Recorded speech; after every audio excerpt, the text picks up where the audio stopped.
I mean, I guess right now that's the best. Oh, that's way too bright, dude.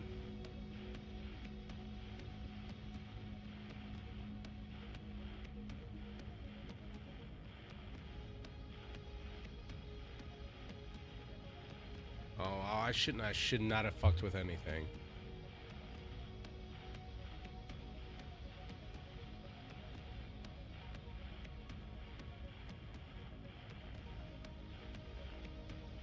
Should have just left it alone. I mean, it is what it is right now. Ah.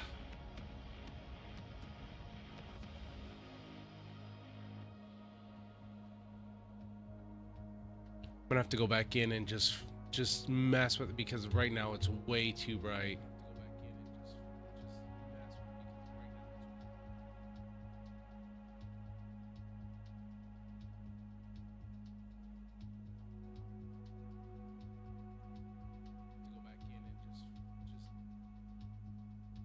Yeah, it is. It's terrible. It is just absolutely unbearably terrible.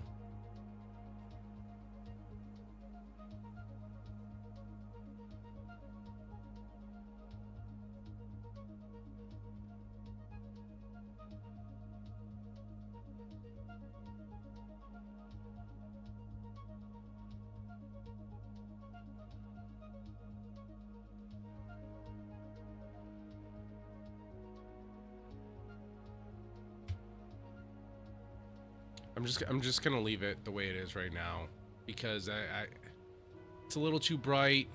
The color isn't proper. It's still a little too dark around the beard.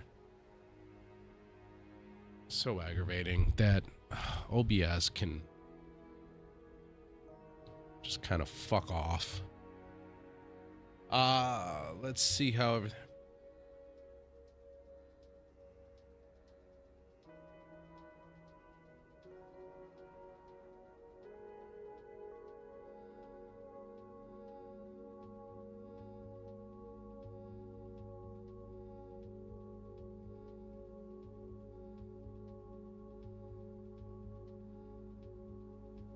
Let's see how everything sounds real quick before we get into any gameplay. I want to make sure everything sounds proper. I want to make sure it's loud enough that it's not too quiet.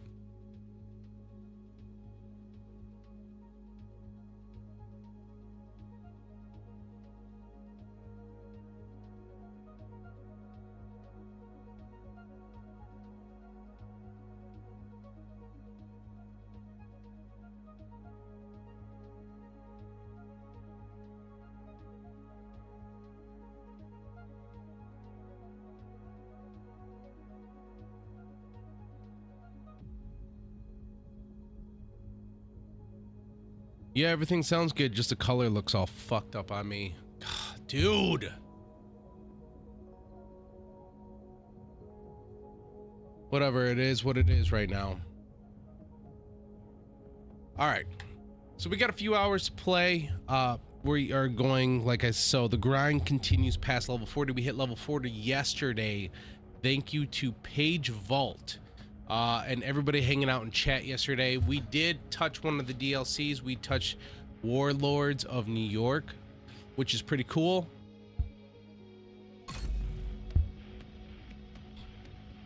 Oh, no. Nope.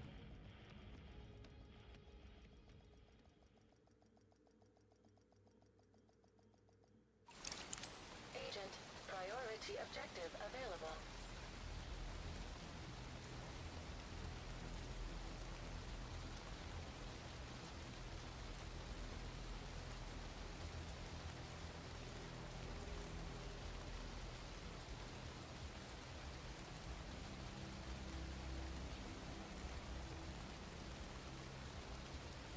Okay.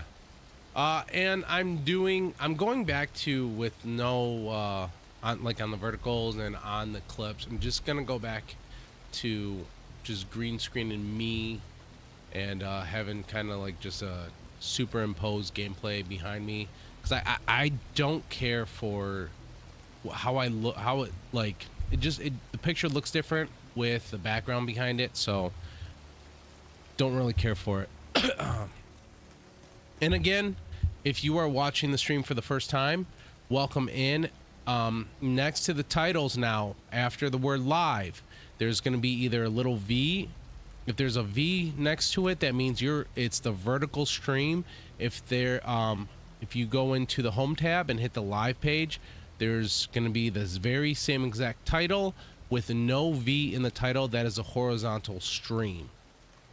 So if you see a V in the title, that means you are watching the vertical stream, and you can go back into the live tab and go watch the horizontal stream if you want. I'm also streaming on Twitch and Kick as well, but I'm really pushing for YouTube. YouTube is going to be my main focus streaming platform. Then will come Kick and then Twitch. I'm going to continue to multi-stream, but YouTube will be the main platform that I will focus on for streaming.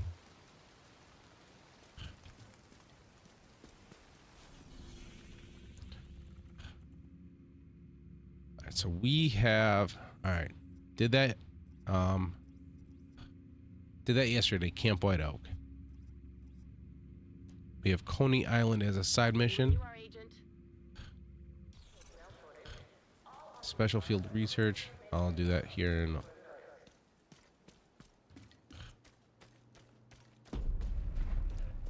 what is this? I don't want any of those. What is this? Why to get started? Premium access? Don't have premium. Don't have the year one bundle. Don't have the season pass, which I'm probably gonna season bundle. Probably gonna end up starting buying these seasons. I just have a feel this game's gonna be my primary focus for a while. This one and the Division 1.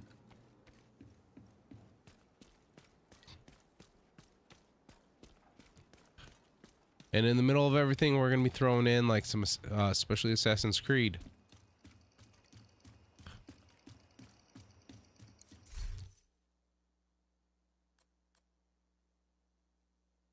Kenley College is only about 20 clicks from here. I can get you there in no time. Coney Island. We're going to head into Coney.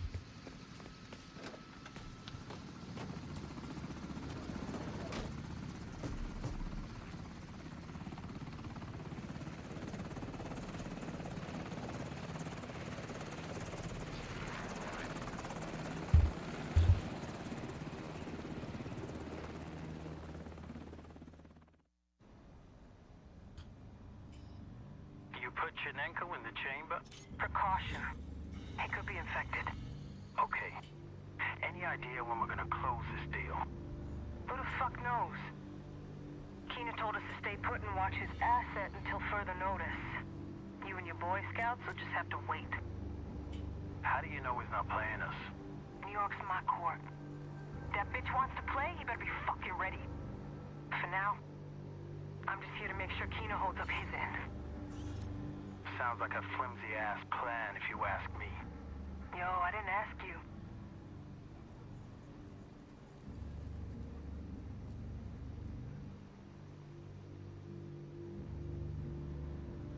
Is that what I think it is? Yeah. But that's not one of ours.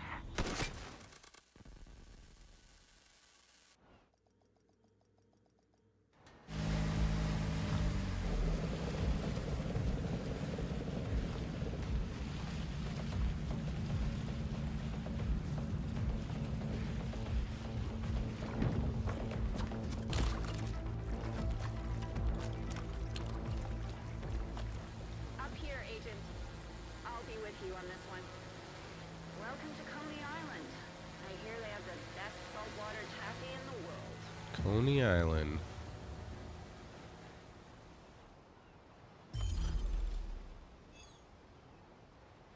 $22,000 XP. All right. There's a local safe house up ahead. You should find an entrance under the boardwalk. That will be your base for this operation.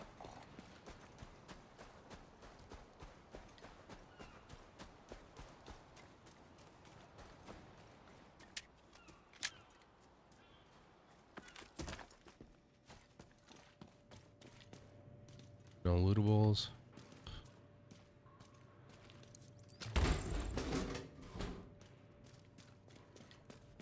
Whenever you're ready to start this off, head on up to Henderson Walk. It should be right above you. Safe area entered. Skee ball. I used to play that a lot. I actually got really good at it. I was able to hit that middle section.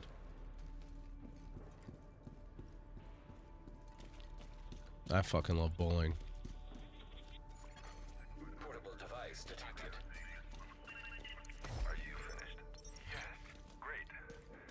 You know, that's kind of like another dream of mine. If I could somehow make this a full-time gig, which I would really love to do, streaming and putting out videos for you guys. I mean, I think I'd want to join a bowling league. I've been wanting to join a bowling league for I think 7 years now. Keep you safe. You've really done exceptional work, and people are starting to take notice. Who are these people? Black Tusk. You like them. They're a very Yo, Detective Horse. Hey, skee ball. I love skee ball, dude. Skee ball was the shit, man.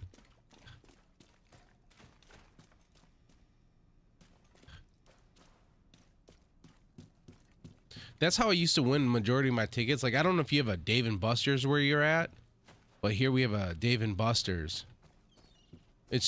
And if you're not, oh, Page Fruit, what's up, brother? Supporting on all platforms, man. I love it.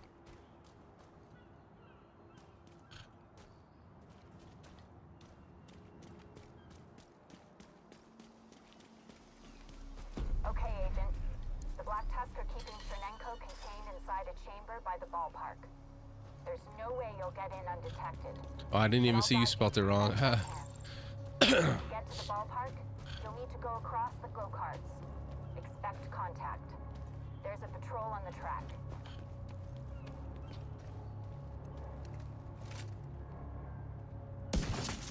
Hostile radio intercepted. Sumner, sir. Division agents are attempting to breach the perimeter. Well, take care of it. Protect the asset. Of course, sir.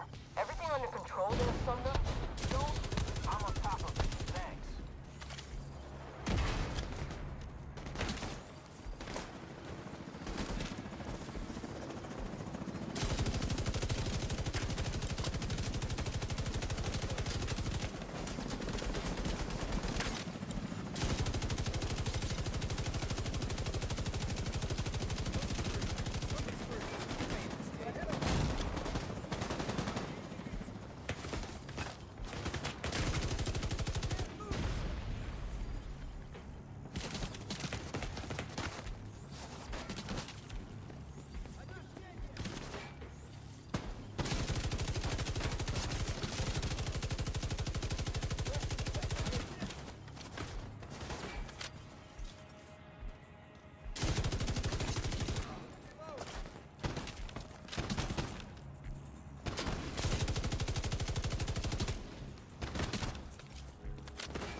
I'm gonna go back up and around. What is this? Immediate medical assistance. Yeah, I'm aware. Thanks.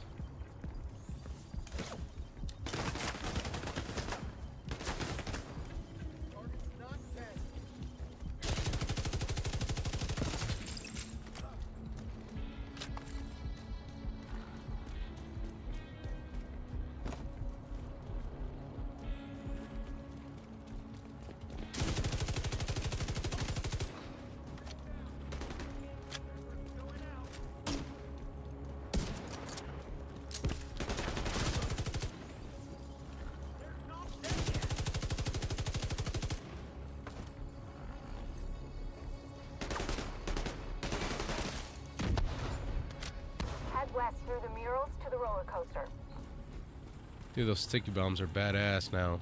Lauren Ahmed. Yeah, you did. You did. I remember, and you said Lauren's not your real name. How's my perimeter? That's correct. Secure? Working on it, You sir. are absolutely Don't work on it, correct, that ain't buddy. done. What's going on? Welcome to the stream.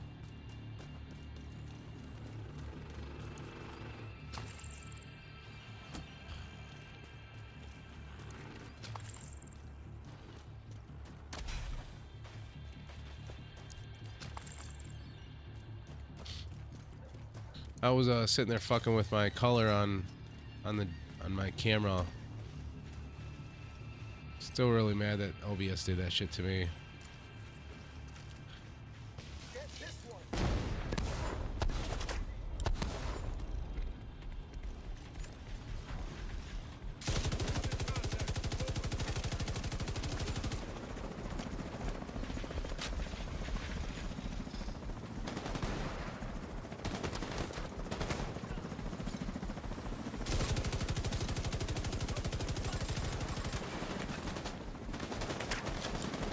Push back.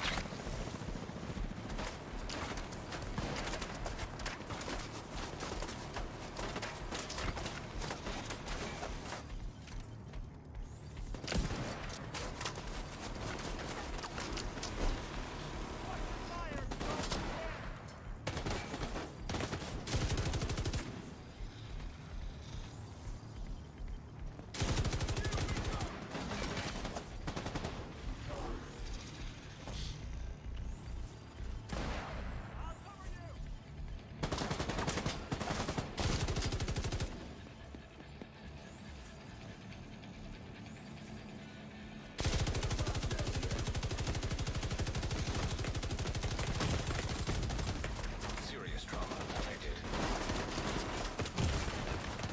Fuck! Agent vital signs 0. I got this. Don't worry. So for better gear, you're generally going to want to play one difficulty higher than you're comfortable. You have to play on story the first time, but after that, everything is normal. Higher difficulty, better drops. True. Story, normal and hard, still gonna consistently get purple drops. Challenging, you'll occasionally get a purple here and there. More so if you're playing with other people. Ideally, you want to play on whatever difficulty doesn't drive you crazy and give you the best gear. Ugh. Well, How's my perimeter? We secure? I'll try not to play on the difficulty that drives me crazy.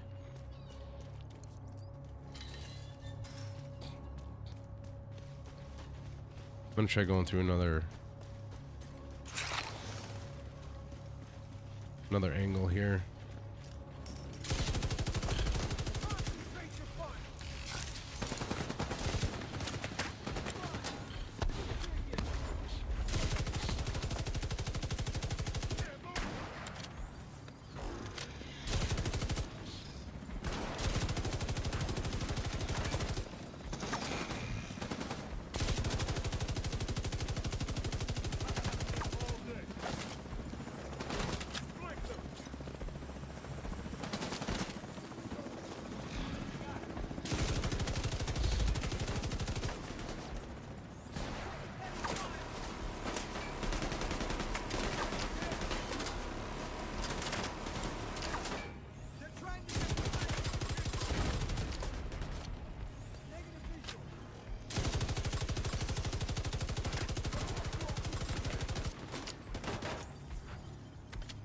You remember what you said yesterday about knocking out the stream there of ammunition.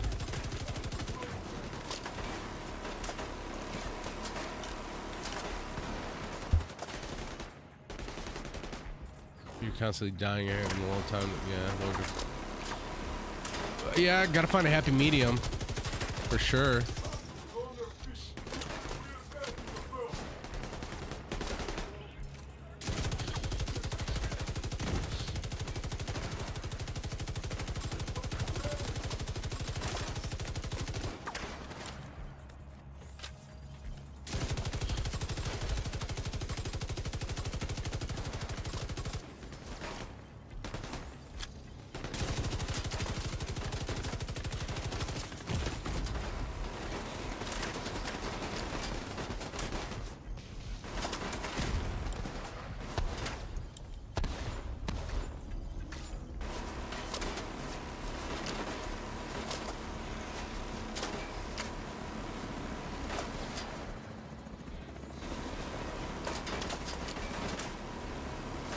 soon as I could just get him gone, like, that'll be the easiest.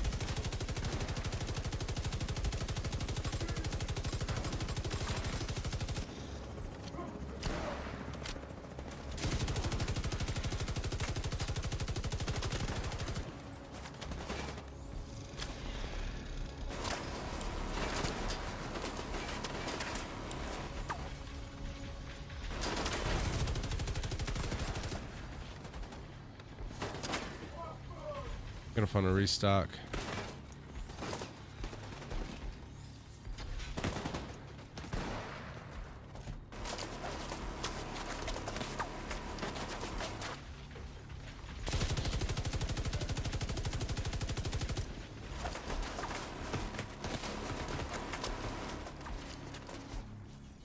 Actually, no. If I do this, will... Fuck it, let's try it.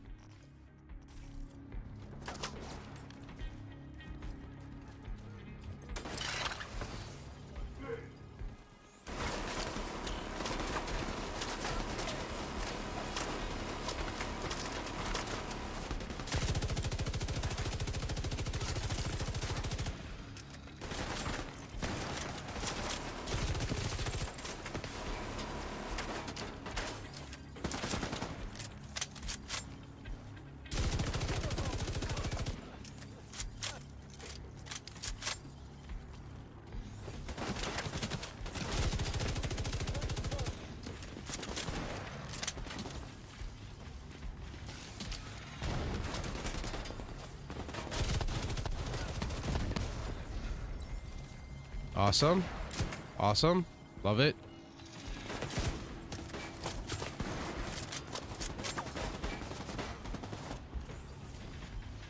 Oh, hell no.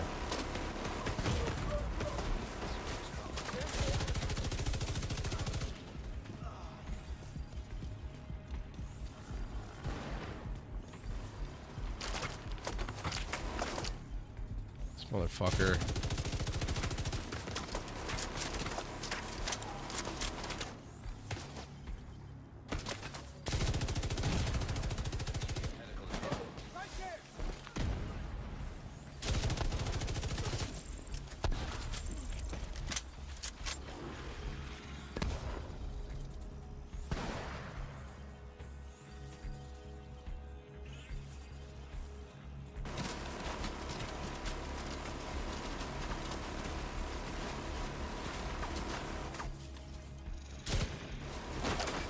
Okay, out of ammo. I gotta go restock, dude.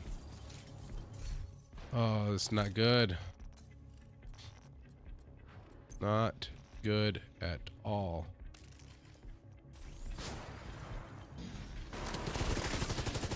Fuck yeah.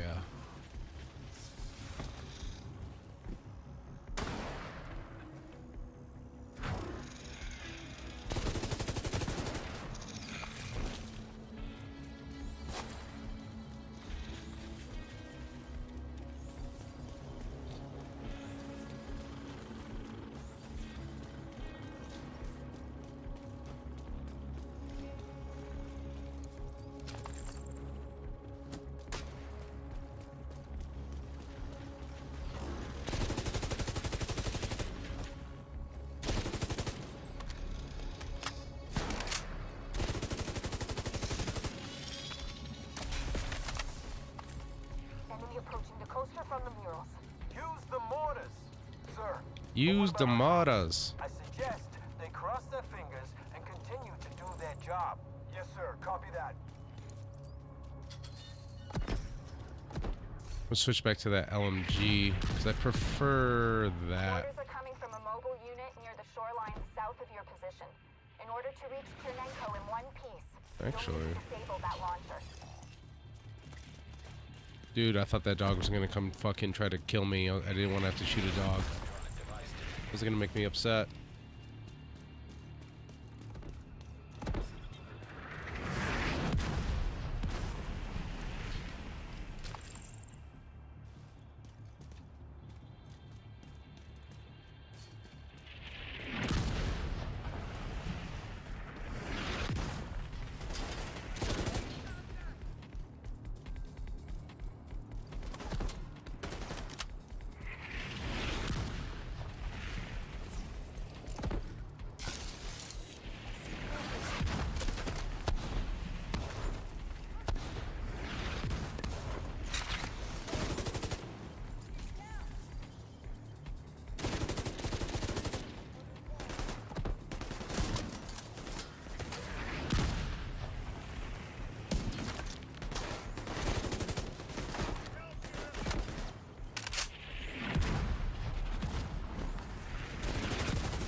Need a better sniper or marksman.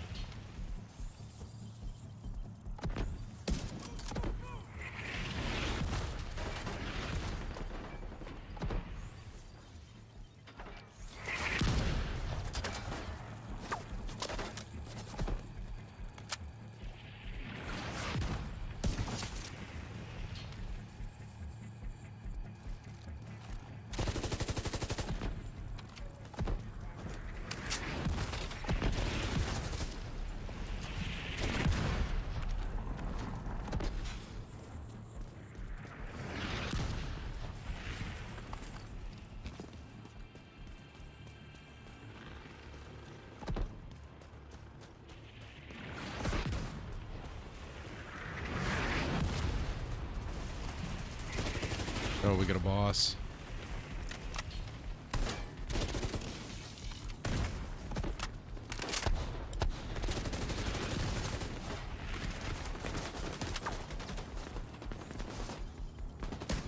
Missed.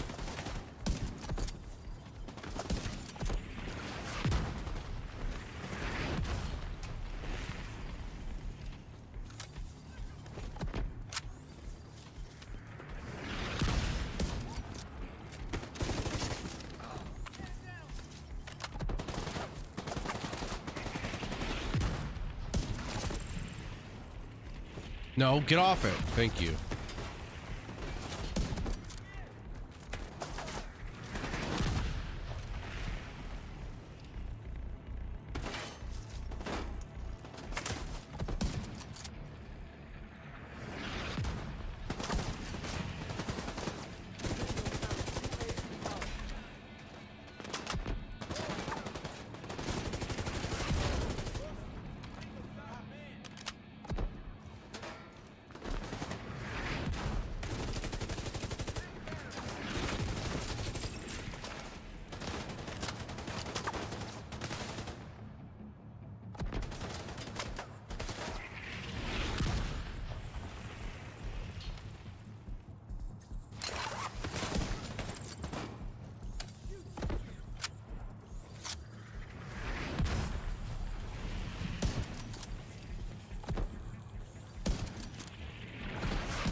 Forgot I have my fucking sniper specialist. Keep forgetting about that.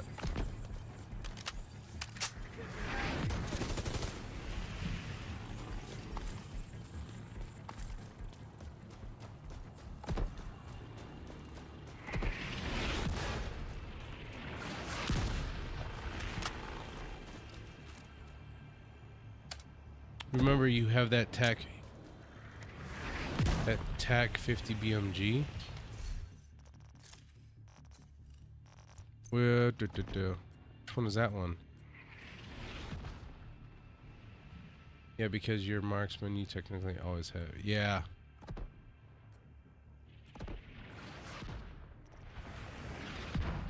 Shit, let me get moving real quick. Blow them to hell. Fire everything we got. Yes, sir.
Yo, Happy New Year!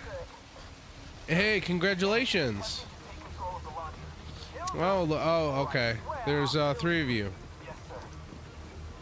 Hey, guess what? Please. Yeah. Sir, Isaac completes the process. Okay. Give me 1 second here.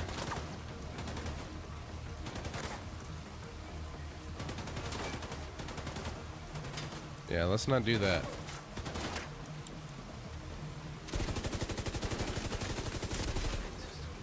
Yeah, we're not dealing with fucking bots. You did it. I got control of the mortars. Head towards the big tower across the beach. You're not that far from the ballpark. There are hostiles up ahead. Agent, I'm gonna try and clear the road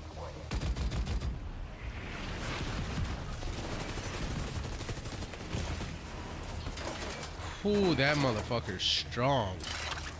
He's a big strong man. He's about to fuck me up.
I like this one.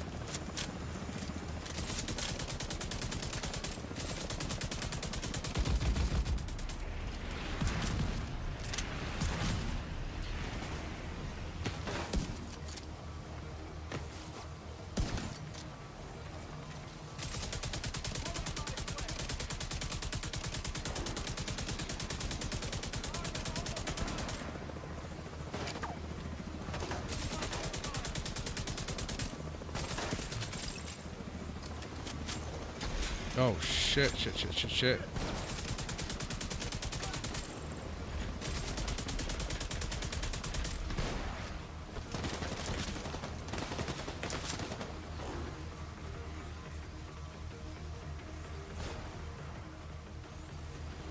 You gotta go.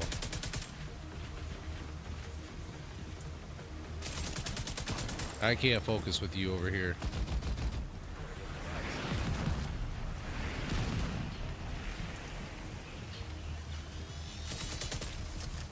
I'll take out some of their defenses.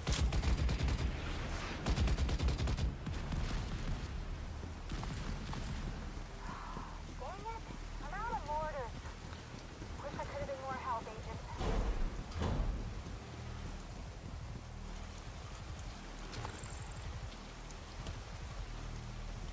Reach the ballpark.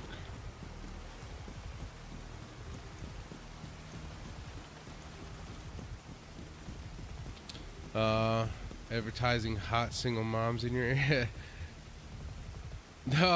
No. Thought I deleted that shit. Yeah, no. Those bots. Stoner has a talent called Sledgehammer. Anything you hit with a grenade, anything you hit with a mark lets you deal amplified damage. I get a lot of reading up on these skills and shit. Like, What the fuck is going on? Sir, the enemy breached the gates. it might be a good idea for me to just sit off stream one day and just read up on everything that I have.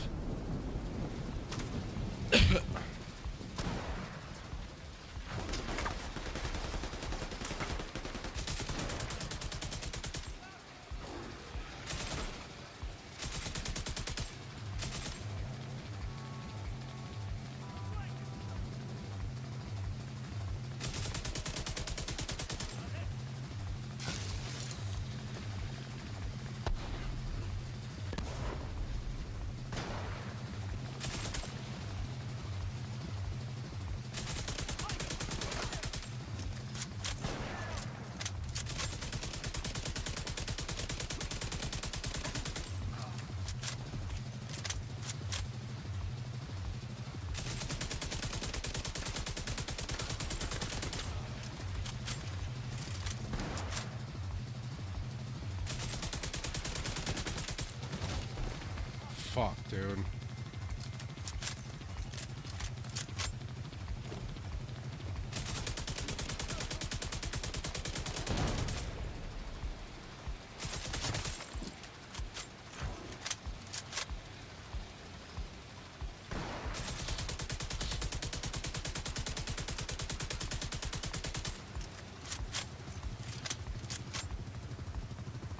We got 2 of them.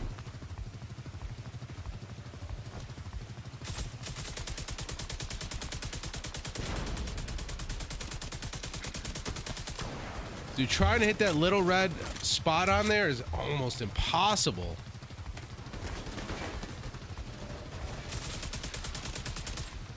What in the fuck?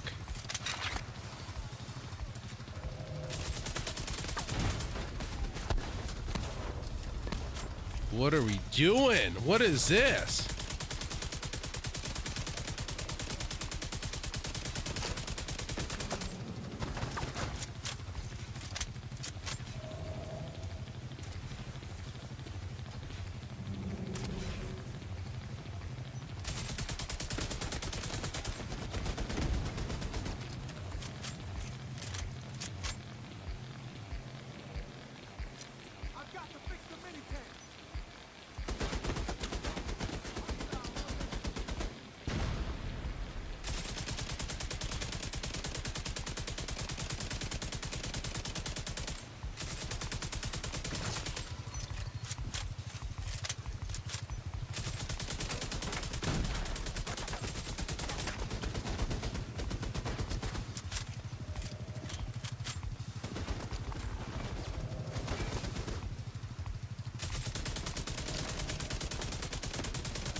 I was hoping that was gonna work.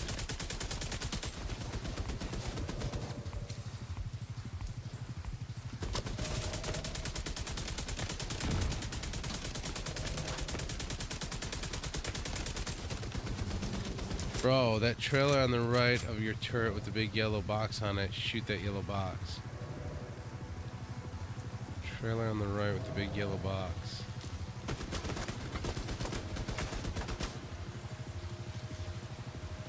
Talking about that? Sure is. There's a gate ahead. Oh. Go through it and up the ramp. You can access the ballpark from the bleachers.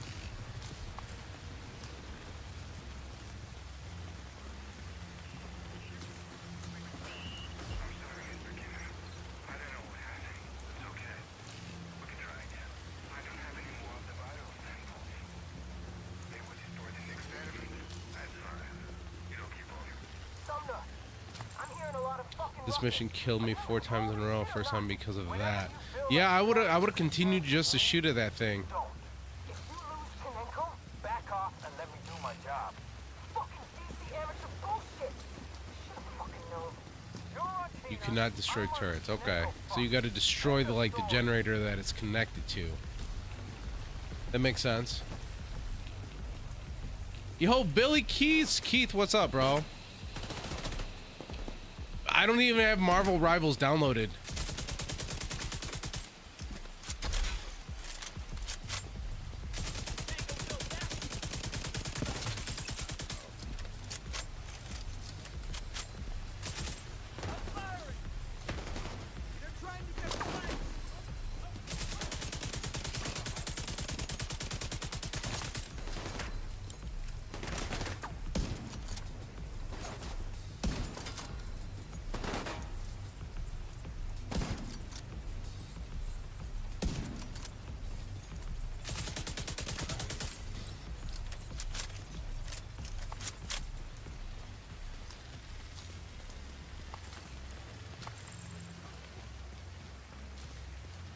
That's it for lootables. My son said you gotta jump on the bandwagon. Dude, Marvel Rivals is good though. I haven't played it in a while because I had other shit downloaded on the computer. I need like a 3 terabyte PC. That's what I need to carry all the, you know, to have all the games downloaded that I want. Right now I have Division 1, Division 2, all the DLCs. I uninstalled Fortnite. I have RedSec installed on here, and Assassin's Creed Black Flag. Anytime you see a turret, it will have a yellow cable or tubing coming out of it. Follow that tubing and you'll find the power source. Okay. I see you at the ballpark, Agent. Serenco is right there inside the containment chamber. Not allowed.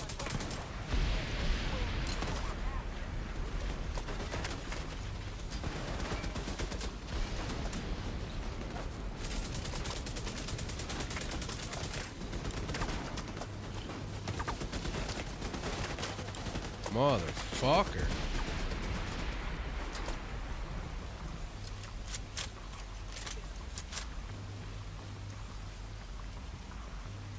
I see it back there.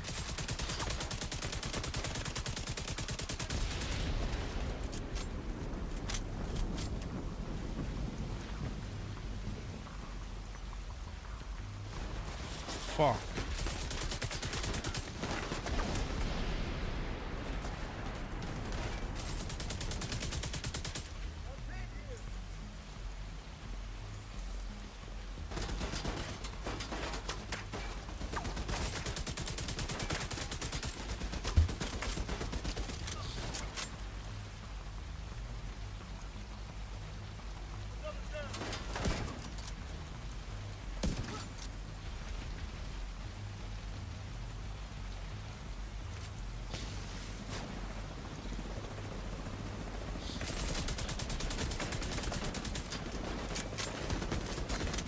This fucking punk.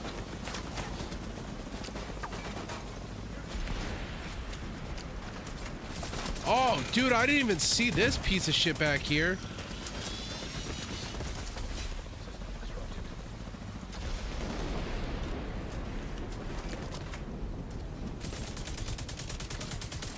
System back online.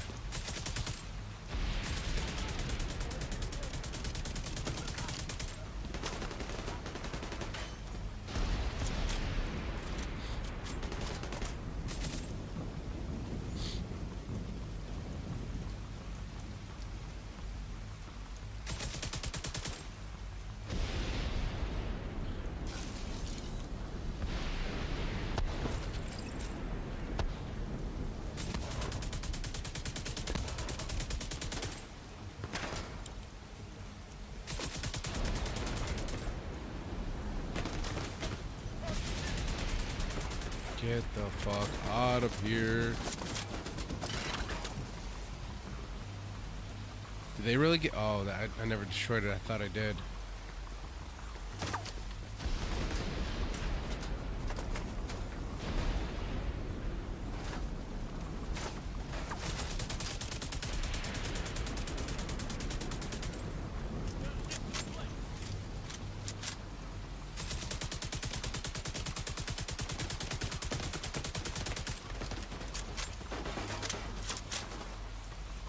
Gotta get up further.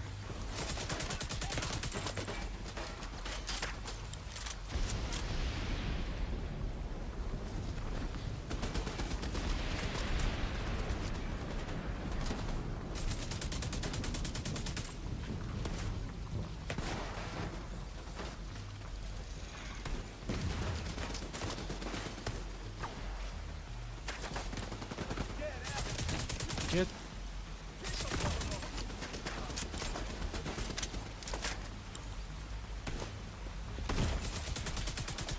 Oh, shit. Agent vital signs 0.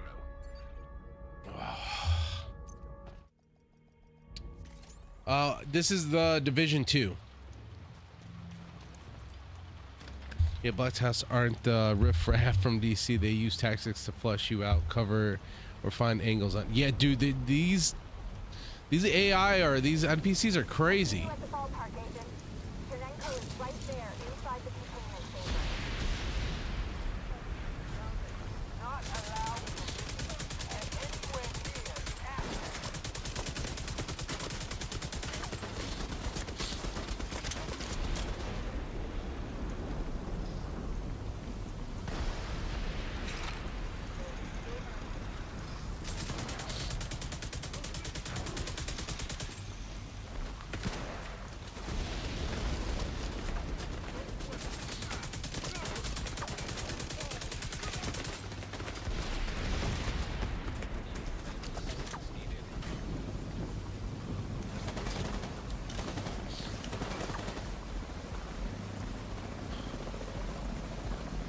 Dude, these black tusks are no fucking joke.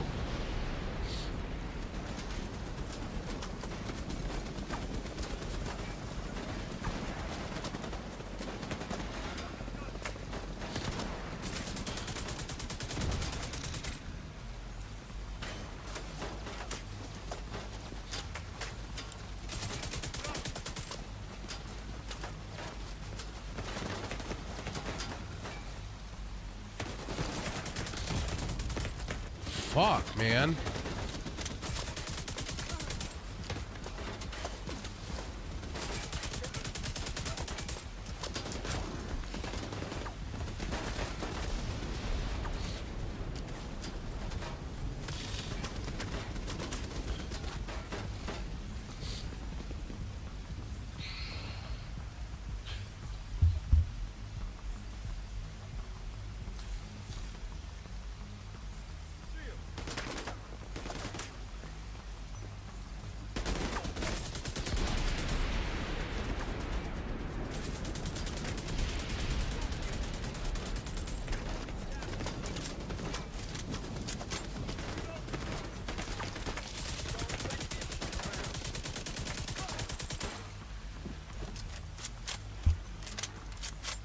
Oh man.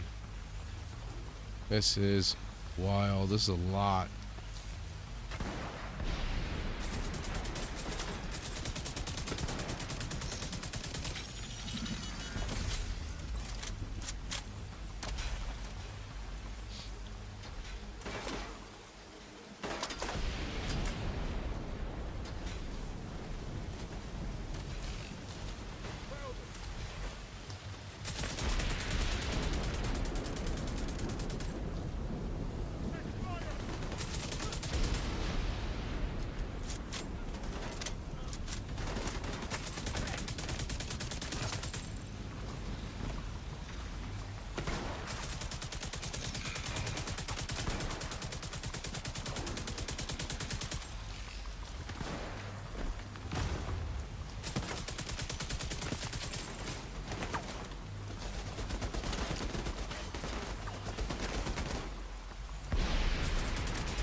Alright, just gotta finish taking out these stupid ass turrets.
Come on, heal up a little bit. I don't want to use my last shield.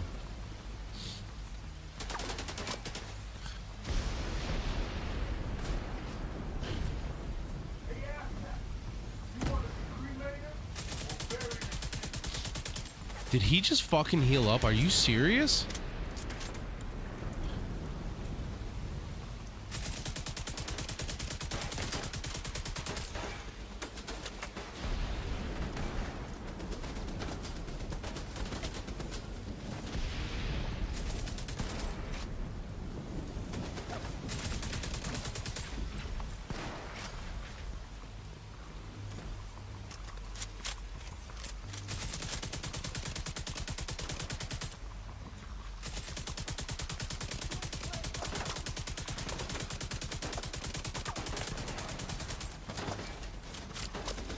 Oh, fuck me.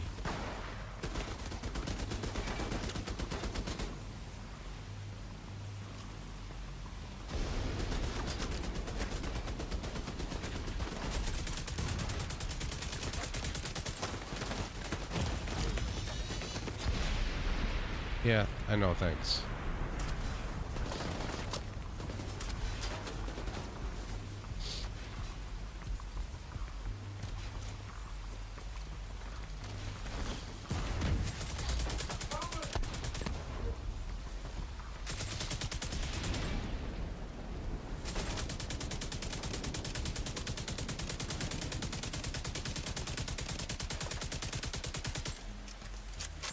Get the fuck out of here with the healing shit.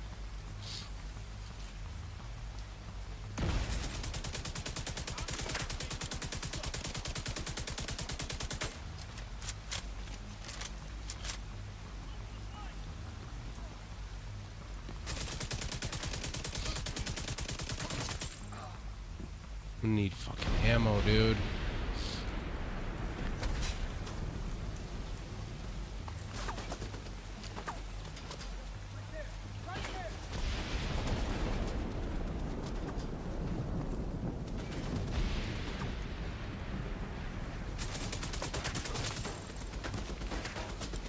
Gotta get rid of that turret.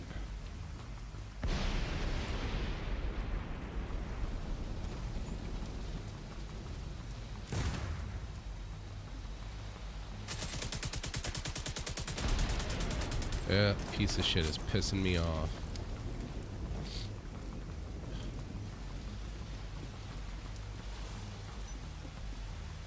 Oh, there's 2 turrets left. Thought I killed one. That's nice.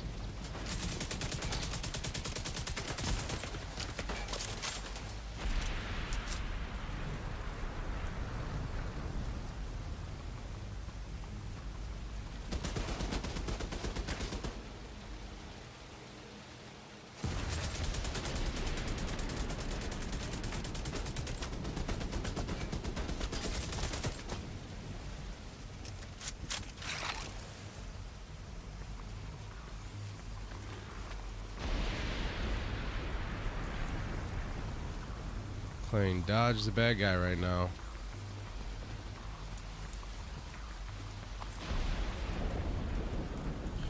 Where's he at?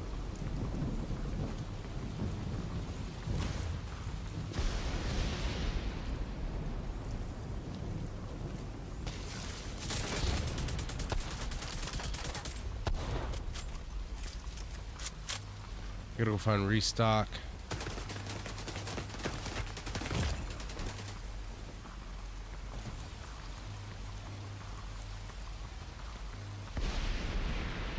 Named enemies have 3, I think, armor kits. That's fucking ridiculous.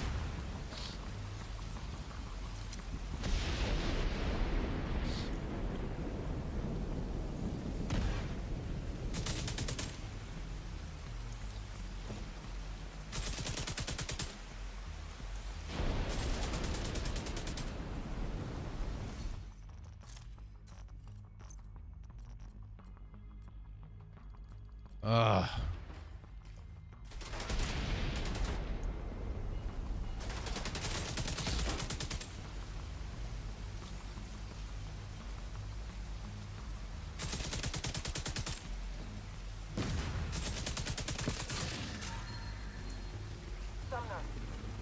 Holy shit.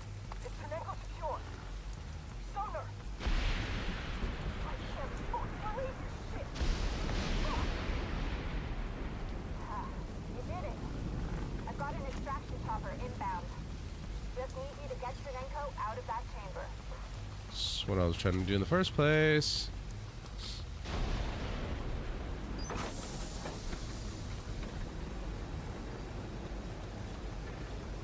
Thank you. I don't feel deserve enough your help. All right. What I've done.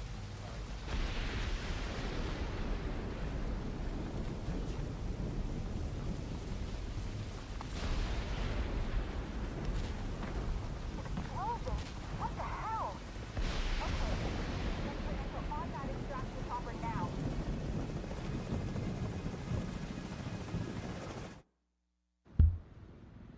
Fuck yeah, dude. That one was crazy. Have you been streaming? No, I have not been streaming for 24 hours. I've been streaming for 1 hour. Radio intercepted. Why? This is it. Move in and incinerate the Black Tusk. He played us. He's working with the cleaners. Ma'am, Keener's close. His radio signal is coming from inside the park. Everyone, with me. Let's kill this motherfucker.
Chernenko and Keener must have been brewing something big. Can't let Dolores find Keener. We need to bring him in to figure out exactly what he's been up to. Head through the arcade to get into the park.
Sorry about that. All right.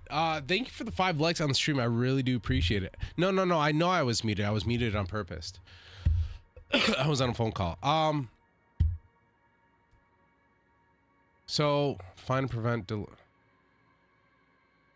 minimap and directional threats indicators are removed, but enemy bullets may have special types. What type depends on the scavenger skill. Skill cooldowns are only reduced by collecting skill parts. Wow, this is insane. Fragile armor breaks. Oh, yeah. I was on the phone, so what?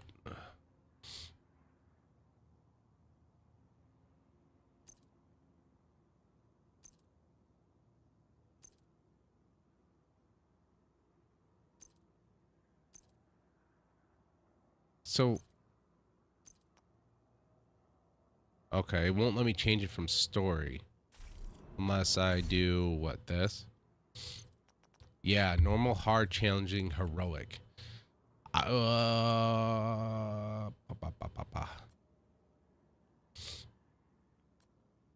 More XP. Tons more of XP. Some are minor annoyance, some no. He goes, no. The heroic. Challenging or hard, you change the mission. Yeah.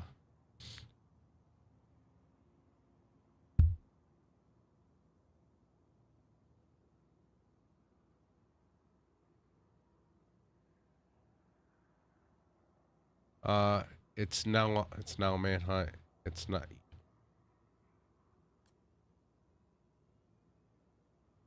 Oh, it's not the story mission? Okay.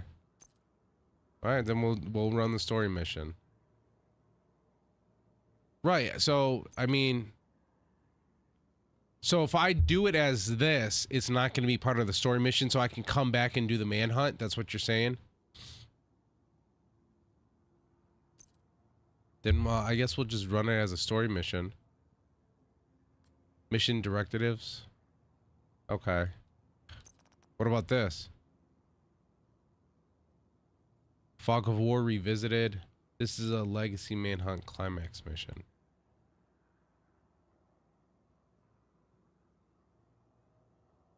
So should I not pick any mission details? Should I just leave this alone?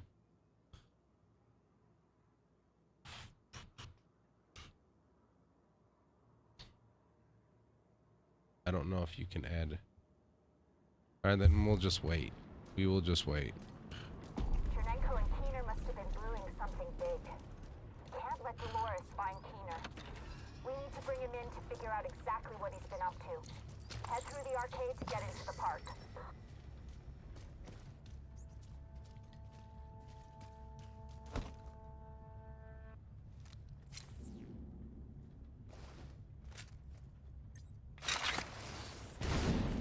Hostile radio intercepted. Sam, you've been spotted by the arcade. Take care of it. I'm going after Keener, and the last thing I need is some other fucking agent in my way. Understood, man.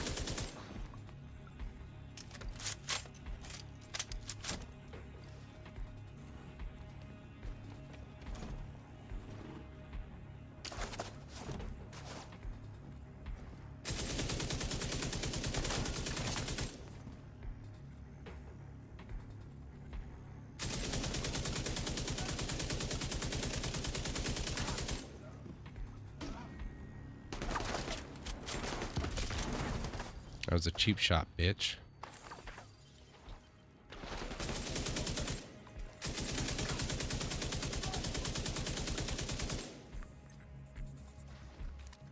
Take that. For cheap shots.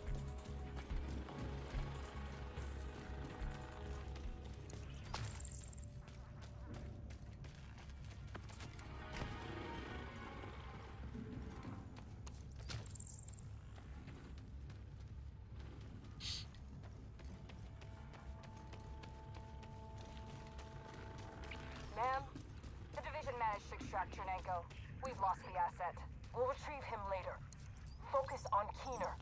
What about the deal, ma'am? It's so you know what mission is about. I don't know. Fuck you! Keener is the objective.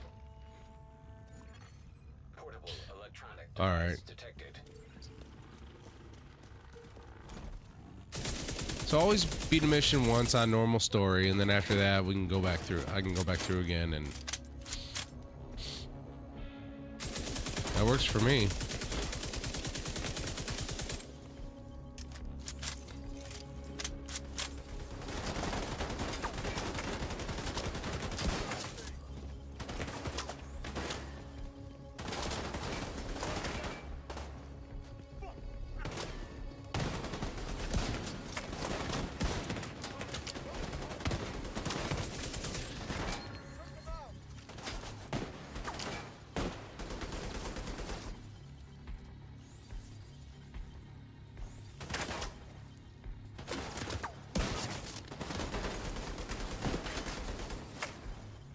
Oh shit, it's a gunner over there. It's gotta go.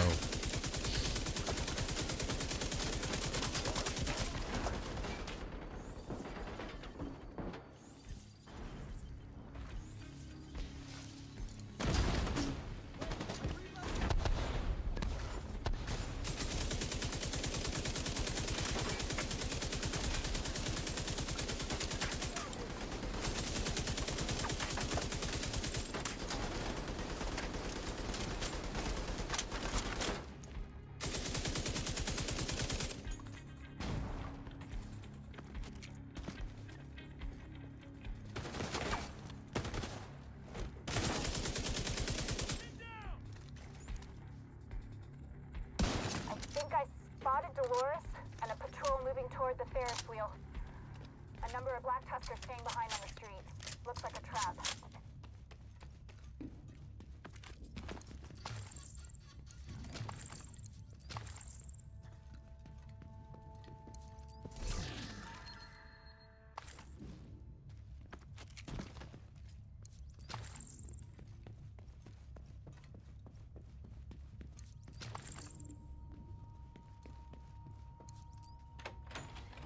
You'll be back through it again. The Division endgame resolves around redoing missions, Black Tusk invasions, and Manhunt climax missions. Both recycle mission areas. Oh. We're gonna have a lot of playtime, Paige. How many times have you gone through it? Shit! These explosions are really messing up the park.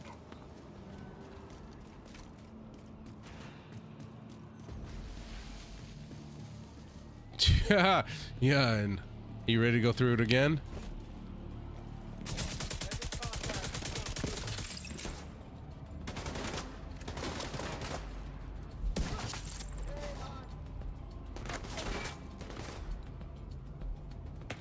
What in the fuck is that?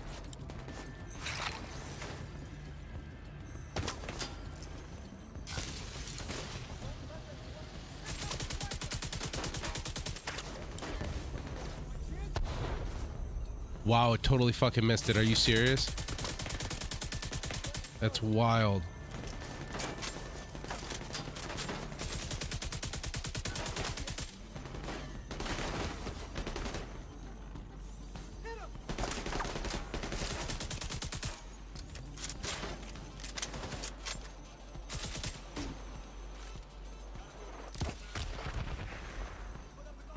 Please stand up.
It's some sort of pulse that damages you. Yeah. Vexus can throw. Oh, dude. Okay. That's cool. They have special perks. That's nice. That's fine. They should.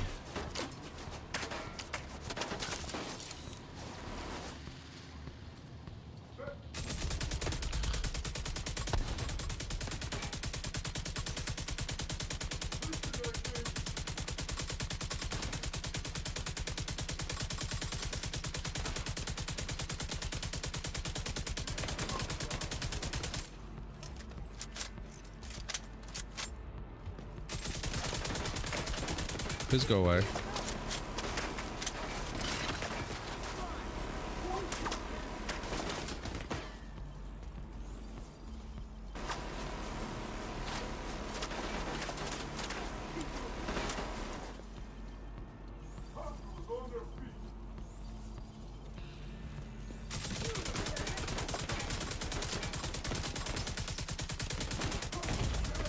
Vital signs critical.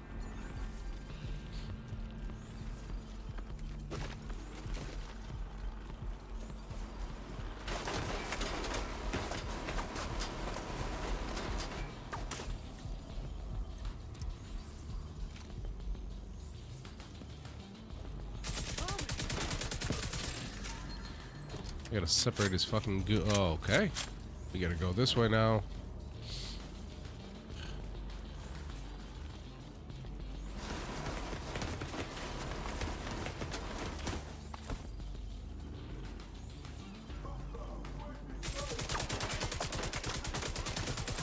All time.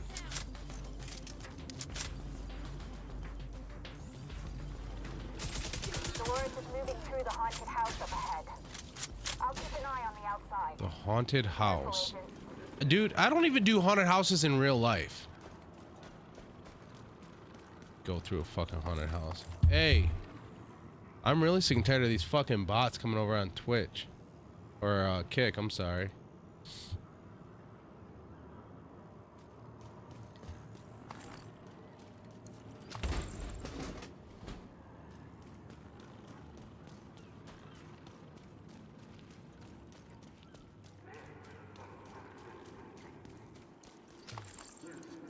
Dude, I'm not kidding. Something fucking... If they turn this shit into a horror game at this point, I'm just gonna shut it off.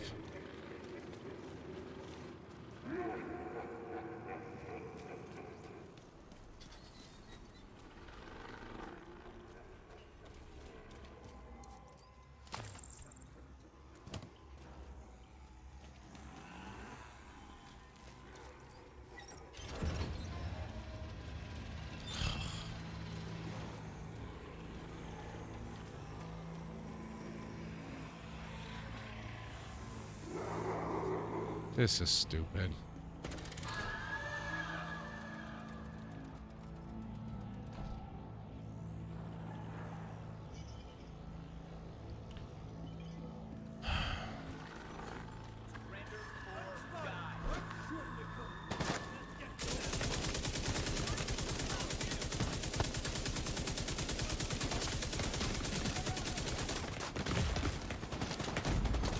Immediate medical assistance needed.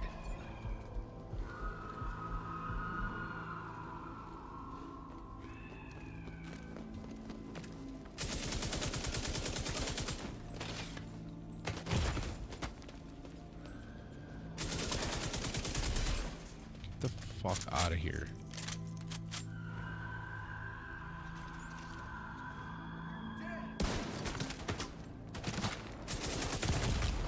Serious trauma detected. That's nice.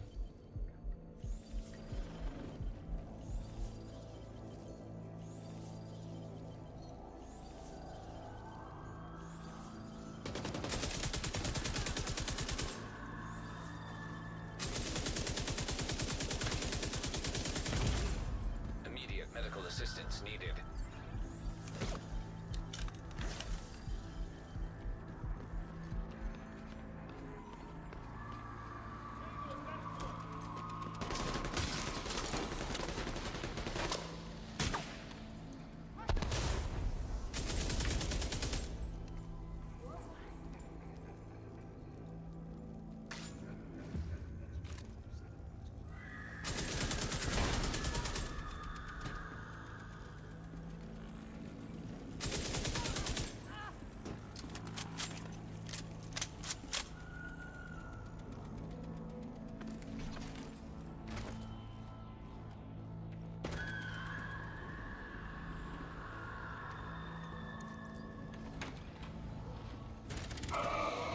So fucking stupid.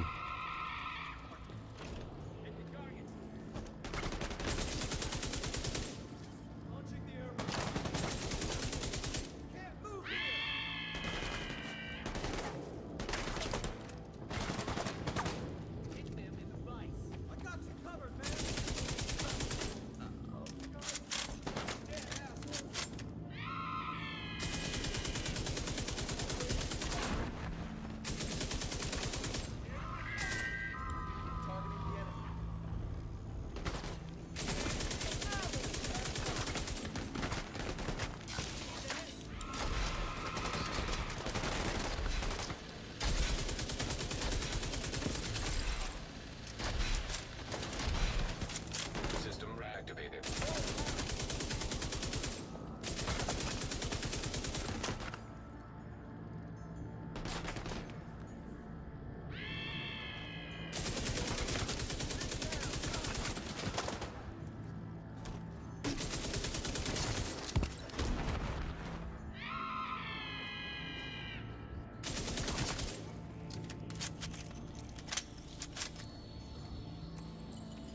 Grab that.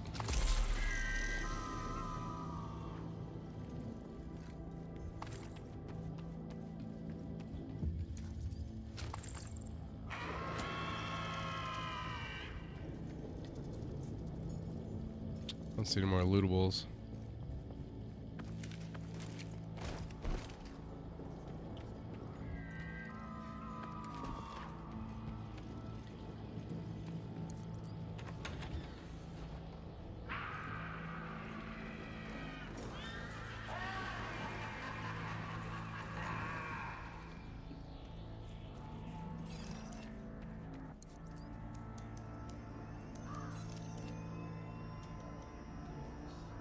Deal's off. I don't really need you anymore. Stick around. Enjoy the park. Here at night, I'm gonna have to start tinkering with everything. I got something.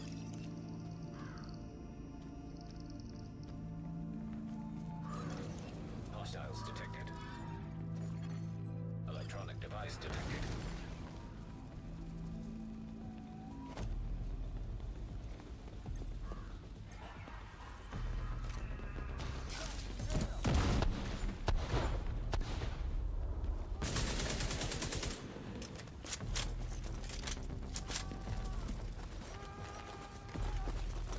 Get in the wow, you ballsy ass.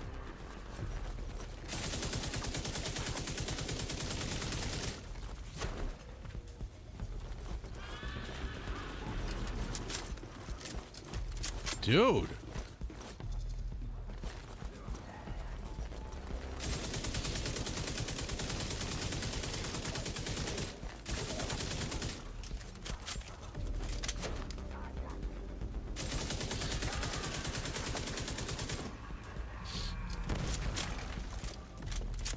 Just trying to get my distance so I could shoot him.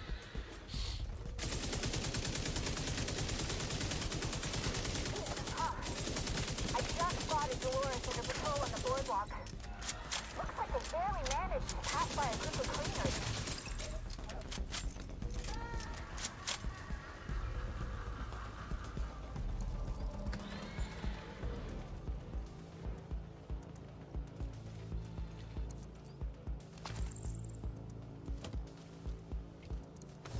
If you want your family to get justice, we need Black Tusk use air burst grenades like they're expiring tomorrow. Yo, Doc. Yeah, I did. I hit level 40 yesterday. We are on the Shade Watch now, so I'm Shade 4. keep pushing. Just tell me it was Kajika. Okay. When can you get it to me? Tomorrow. Just tell me where and when to meet you. I'm almost done with the side missions. Liberation. I take that's the main. That's main, right? That's the main story. Liberation. I 100% that.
Trying to hit the back. Yeah, there we go. That's what I wanted.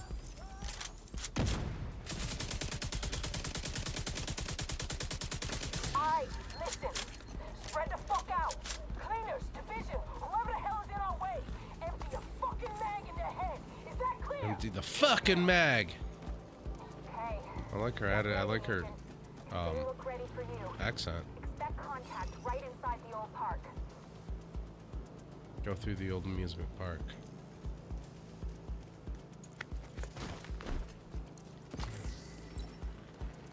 I always thought it'd be cool to have like a Brooklyn accent. Portable device detected.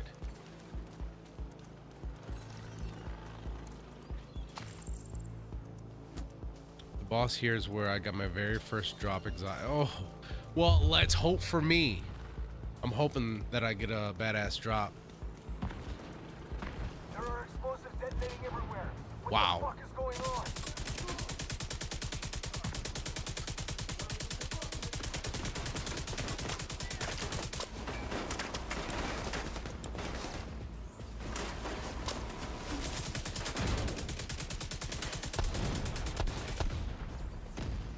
Hey, that hurts people.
So he didn't drop anything.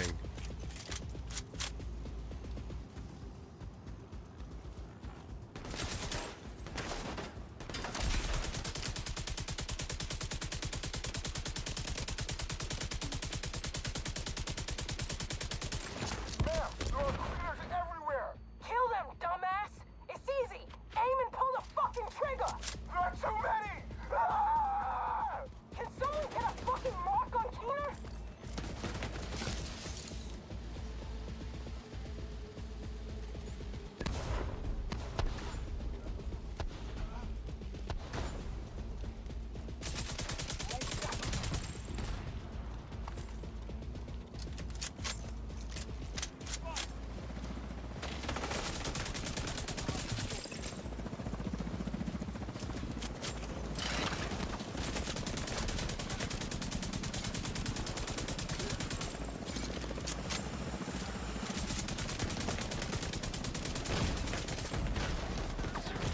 Detected.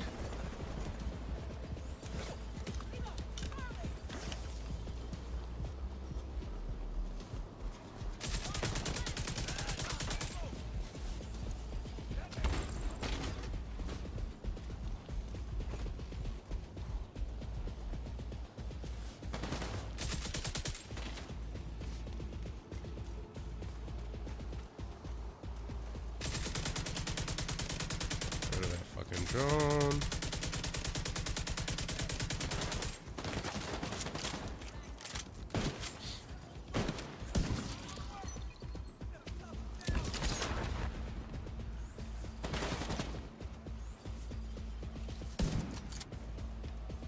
Dolores and the rest of her patrol are headed to the roller coaster northeast of your position. It's riddled with cleaners.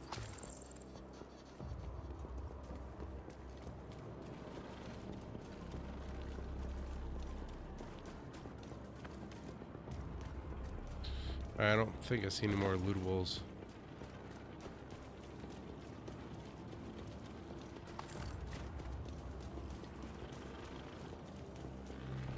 Oh, right there.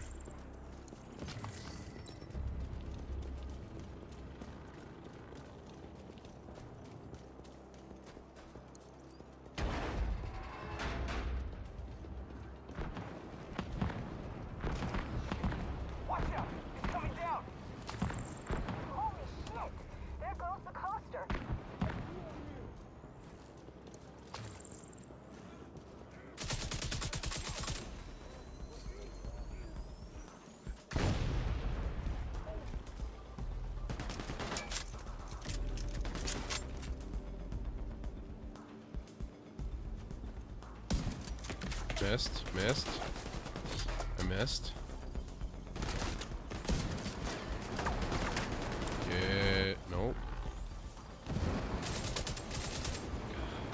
Dude, strong as fuck.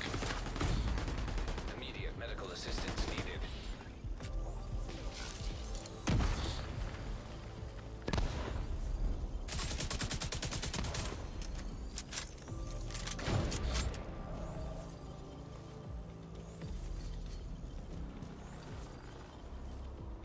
I know I'm being shot at, but I want to. I was just trying to loot it, trying to get it out of the way.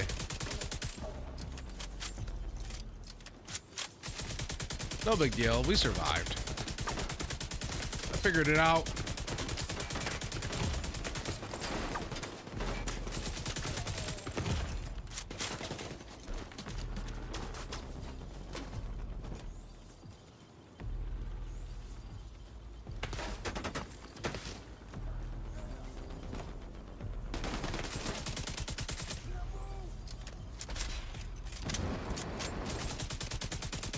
Dolores Jones.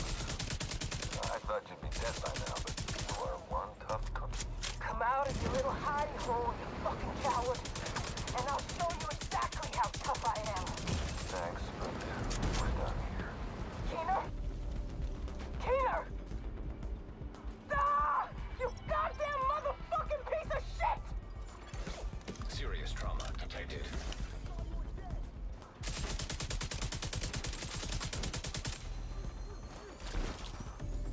Agent, I've got eyes on Dolores and the surviving members of her unit by the collapsed Dolores. Every time I hear Dolores, I think of the movie Dolores Claiborne with Kathy Bates. Never seen it. Heard it was good though.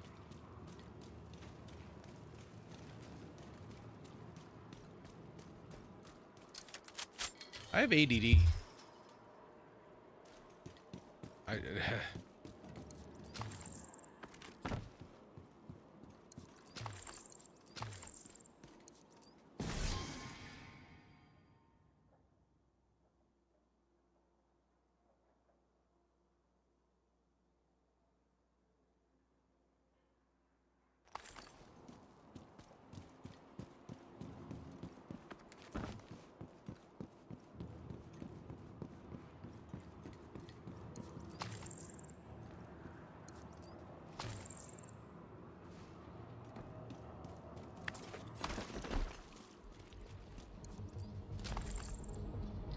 All right.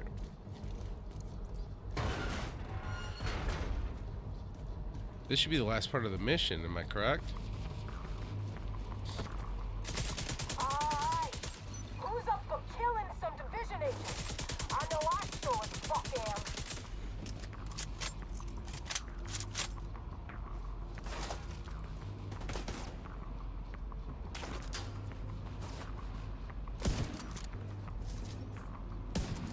You fuck.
Look, purple.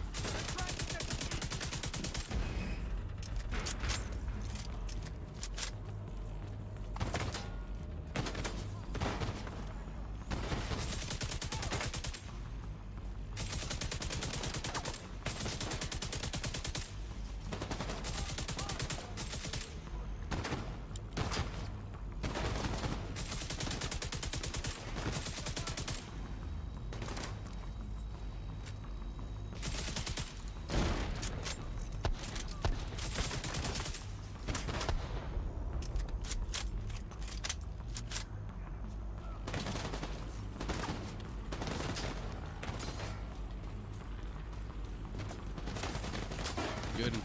Yeah, this is the boss.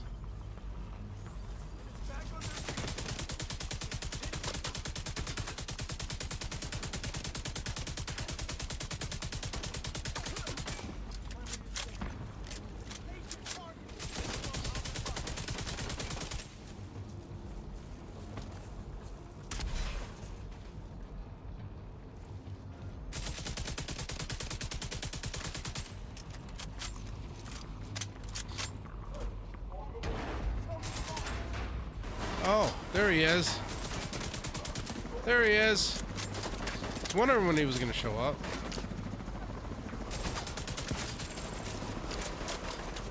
All right, we got more agents coming. Fucking fantastic.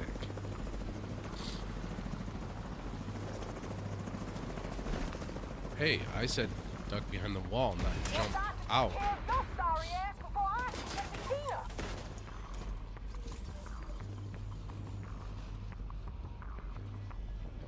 I can hear him coming. I can hear him coming.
Please don't come this way. Please don't come this way.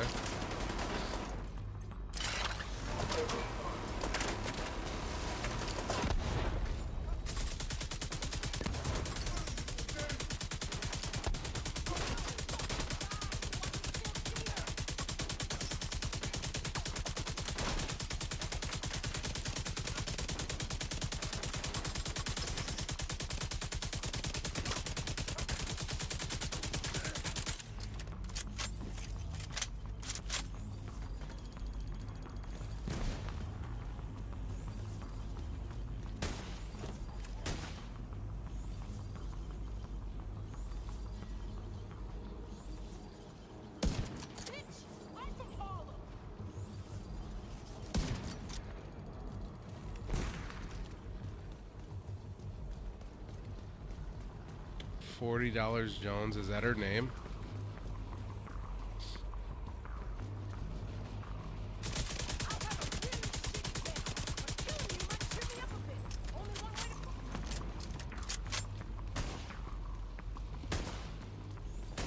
You're a terrible fucking shot, Jones. I didn't say no.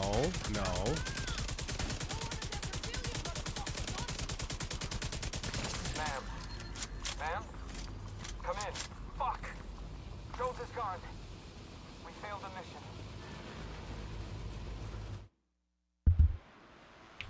Agent, it looks like the Black Tusk are retreating.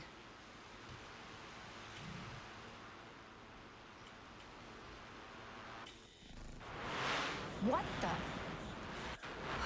I lost control of the drone. Who the hell is doing this?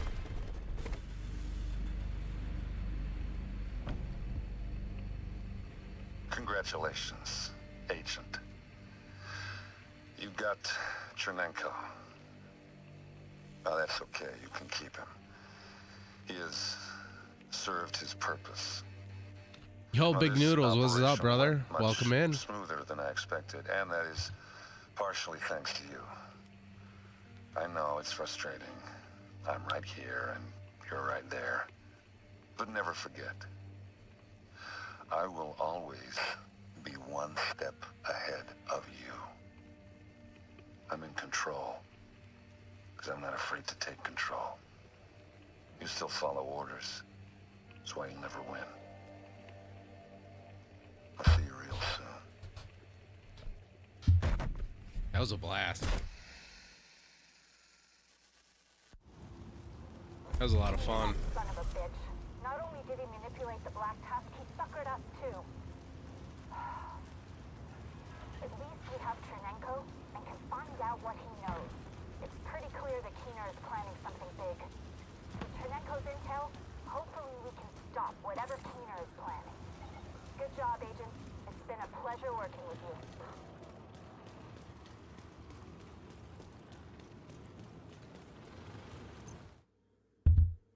That was a fucking blast. Have you been, yo, Big Noodles. Yeah, brother. Hey, Paige, if you want to run a couple missions? You're not doing anything. Area detected. Talk with Wally about the program. Wally is at the castles, they said. But it's showing, find out more about the yeah, it's showing right here at the base of operations.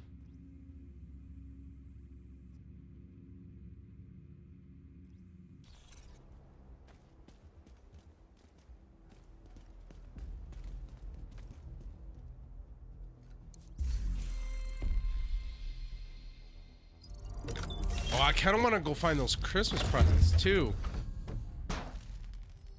What is this? Oh, please. Navidad shirt. Not bad. Is that it?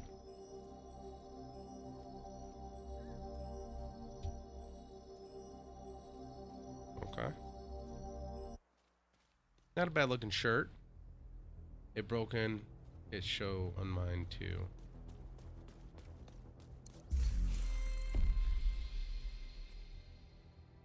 What is this one? Donate key, open cache. So in order to open that one, I gotta donate a key.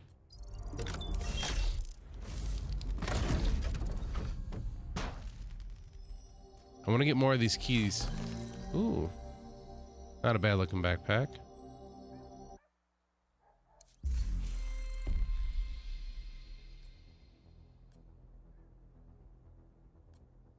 Okay.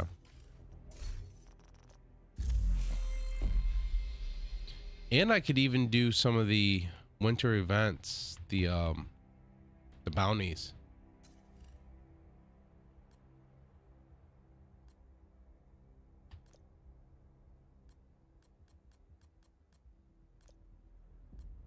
Complete the companion intro mission. Oh wow, I got a little, there's a lot.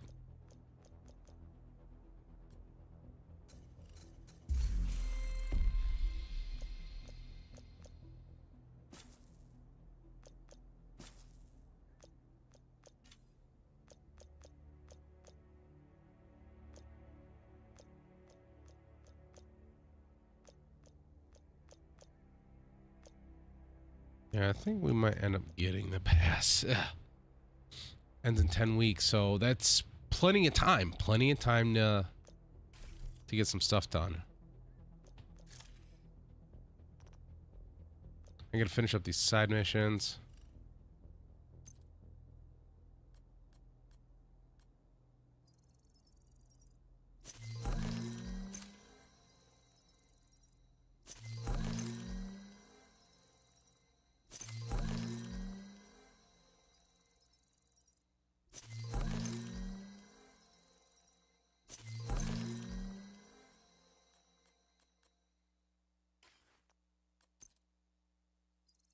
I have these rewards.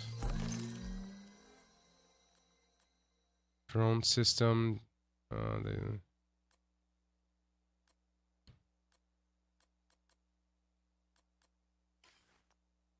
Discovery.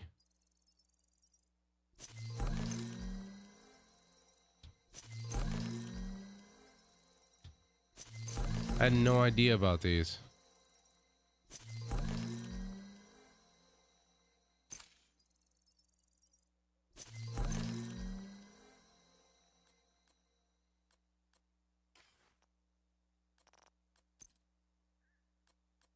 No rewards there. You have Service. been promoted to group leader. Another agent is now in your group.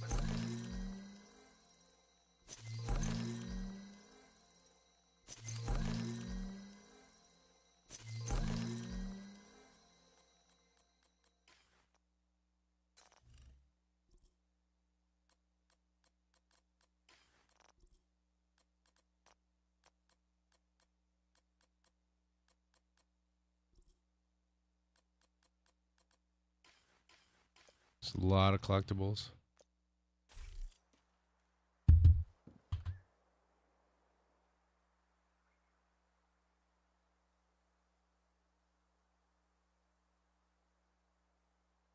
Where's my Discord at? There it is.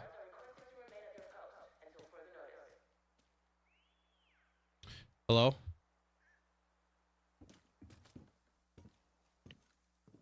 Can you hear me? Hello. Hey, there you are.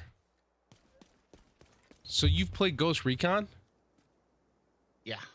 Yeah, I have both of them. I bought both of them. I was watching people play them. They said that Wildlands is better than Breakpoint, but everybody was saying that Breakpoint has gotten so much better since all the updates. Yeah. Breakpoint is a complicated topic. Because when they first released Breakpoint, everybody liked the improvements in the systems for camouflaging and hiding, but they absolutely hated the fact that the game was solo. So you could play with other players, drop in, drop out co-op like you could Wildlands, but when you were by yourself, there were no AI companions. It was just you. Oh. So they hated that, and they hated the fact that they turned it into a looter shooter like Division with gear score Really? and equipment tiers instead of keeping it the way it was like in Ghost Recon, where you just like unlock a bunch of stuff and it's cosmetic only. Okay. So Ghost Recon sat like that for a while, and then they released an update called Ghost Mode. And what Ghost Mode did was Ghost Mode allowed you to go into the settings and fine tune everything. So like instead of just changing the difficulty from like, you know, normal or hard or whatever, and then that difficulty setting having a bunch of subsettings underneath of it, you could change the difficulty to hard, but it only controlled the AI. You could still control how often you got injured from encounters.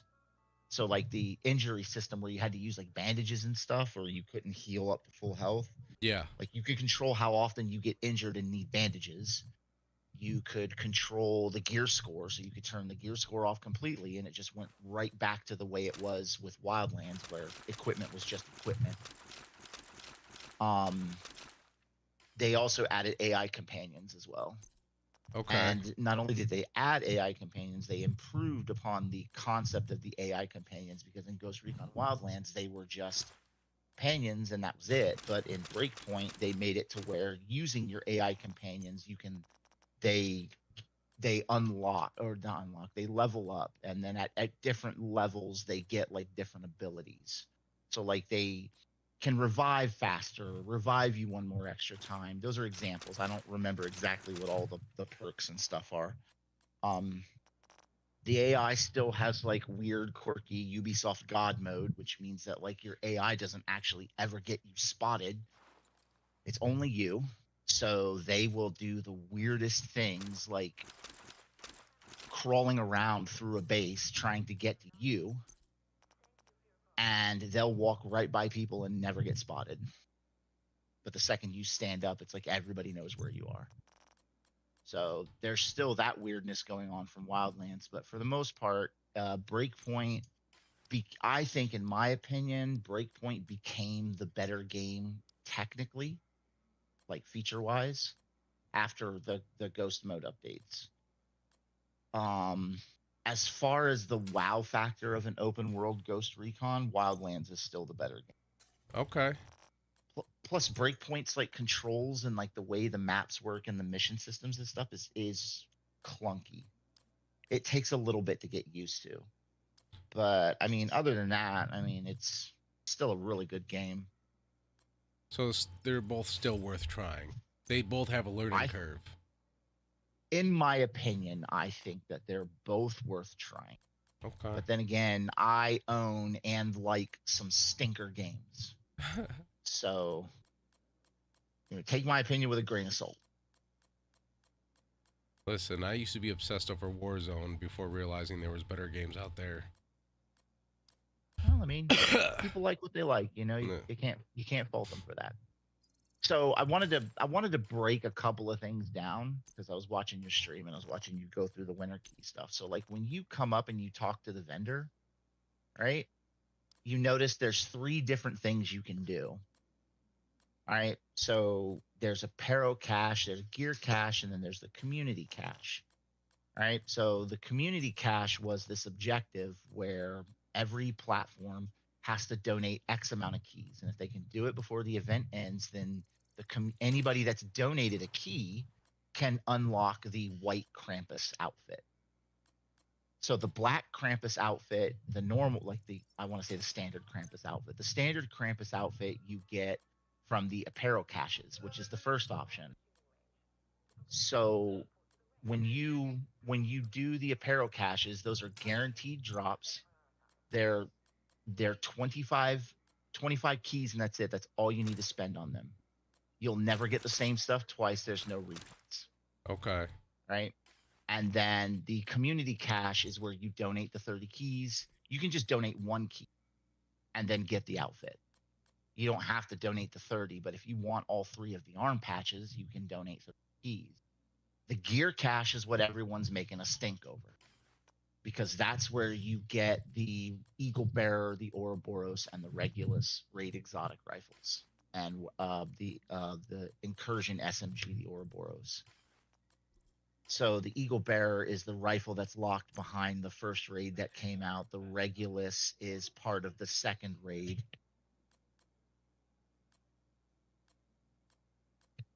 The Regulus is part of the second raid. And then the Ouroboros is the SMG that's part of the Incursion Paradise Lost. And those exclusive items that you could only get from there are now available through these gear caches. So that's what everyone's making a big stink over. Like everyone's farming keys for those. But there's also a bunch of like really cool named stuff that you can get from it. And there's like standard loot pool exotics that you can get from it. But in my experience, it's not the full loot pool, because I've only seen certain exotics repeat after spending. I've probably spent 250 keys on the gear caches just trying to like get a bunch of stuff, and I was tracking all of my results in an Excel spreadsheet, and I really only saw like maybe 10 different exotics from the standard loot pool drop. It wasn't the full like range of the exotic, but again, like with games like these, your mileage may vary. Okay. So there may be people out there that have gotten like standard exotic, but that's how those work. Because I noticed the first 2 caches you opened were apparel caches. There's nothing wrong with that, because they're guaranteed drops. Honestly, I focused on those first. You know what I mean? Right. But I'm still trying to figure out, what's the best, what's best and what isn't. So I'm just over here opening everything up. Yeah, no. So what I would do for like the holiday winter stuff, I would focus on the apparel cache, because it's a guaranteed. You only spend 25 keys on it, and that's it. You've got everything. Okay. There's no weird like farm 300 keys, only get 15 of the 25 items because you got a ton of repeats. It's not like that. It's Division used to do these events. There were 2 of them, I think, called apparel cache events. And what they were was you did the event, and then you got the keys, and those keys unlocked the apparel cache, and there was that's certain why nobody plays this game. Items that were available in that apparel cache. Bill, plenty of people play this game. What are you talking about? So once you got all There's of the a lot items, of people you that play completed the it. apparel cache event. That was a really popular thing. Everybody liked that, so they brought it back. Which I think that the winter event as a whole was like a big W. Okay. Another thing is tinkering, like your workbench. Yeah, So I was looking at that. I don't know exactly what you would need to do right now, but like this is your workbench. So anything in On my the left-hand side? stash, anything in the stash I can tinker with, nothing in the inventory? No, you can do both. Okay. Well, actually, you have to pull things out of stash in order to use it. I think. Don't quote me Okay. on that, but I'm pretty sure it has to be in your inventory in order for you to mess with it. But maybe not. I don't know. But your crafting station is over here, and then the tinkering station is the desk on the right. So okay, I'm going But over there. I don't know what that's gonna look like to you. Oh, you're it's on the inside the inside. white. Yeah, it's on the inside over here through this arch. Because I do remember that there's some stuff you have to manually unlock with the crafting bench and the tinkering station. So, like, there may be some stuff that you have to buy in order to unlock that capability. It wants me to craft a backpack. A badger. Yeah, cuff. I think it might be like an introduction to crafting, is what that actually might be. Well, maybe not. It looks like you've got 2 recipes.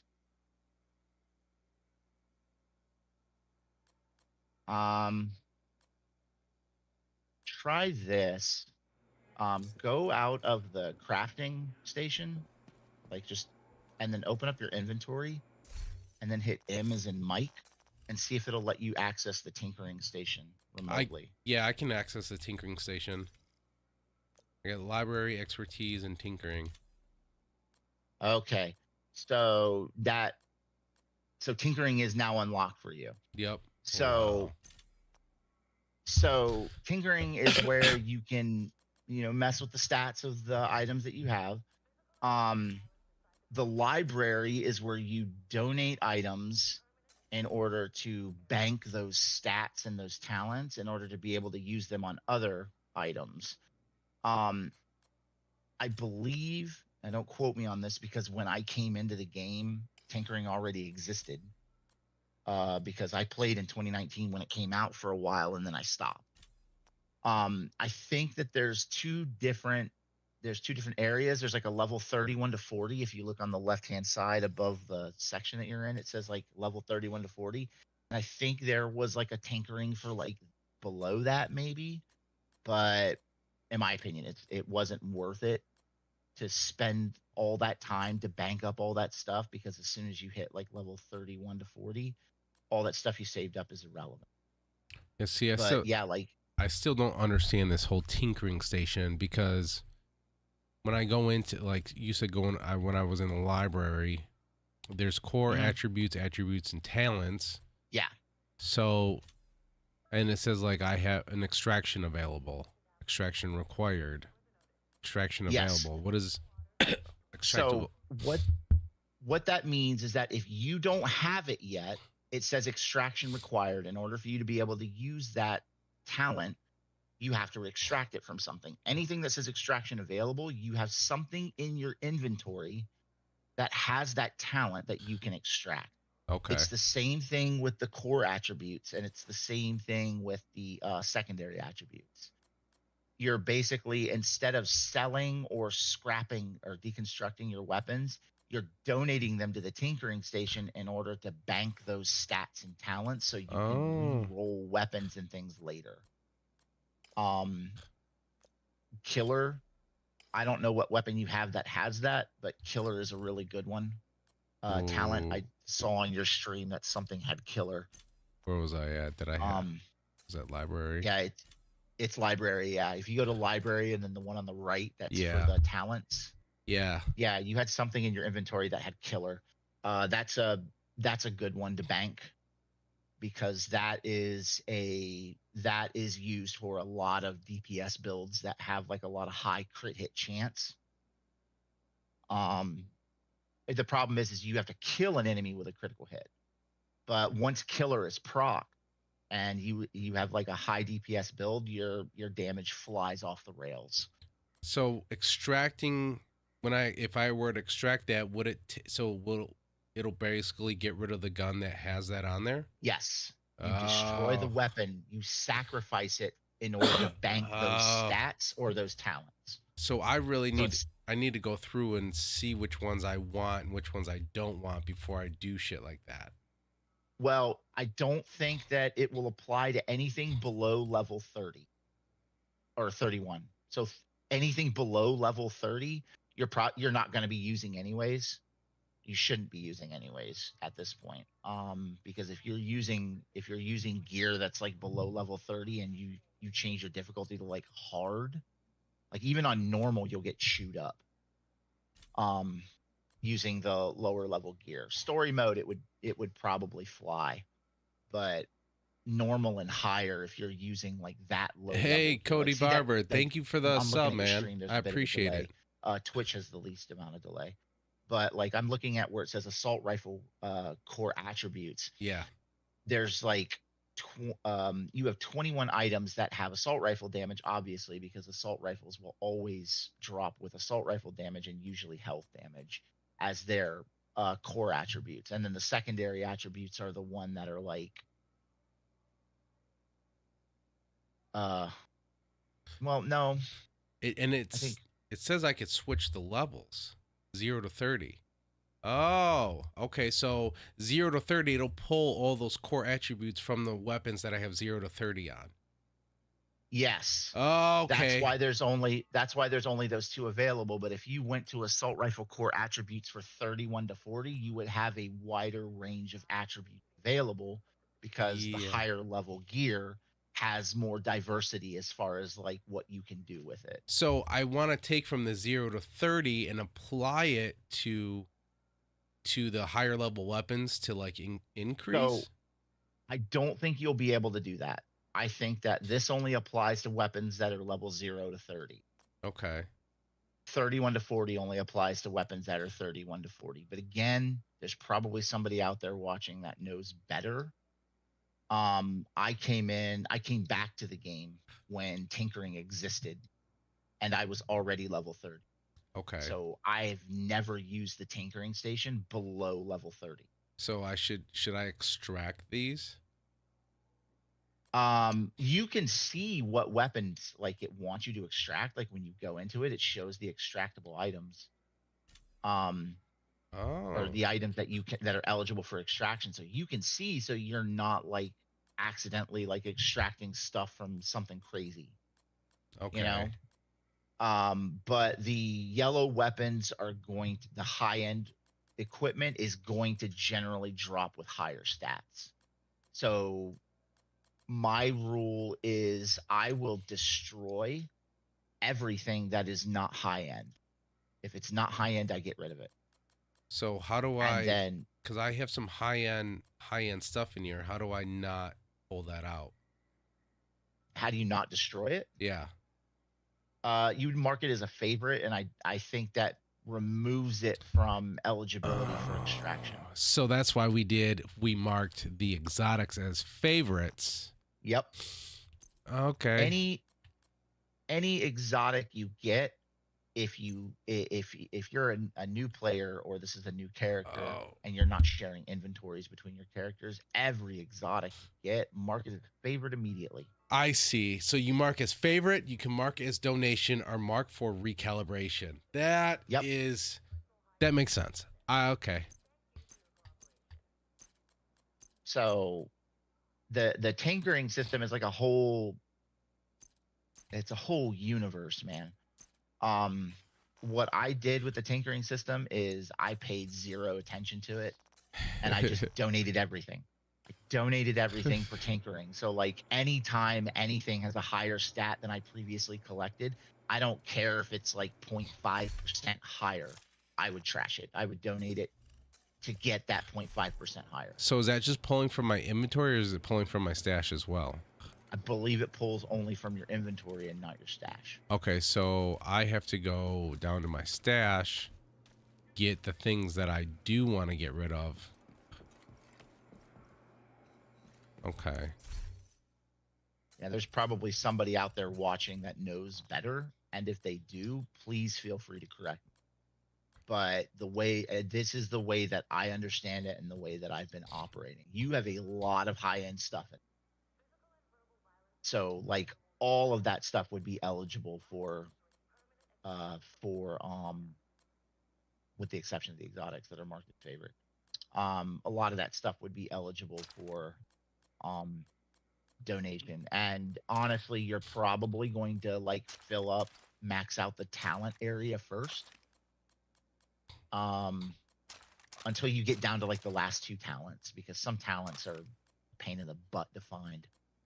But for the most part, like it's basically just going to be like trashing anything that you can't donate for your library, and then donating everything that you can.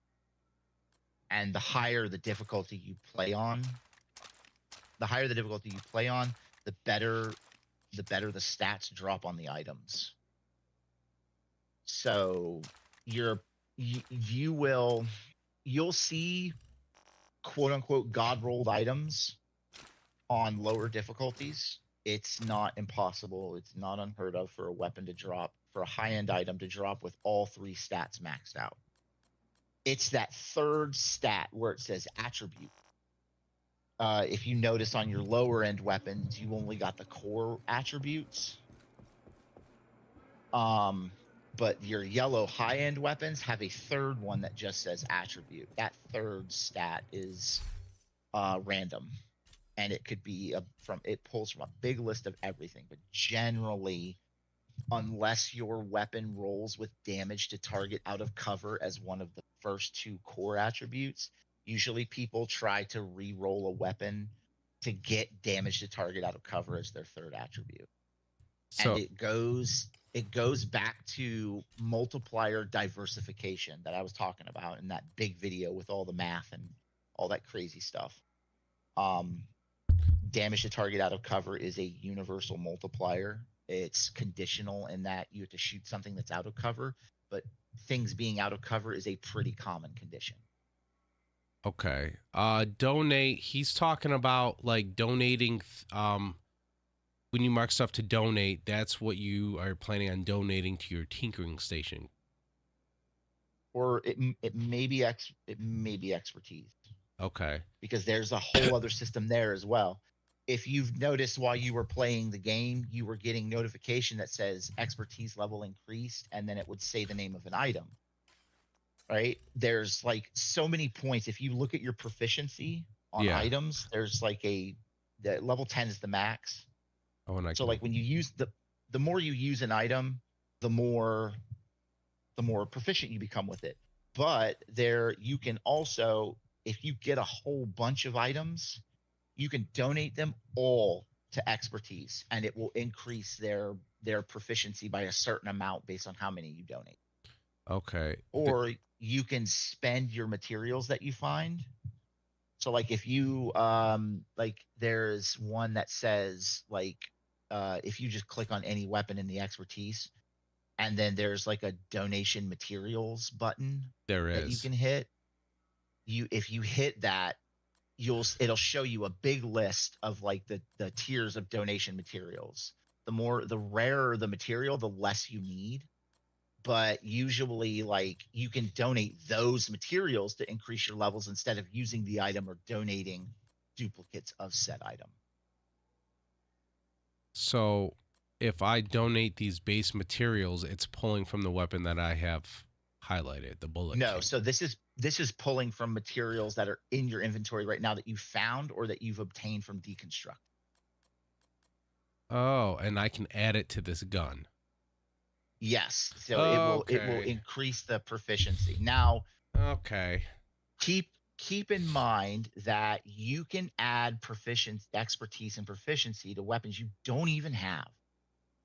So on your stream right now, I don't know how delayed this is, but you're looking at the Bullet King Exotic LMG. Yeah, still looking at it. Yeah. If you don't have that weapon, for example, I don't think you do, but if you don't have that weapon, notice how you can still donate resources to it. So a lot of people will power grind their expertise levels when there's expertise XP events, when the XP is like tripled. I think there's one going on right now, but don't quote me on that. I don't remember if it was Countdown Surge and then Expertise, or if it was Expertise then Countdown Surge. Okay. Holy crap, that guy's bass was loud. This is yeah, that was someone's bass. This is a lot to take in. Yeah. This is insane. But what I can say is that you can learn it all casually playing and just kind of pick it up as you go.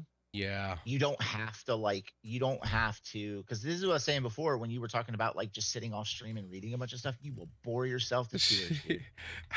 There is so much to know. You will bore yourself to tears. So a lot of people will encourage you to just pick it up as you go. So like play the game and then you're like, oh, what is that? Let me read about that. And then you learn something new about that. And then you go through and then you learn something new about that. And then sometimes you'll hit a rabbit hole where you'll learn a bunch of new things about something. Well, and I think it'll start with by like just messing with stuff, staying away from the high end stuff and the exotic, and just start pulling apart all the lower end assault rifles. Because like I do have a purple, so that killer, it's a purple, it's a level 33 assault, the SOCOM MK16. I can extract that talent from there. Yep. So now once you go ahead. I was gonna say once you extract it, it's permanent. Sorry, I don't mean to keep cutting you off, man. No. Just kicked me out of your group. I'm been idle, that's why. So once you extract something, it's permanent. So I thought that using these things when you like tinkered with your items, I thought that you were banking up these stats or these talents, and then once you spent it, it was gone. They're not. They're permanent. So if you get a weapon that is rolled the way you like it, but you don't like the talent and you switch the talent, you can keep switching that talent indefinitely. You'll never lose those talents. Okay. Once you've unlocked them.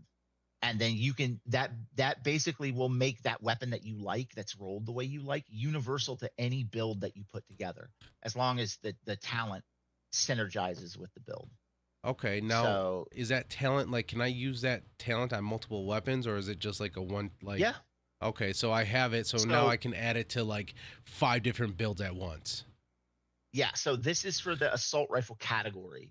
You can't use something that you've extracted for assault rifle onto an LMG, for example. That makes sense. But if you extract killer off of an assault rifle and then killer off of an LMG, then you can now use killer on assault rifles and LMGs. You can just re-roll it on anything. Now, what I will say about the system is that it's not an infinite flip-flop system.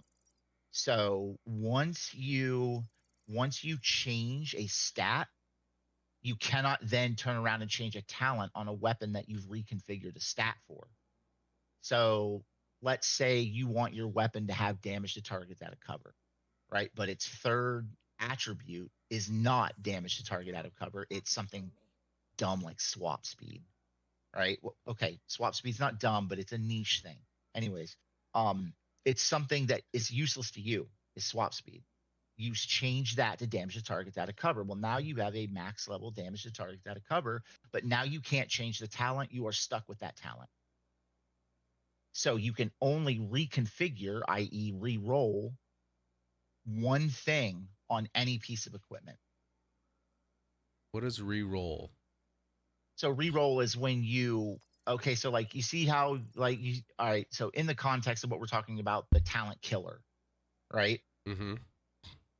If you get a weapon that has like meh stats, right? But you change the talent from, I don't know, streamline to killer, right? And you're like, well, I want to change the swap speed on this weapon, the third attribute, to damage to targets out of cover. Well, you can't do that because you changed the talent.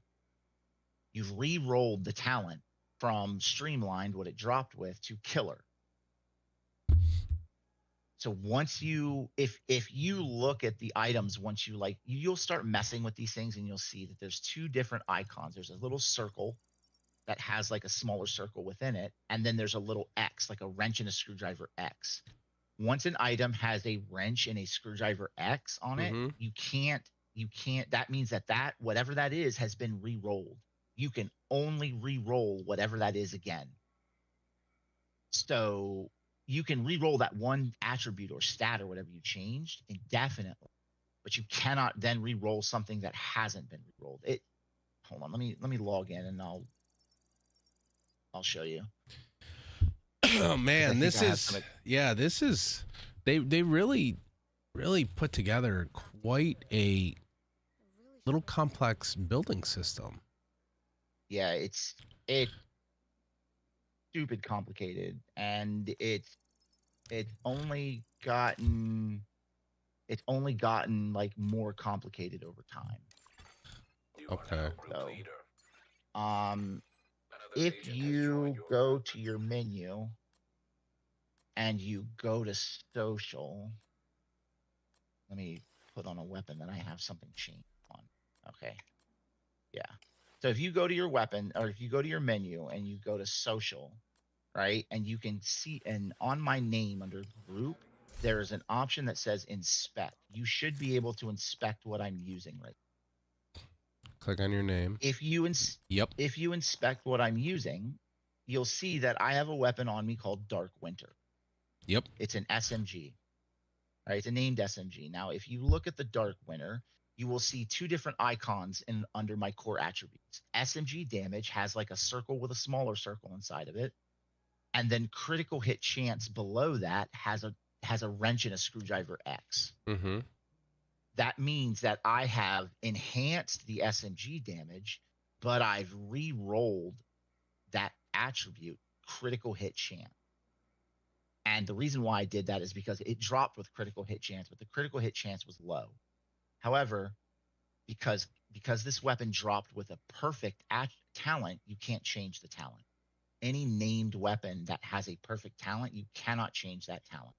So, because the critical hit chance was trash when I got this weapon, I just re-rolled the critical hit chance to max it out instead of spending points out. Like I did with the SMG damage. But if I wanted to re-roll that critical hit chance, that is the only thing that I could re-roll. I couldn't turn around and try to re-roll the damage to target that I covered to something else, because I've Okay. already re-rolled something on this. Once you touch something with a re-roll to recalibrate, like once you do that stat is locked in, and you can only recalibrate or re-roll that stat. When I say recalibrate or re-roll, I use the words interchangeably. They mean two different things, but I just mean re-roll, basically.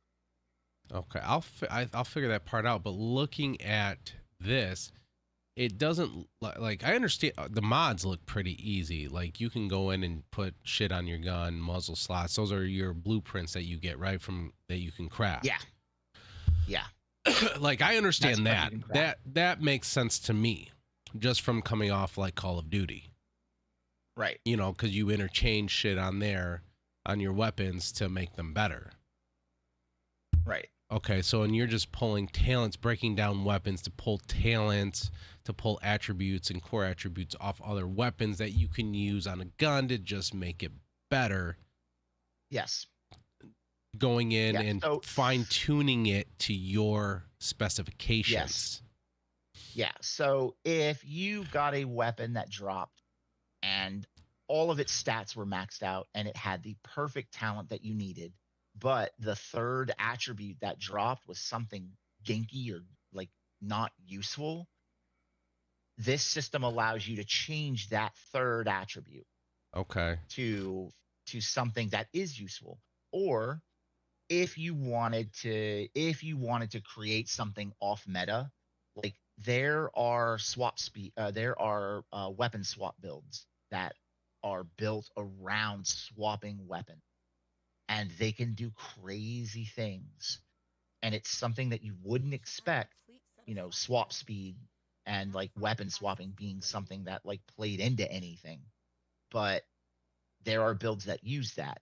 If you wanted to make an off-meta build that involved swapping weapons, and you could change that one of those talents on there or one of those attributes to swap speed. Okay. You know what I mean? This might So be. it Go ahead. Go ahead. No. Go ahead. I was just gonna say this allows you to fine tune, like fine grain, like nitty gritty, fine tune every single piece of equipment to squeeze out the absolute most that you can from it. Got it. Every day it's starting to make a little more sense to me, especially after seeing some, looking at your stuff. You know, the mods I get, that makes complete sense to me. Yeah. You know, it's just when like I'm understanding the attributes and the core attributes, pulling things from the weapons. I got to go through and see what stuff I like and what stuff I would like to take from. Mm-hmm. And then when you say like re-roll, so like when something has a like that attribute you had that plus 10%, you say you could re-roll that, and that means you could up the stats on it. Yeah, so if that's only if you have it maxed in your library. You can only, your stat that you re-roll from your library will only be as good as what you've donated. So if you only have like 3% damage to target out of cover in your library for assault rifles, and you want to change the attribute on a weapon from damage to armor, which is maxed out, to 3% damage to target out of cover, don't touch that max armor. Because if the max armor is better, your 3% damage to target out of cover that you have in your library is not going to be good because it's not maxed out. Once you donate a crap ton of items and weapons and get all of those stats and all those talents and everything as close to max as possible, that's when swapping things around is going to come into play. Okay. Phew.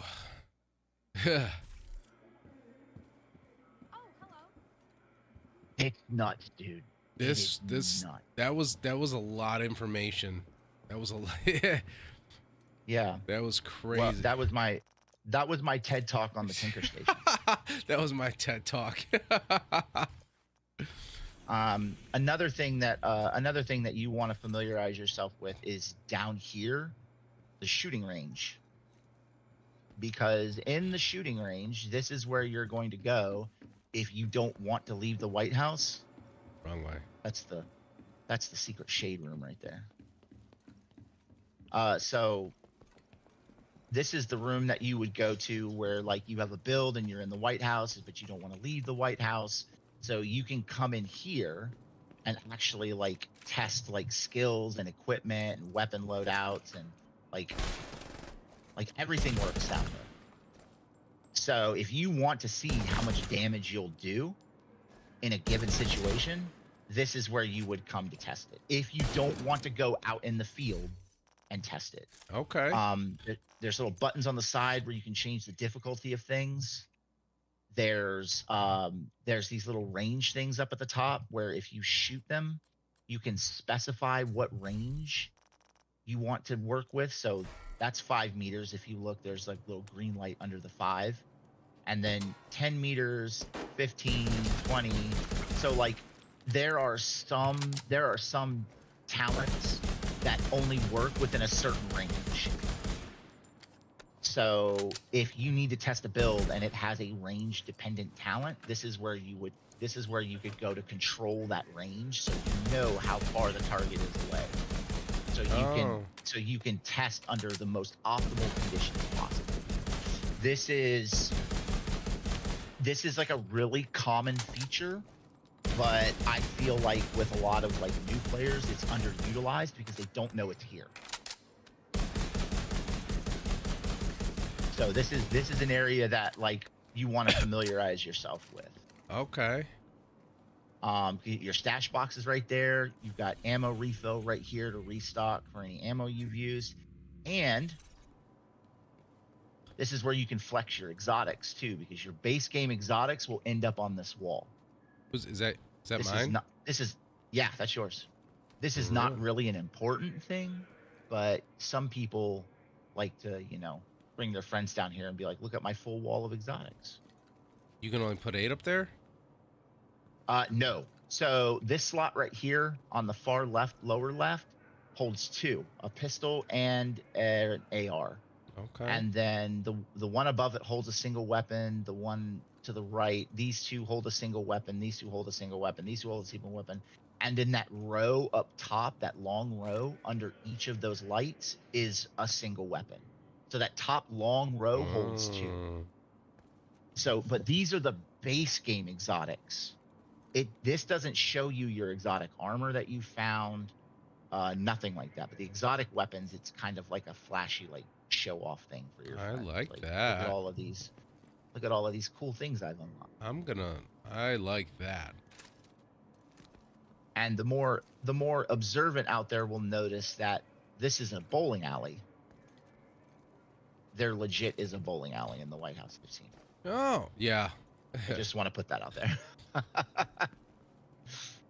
Or you could just, so if you are somebody out there who also likes the Division 2 and does not want to be bothered by any of that, you could also I'm not saying I'm going to. You could just choose not to mess with any of the fucking tinkering stuff and just run with the base shit that they give you. Yeah. You can run with everything you find. You can not tinker anything, and just use what you want. Another thing that I don't think I saw you do was that you're a marksman. You have the marksman specialization, but I've never seen you spend any of your points to strengthen it. I have not yet. You are correct. I didn't sharpshooter. So here we go. So yeah, every level you get 3 points for your specialization. There's 165, I think. I don't have the stream open. There's 165 points total that you can get. Yep. So a lot of people miss this. And in the lower left-hand corner of the specialization area, there is a bonus for every single weapon type. You're leaving 15% weapon damage for whatever type of weapon you want to enhance on the table if you're not using your specialization correctly. Okay, so like it's like a skill you tree. can go in, yeah, you can go in there and you can spec out your on the lower left hand side where it says 45 out of 45. There's like a bunch of different weapons down there. You can only do 3 of them, but you can do assault rifles. If you're always using assault rifles, you can put 3 points in assault rifles, marksman rifles, LMG, shotguns, whatever, like anything you commonly use. Like a lot of people leave that extra 15% weapon damage on the table. Like they don't use it because they don't know it exists. Start field research. So yeah, there are other specializations, and that was another thing I wanted to ask you about. Firewall, gunner, and technician. Are those locked behind a field research project that you have to start? Yeah, I have to start all 3 of them. Okay, good. So your year 1 pass that a lot of people are telling you to buy will give you instant access to those specializations. However, it is not required to buy the year 1 pass to use these specializations. You just have to do a project chain in order to unlock it. Okay. And then once you finish the project chain, then the specialization is unlocked, and then you can go and you can level the specialization. Expertise and proficiency applies to everything in this game. It applies to brand sets. It applies to individual pieces of gear. It applies to your weapons. It applies to your skills. It even applies to your specialization weapon. And the reason why maxing out your proficiency on things is essential is because once you max it out and it says you're quote unquote proficient, you can then spend resources to increase certain stats about it. Like for example, anything that's a weapon, if you spend points, spend resources, you can increase the weapon damage by 1%, capped out at whatever your specialization or whatever your proficient or your expertise level is. So your expertise level is 0. So right now you can't do it. But when you hit expertise level 1, which will happen fast because you have nothing proficient, well, next to nothing. So you're going to unlock expertise 1 fast. Once you hit expertise level 1, then you'll be able to go to anything that says proficient on it, and you can spend resources to put 1 expertise level in. So when you're watching a build video and somebody says, you know, I've got 30 expertise in this weapon, this is the damage it does. That means that their expertise level is capped at 30, because 30 is the cap. Like, you can't go higher than 30. Their expertise is capped, and they've spent the resources to give that weapon 30% extra damage. The more items in the game you're proficient with, the higher that level. The higher that level, the more points you can spend in your proficient gear, which means the more you can get out of it. Weapons will give damage bonus. Armor gives armor bonus. It's wild. Like, you can lose sleep over this stuff. Yeah. Fantastic. Like, as a matter of fact, I think I have lost sleep over some of this stuff. Fantastic. So. I can't wait to not sleep. All right. I think I want to go do a mission.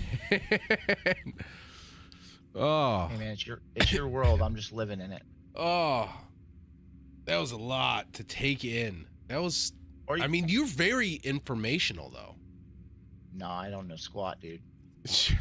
You know Believe it or a not. whole lot more than what I Believe it or not, like there are people that know like far more than I do. A lot of the stuff that I've learned is from trial and error. Some of it is from content creators. But a lot of what I know is from trial and error. So oftentimes I have the wrong impressions of things, or I misunderstand how something works. Do you want to go find some Christmas presents? Yeah, fuck yeah, I do. I mean, yes, please. Fuck yeah, I do. All right. There's one like right outside of the White House over here. So with the Christmas presents, like if you're by yourself and you're playing and you're just like chilling and you want to like go find Christmas presents, it's always best to search in the areas that are very Christmassy. One thing I would look out for is that just south of the White House over here, this is a named enemy spawn. There will almost, not always, but almost always be a named enemy here. Like there's one right now. It is an outcast machine gunner named the Brutal. That's fine. So.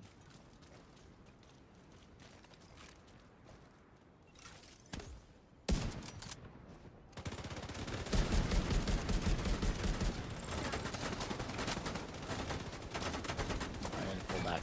Yeah.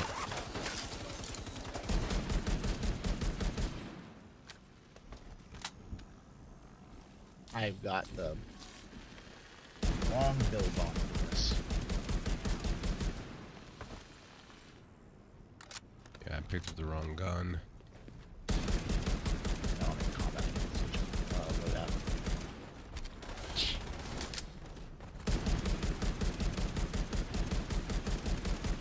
Oh, you want to hear something crazy? Yeah. Okay, so first off, see that icon over his head? Yeah. That means he has special ammo. Each faction has different types of special ammo. Outcast will set you on fire. Oh, look at that. Yeah, as you've just observed.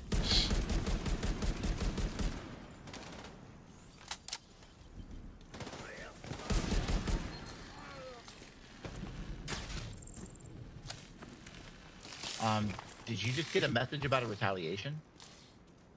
No. No? Okay, good. Why was that's it? another function. That's another like end game feature that I was going to explain. That if you didn't get the notification for it, I'm not going to worry about it. It's just for me. So these Christmassy areas will usually hide a present, at least one. There's one in front of this seat right here. Oh, so they're Now just the remember- green ones. Yeah, the green ones with the foil red bow. Door kicker knocks and an ugly green sweater. There you go. They drop past seasonal items. Uh-oh. Krampuslav. says they appeared, but I don't see them on the radar, which means they're probably over here. Yep, there they are.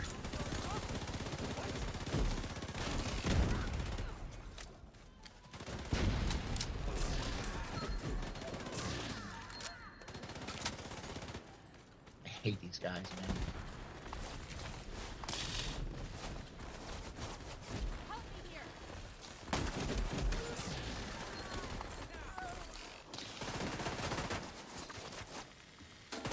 My gun isn't making any noise at all.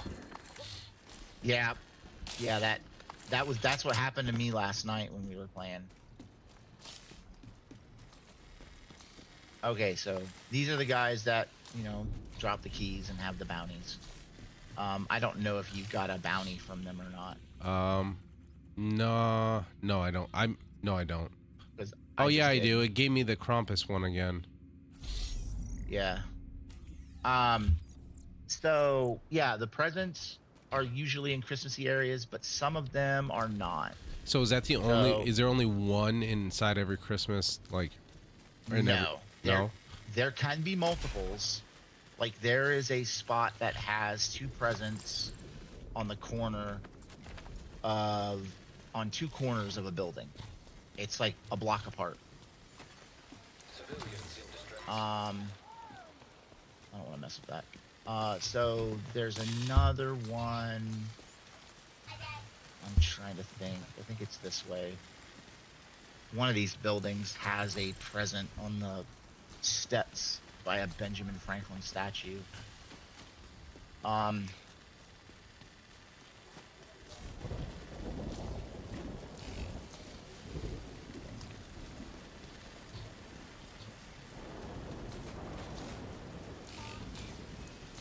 Yeah, there's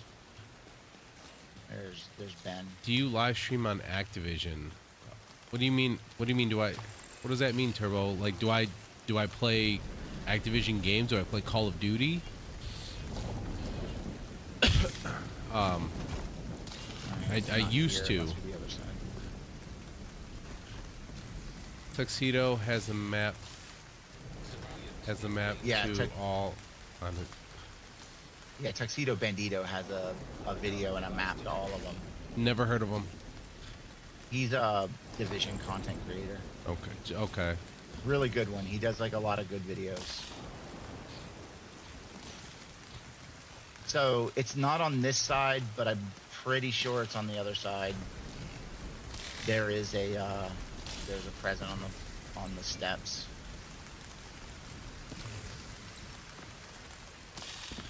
We'll get this present and then I will stop dragging you around. No, you're good. We're trying. You showing me where all the Christmas presents are.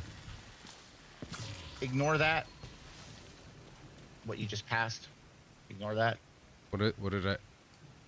We don't talk about Descent. Is it this door? We don't talk about Descent. This? No, it's a game mode where like it's basically like a roguelite where you give up all your equipment and all your skills and everything, and you progress through levels and can unlock different skills, talents, things like that. And it says it's buy and sell. A pain in the butt. It's a pain in the butt. Yeah. Well, to me, it's a pain in the butt. There are a lot of people that like it.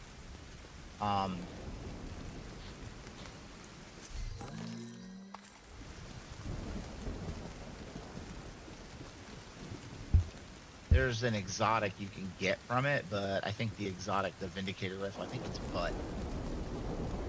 I've never used it. Oh, there. Yep, there it is. All right. On the table in front of the chair. Sorry, I'm coming. I was talking to my 4-year-old. No, you're good, man. Playing Division 2, honey.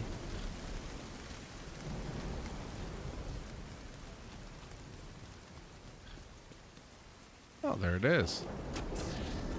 Cricket and a Santa jacket. Yeah. Pretty sure. Ooh, that's a nice Christmas sweater too.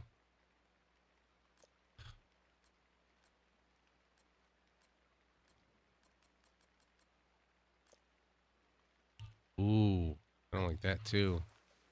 And this is everything that I've picked up so far while being.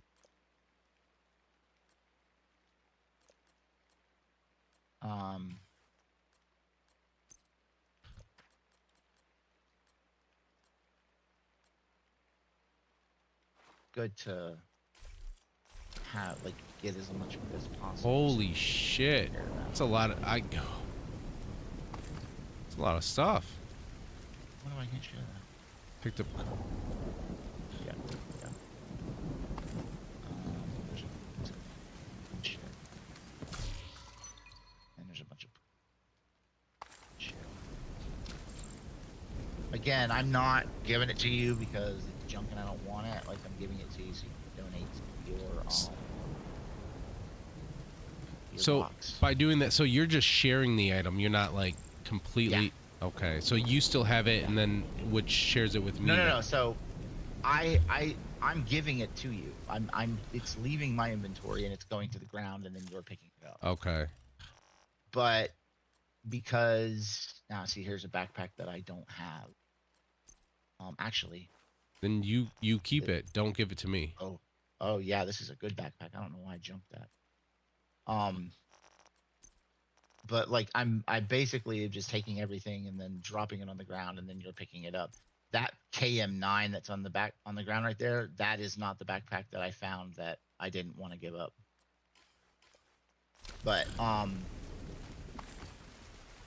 yeah, it's basically either I'll find something or I'll drop it all, and then it'll either be something you can use that's a replacement for something you have, or it'll be something that you can donate. There we go. I changed my build because I was using a DPS build, and that would absolutely like ruin your experience. I think what I'm gonna end up doing is like doing a lot of this stuff offline, figuring out what I don't want, contributing, you know, getting rid of stuff like that. I don't want to sit at, like, definitely, you know, we can still link up offline too, and still show me the ropes on. Man.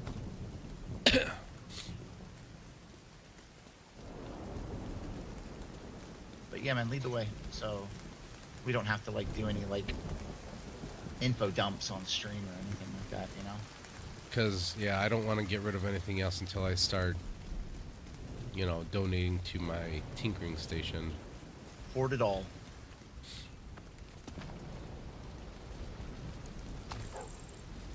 Just sit on it. Mountain of loot like Smog. Oh, I got a lot. What is next? I got control points here.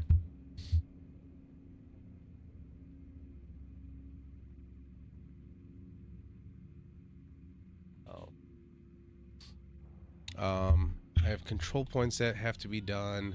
There's still stuff on the side map. There's what are raids? Raids? Yeah, what's a raid? So a raid is basically an 8-man it's an 8-man like big mission. There's a lot of mechanics, there's a lot of strategy, there's a lot of tactics that are involved. Funky, I'm playing on PC. There's a lot of group build synergy, so I recently just got into the game like when you 3 play weeks by ago. yourself and you're making a build and like you're trying to synergize all of these talents.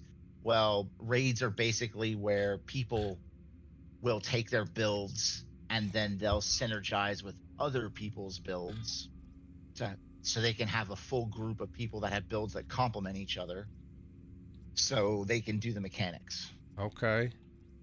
And beat the bosses. So oh, okay. So raids are hard. That'll be fun for like a guild night, getting 7 or 6 other people in here from stream, and all of us going in and doing something like that together. What I'm trying to think. Have you ever played Destiny 2? I have. I tried it. I'm not a big Destiny fan. I'm trying to think of something that, like, to put it into context to better explain it, because I don't feel like I'm doing a good enough job. They're basically just like missions on crack. Okay. I like missions on crack.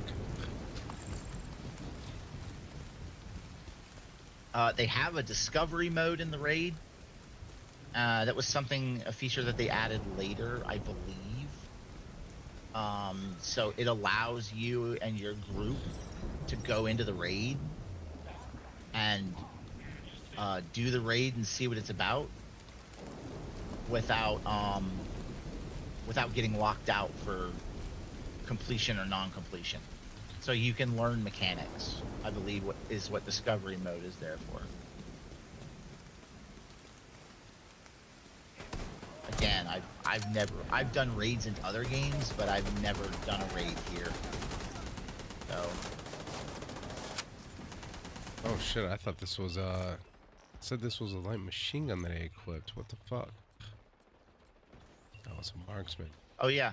Whoops. That funny thing that I was gonna tell you. When you shoot a machine gunner in the back and you blow his ammo pack and he stands there and he dances around while bullets fly everywhere. Yeah. In order for Ubisoft to make that possible, the way it works is there's actually a tiny little machine gunner inside of his back. And when you shoot and you break that weak point, that machine gunner starts shooting in random directions. Oh. So there's like mechanically, to make it possible, they had to put a tiny little enemy inside of his back, and when you shoot the weak point and blow it up, it starts shooting like in random directions. So now that's something that you will never be able to unsee. No. Okay. That's kind of dope that they did that. Oh, there's already somebody over here. Oh, there's a heavy over there. Yeah, I called in the allies.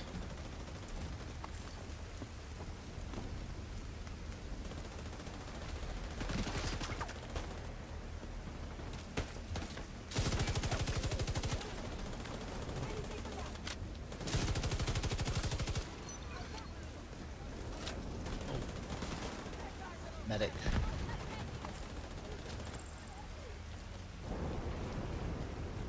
I have just violated the Geneva Conventions. I targeted a medic. We got more coming from over here. Yay, war crimes. I'm up top. There's some inside here. Right behind you. Yep.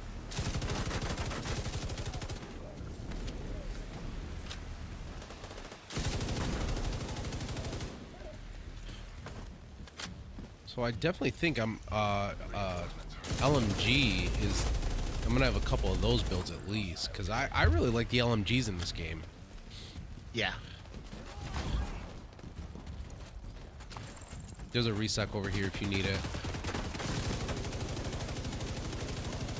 Sorry, I didn't mean to step in your way with a shield. I basically just body blocked. No, man, you're good. You're good. So there is actually a build for LMGs. It's a gear set. He's coming around. He's going to come up these steps right here.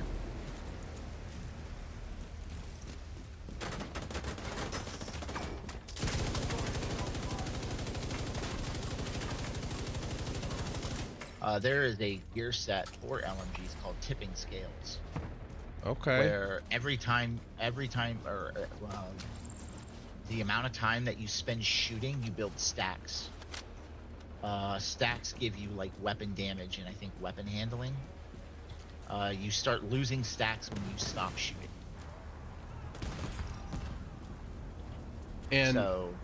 And every single one of these builds are also really good for the Dark Zones as well, correct? Well, that I don't know. Dark Zone is where things tend to kind of start homogenizing because there's There's metas that people follow. So people like earlier you found a piece of gear for the Umbra Initiative gear set. Yeah. That's one of the more popular PvP gear sets. It's not something that you only use in PvP. You can use it in PvE. It's fine. It's a great set. It's just that because of its talent, it's real popular in PvP as well. I've listened to people trash talk while they were fighting in the Dark Zone, and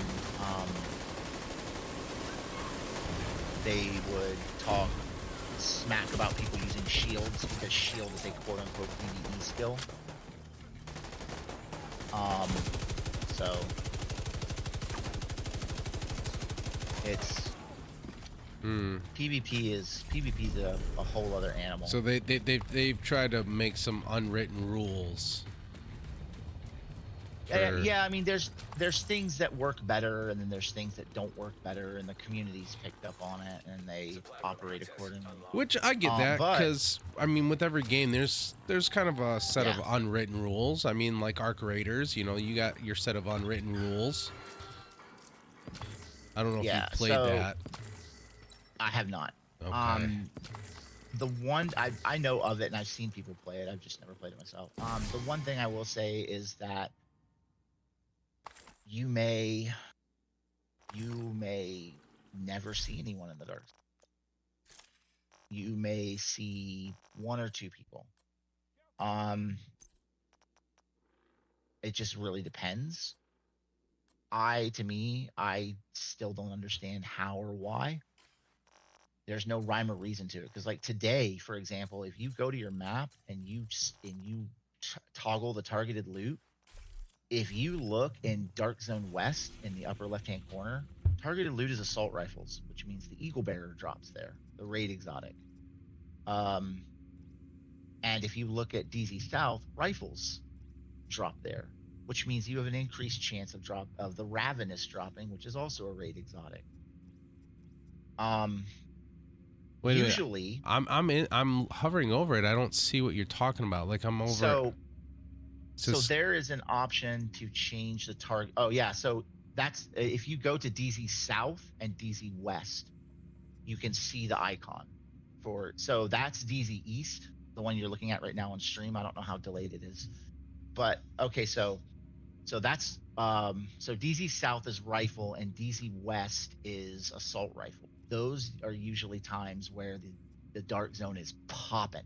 Okay. It is full of people because there's all sorts of people there trying to get those raid exotics without having to do the raid. Which you said is an 8-man group, which is a pain in the ass.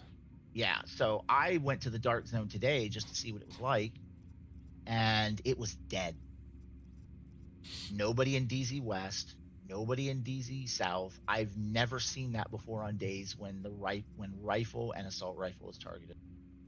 Now, because I don't exist in PvP circles, I don't know their mindset, so there may be something I'm missing.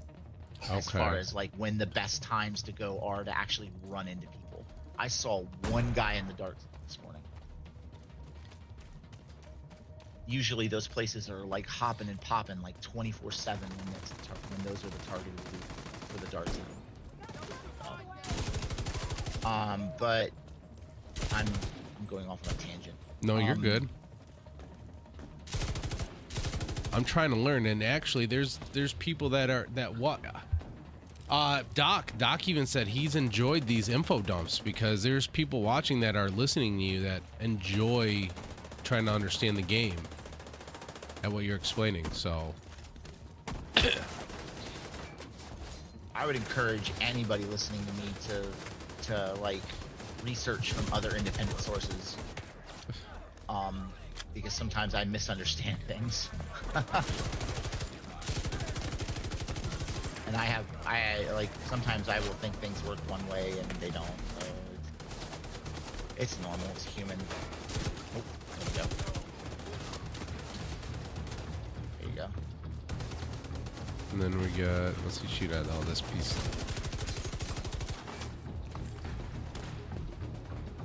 We got more guys. Oh, it's a propaganda broadcast. That's right. Yeah. I'm gonna go hit it, so we can get the guy with the key to come over here.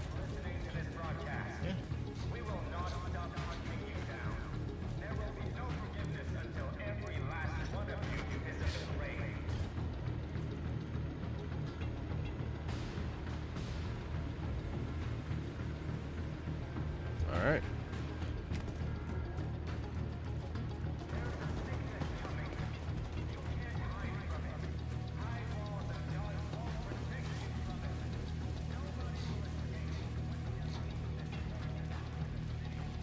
But yeah, it's like the reason why the Dark Zone gets so busy with that targeted loot is the law of averages. Ooh! I don't know what LMG that was, but holy cow. What? The rate of fire sounded like way high on that.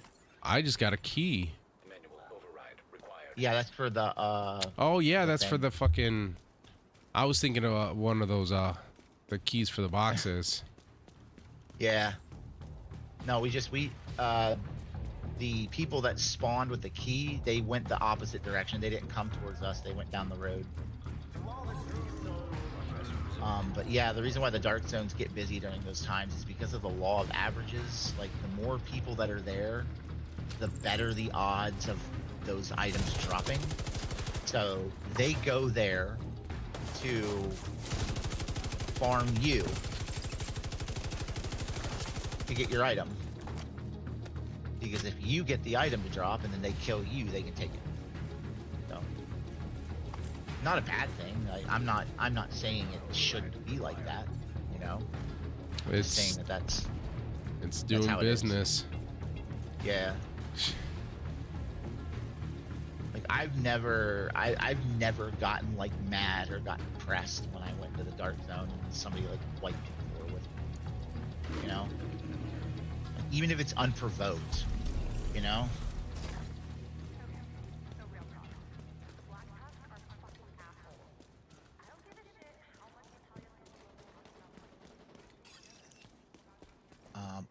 Oh.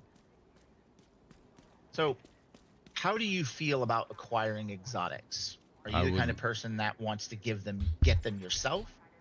Or are you the kind of person that doesn't really care where they come from as long as you get them?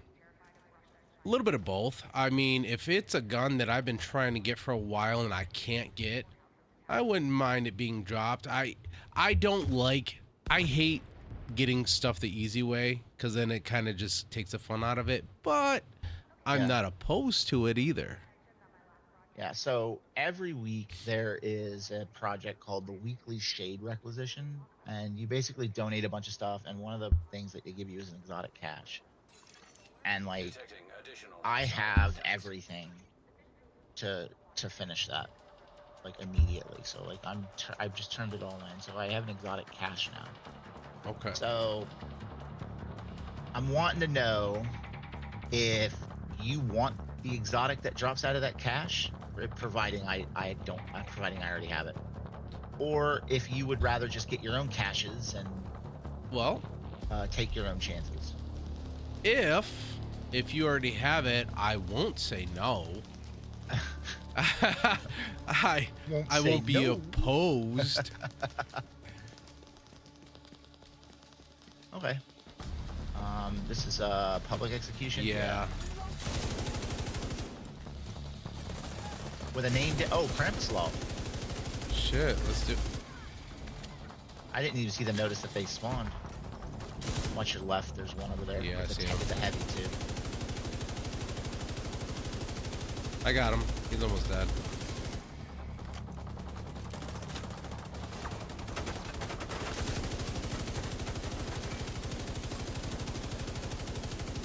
There you go. Now just picture a miniature guy inside of his back. Dude.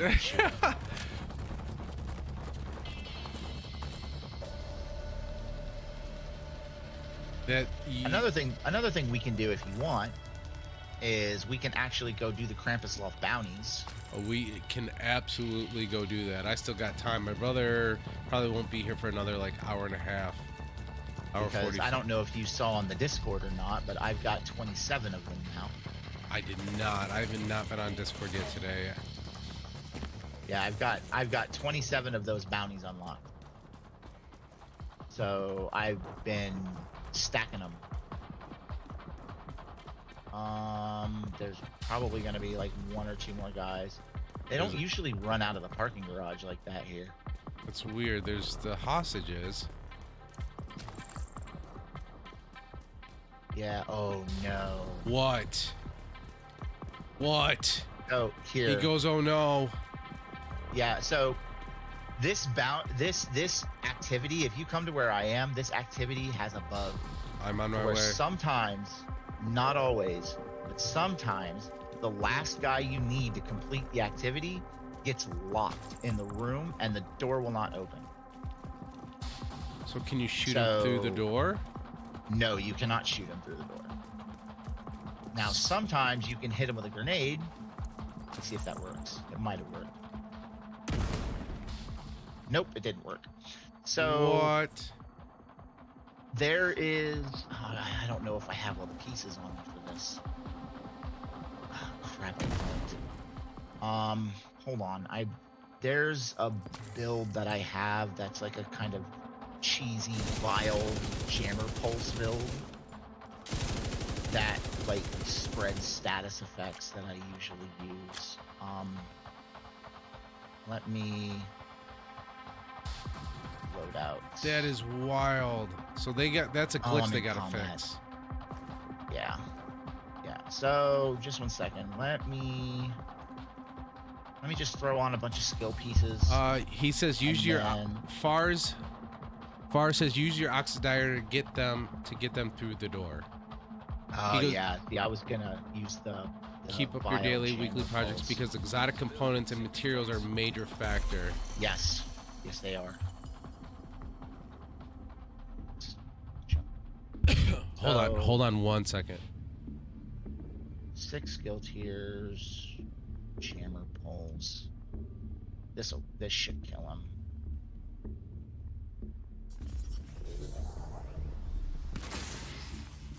Yep, there he goes. He dying. Oxidizer works too. It'll go through the walls.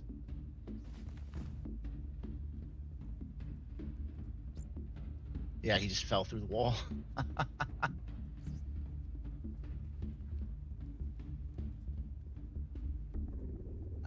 was I using?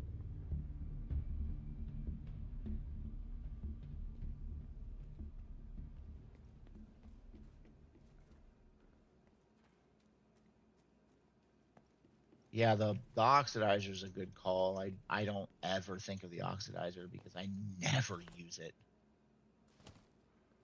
Like, I think I don't even think I've like got very much expertise in it, if anything. Sorry about that. No, you're good, man. All right. Yeah, I have like no proficiency ranks in oxidizer. No, I got him. Like, if you look on the stairs over here, there's a body. That's him.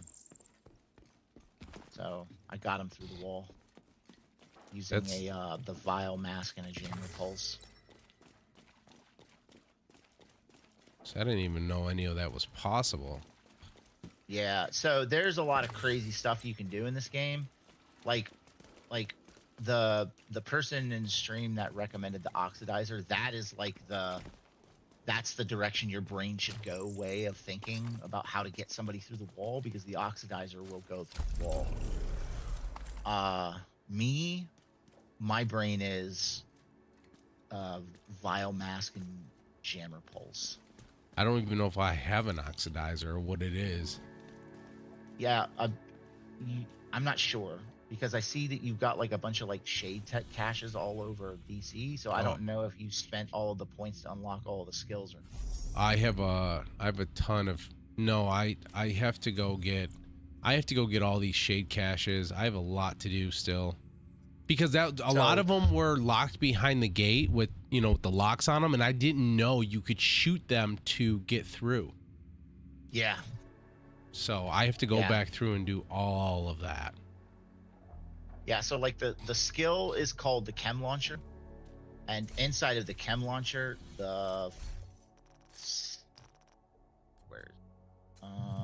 it's the the chem launcher. Fourth option over. Okay. The fourth option over is the oxidizer. So the oxidizer is basically like a cloud of like corrosive gas, and at high skill builds, it's stupid deadly. And you shoot it at the door and it kills them. Yep. Oh. Because it's an area of effect, and it's like a gas. So logically, like the gas will seep through the door and kill them. Okay. But what I did was, so there's a mask, an exotic mask called Vile. And Vile has a skill called Toxic Delivery. And anytime you inflict a status effect, doesn't matter what it is, just status effect, it will put a debuff on them that deals damage over time for 10 seconds. And the total damage dealt is equal to 50% of your concussion grenade damage and is increased by your status effect attributes. So there's a build that I have. I don't have all the pieces for it, but there's a build that I have where I put it on and it pumps up my grenade damage. And then the status that I inflict on them is EMP with the jammer. So the status is like, it's basically just, it's nothing. It's this. I don't know if you're watching or not, but it's basically just this. I'm looking. That's it. And all it does is EMP jams. All it does is EMP jams. Is that a Krampus? EMP jams. Yeah, it EMP jams the enemies, but because Vile will put a dot on you, a damage over time debuff. If you have a status effect, that mask turns a non-lethal skill into a lethal skill, because all it does is deal damage. You basically put the debuff, you basically jam them, and then that applies a status effect. That's a status effect, and the Vile mask says, well, close enough, and then puts a damage over time debuff. So it's there's other ways that you can do it. It's a really like crazy way to like kill a whole bunch of people real fast. I watched the first time I ever saw it, I played a game. I joined a guy who just happened to be a speedrunner on YouTube, and I watched him kill like dozens of people in seconds with it. I thought he was hacking, honestly. But I asked him after the game, I was like, hey, how did you do that? And then he told me about it, how it worked, and I thought the Vile mask was worthless, because that's how little I knew. I still technically know very little. But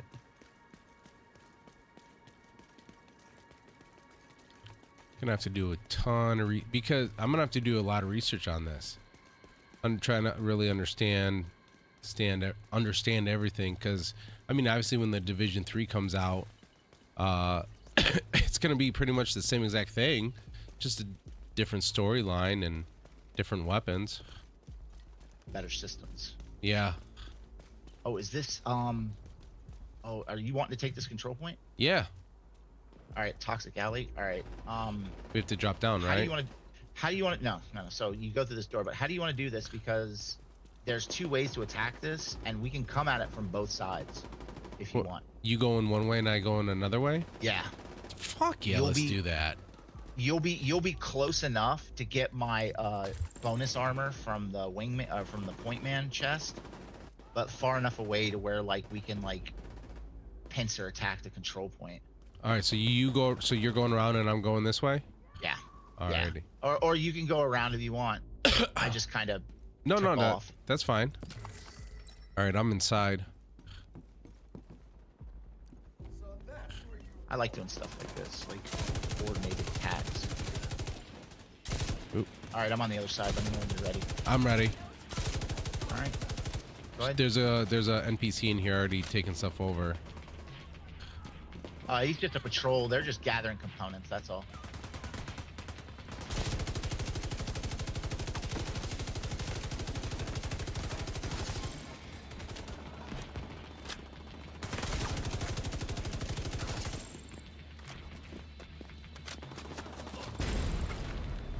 Above you on that catwalk.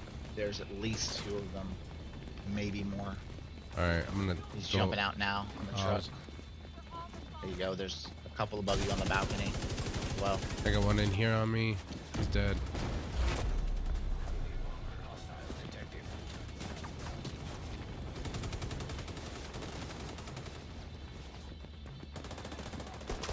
There we are. And I got a boss in here on me. alright, there you go. I got him. No, come here, guy.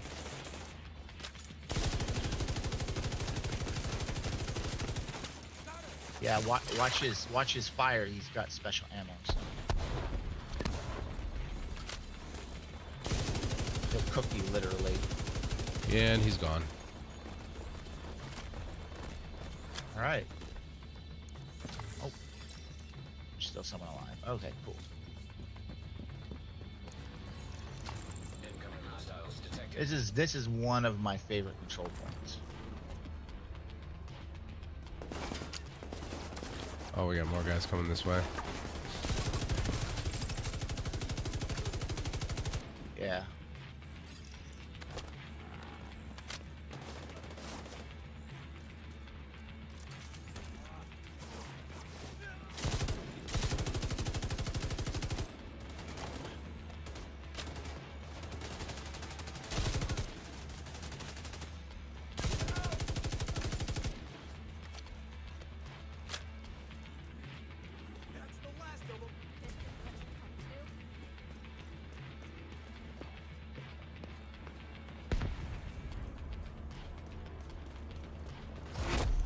Heavily armored hostile detected.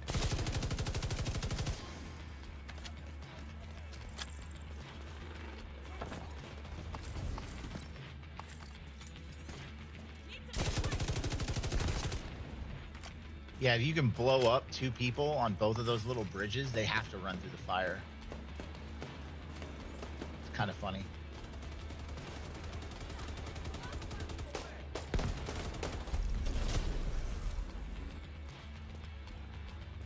That was a fucking smooth time right there.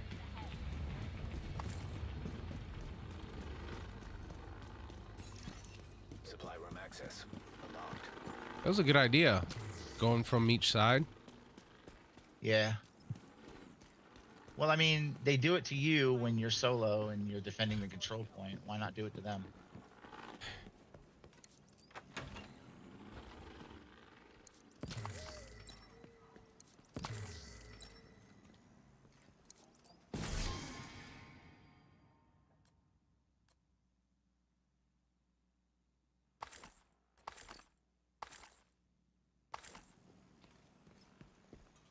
Sometimes an enemy gets stuck in this room right here too.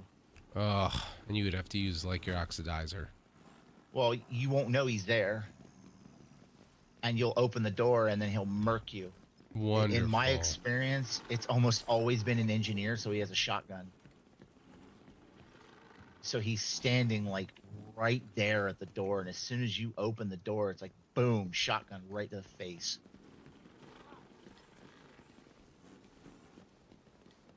So, like, usually I will like drop a grenade or something right at that door and try to spook him if he's in there, and if it scares him. To try to Like push if push him back. Well, yeah, like the radar turns red when the grenade goes off. That means that someone's in there. So, I've died more times than I care to admit to that. I'm done with the control point. Let me just open this door and get my loot. Boom. Now I'm dead. I have there's 4 control points on the other side of White House, and then I have actually 3 control points to hit on the bottom over here. There's a convoy thing going on and a public execution. I have an idea. Yeah, what's up? So,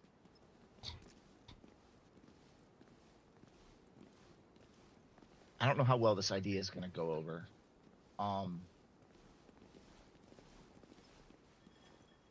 If you so the way the map works is if you change the difficulty, it resets all the control points. right?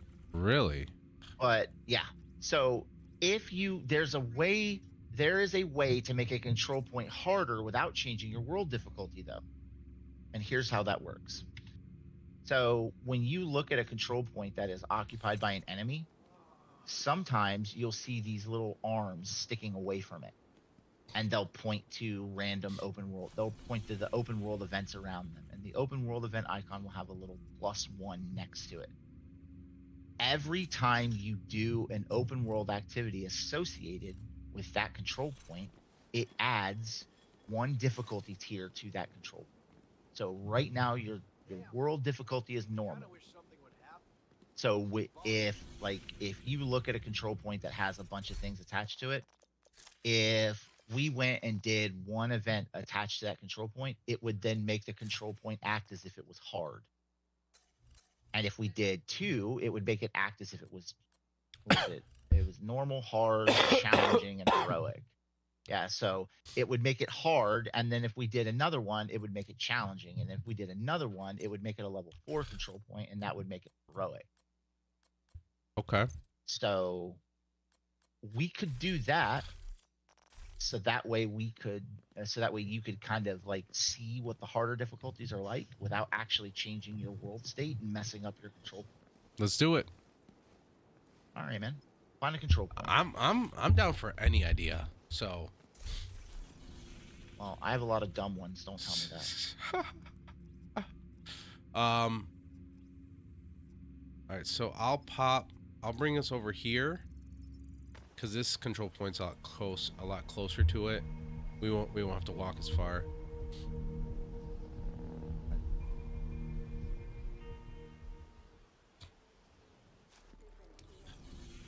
And then it's right here.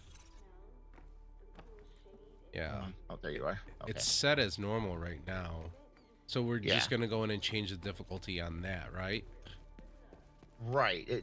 So as long as the events in the world have that little red line attached to that control point, doing those events only affects that control. So this control point here has 1 event attached to it that's all the way over there. I don't know if you see where I click on the map. No, all right.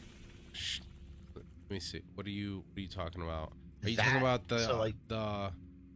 no, that's a propaganda broadcast. What do you? So the question mark all the way on the left, there will be a blue circle on the map if you move your map left more. Where it says unknown activity, which is Oh, that's right. I'm sorry. I see it. Yeah.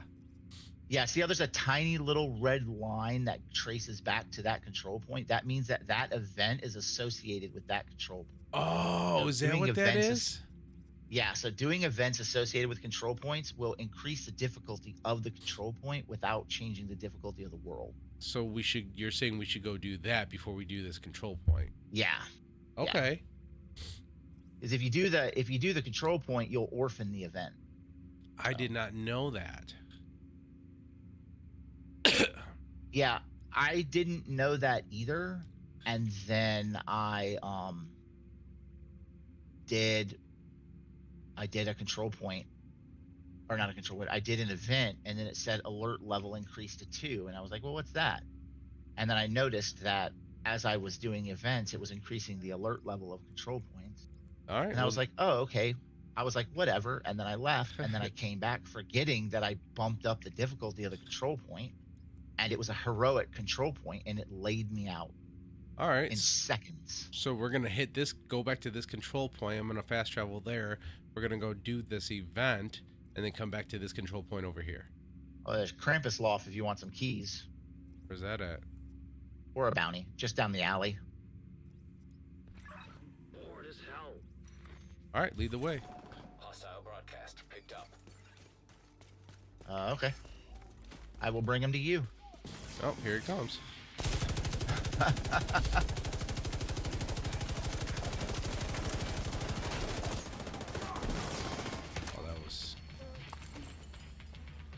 Yep, there's one more down there.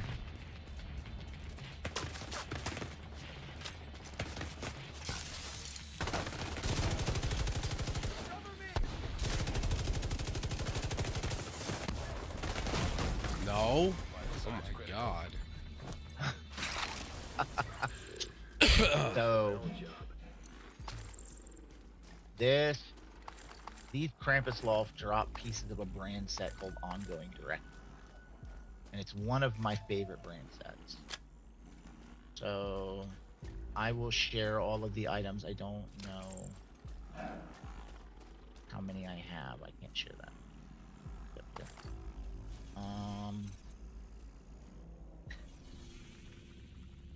So it's a really good brand set for if you're using an LMG Okay.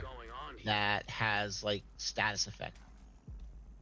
Right, so there's an exotic LMG called Blue Screen, or if you're using an LMG that can inflict status effects like the Iron Lung, which sets people on fire. The Ongoing Directive gives you here's another piece right here. Ongoing Directive gives you hollow point ammo for every for if you attack something that has a status effect on it. Attack it and kill it. Okay. And hollow point ammo increases your damage to that target, and then you can amplify that even more by equipping a weapon that has the talent Sadist on it, which does amplified damage to bleeding targets. Because bleed is what you inflict when you use hollow points. So, Ongoing Directive is a good build to keep an eye out for. What is this right here? Just a patrol. Yeah, this is this. So this control point. Oh, it's a patrol. Okay. Because we're gonna head up and do that other. Yeah. Okay. Which, if you want, I can fast travel closer to it, or we can just walk it there. Oh yeah, we can fast travel to the vault control point. Yeah, which will be closer. Yeah, right here.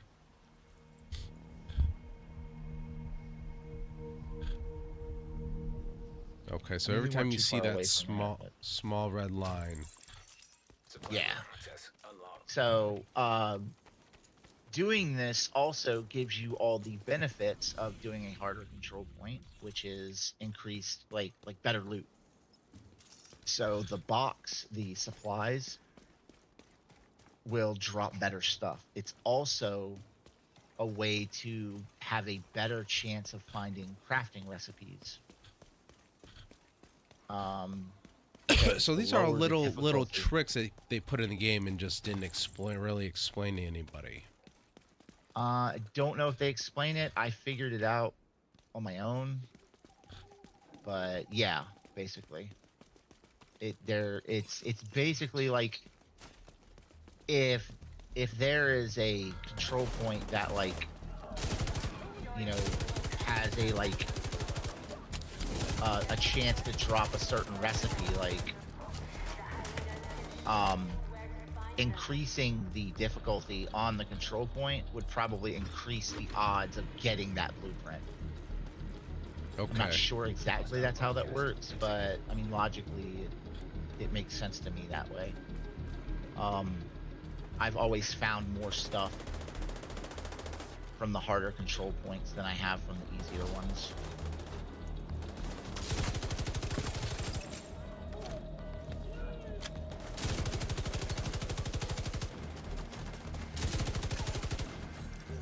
Access key detected. I'm coming back over to hit the speaker. Okay.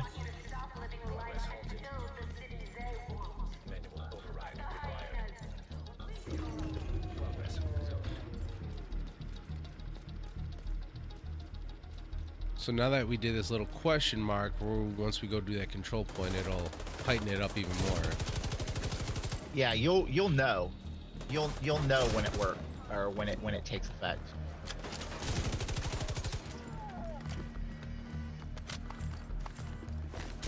Oh, here they come. Yep, there's more. Holy shit, I gotta back off.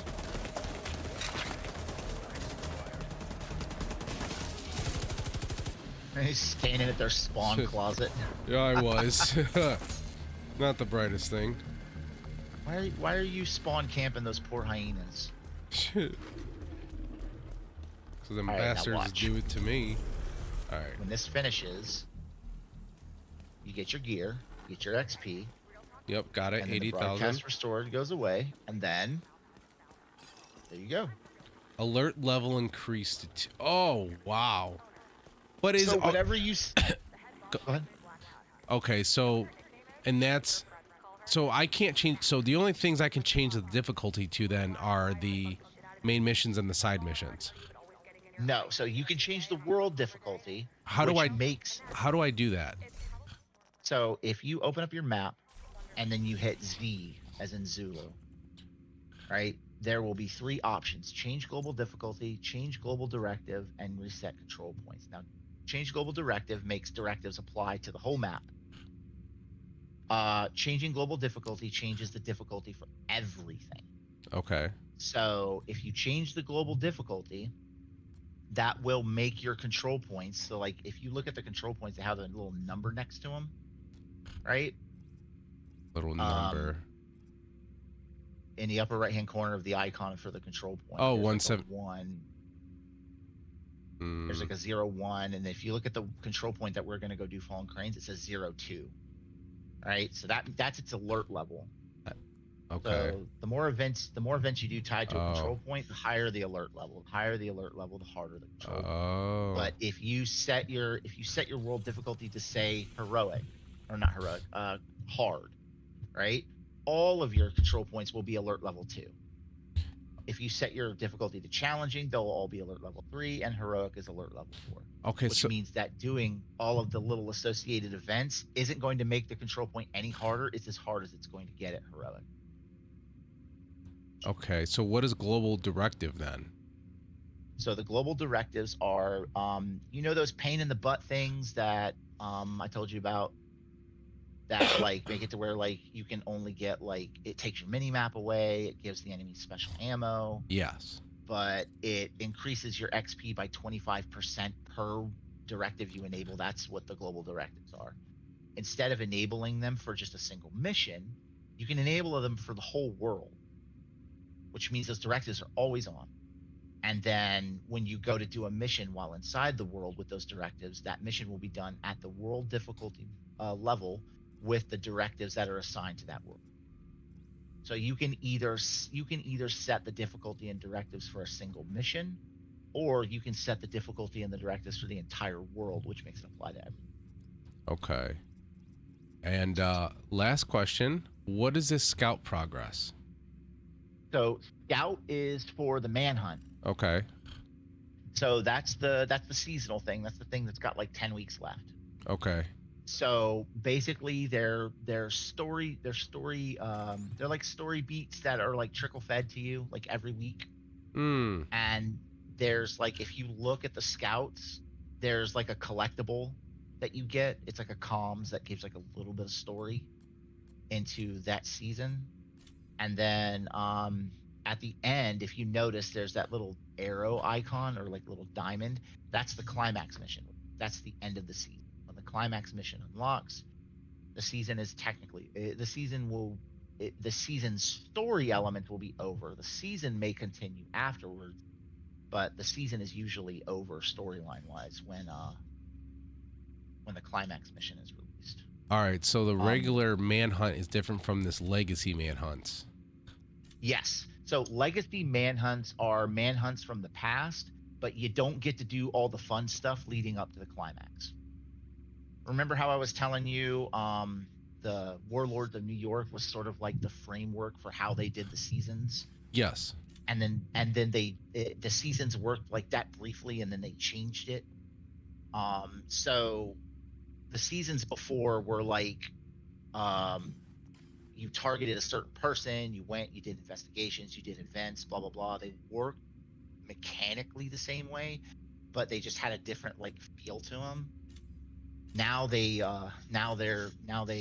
changed them to what this is now. I think it was like some seasons revamped or seasons revised or something like that. They had a big update. I think it was maybe with Project Resolve, some big title update where they changed a bunch of balance stuff. But yeah, so this is the seasonal thing to do. This is going to this is going to level up your season pass like stupid fast. Another thing that will level up your season pass really fast is your journey. Now, your journey, if you open up your menu and where it says winter event, if you click on that, you'll have 5 different options: the seasonal event, the season pass, the journey, the priority objectives, and the events timeline. Events timeline is like the forecast for what's coming. Priority objectives are things that you can do to get bonus XP or exotics. Priority objectives are the fastest way to get exotics, because sometimes the game will give you an exotic for a priority objective that's just open world, which means like 3 minutes of effort, and you can get an exotic item. Journey is basically a bunch of little things that it has you do. The first 2 levels of the journey are to familiarize yourself with how journey works. The 3rd level and on are applies to the seasonal modifier. Man, we're getting into the weeds with this. The seasonal modifier is basically something that changes the way the game works, like fundamentally changes the way the game works. Like this season, I don't know if you've noticed, every once in a while you'll hear some True Sun defector grunt a voice line. This sucks. I didn't sign up for this. Garbage like that. Yes. So what that is those are companions. This season unlocked companions that you can actually bring with you. So you have like an extra person with you. You have however many players you have plus an AI companion. And there's 3 different companions. There's Assault, there's Tech Line, which is an engineer, and then there's Quick Fix, which is a medic. Medics drop medic boxes. Tech Lines drop Assault, like turrets. Mm-hmm.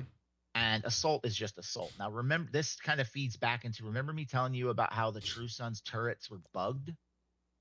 And they were like one-shotting people at the beginning of the season? Yes. That's why.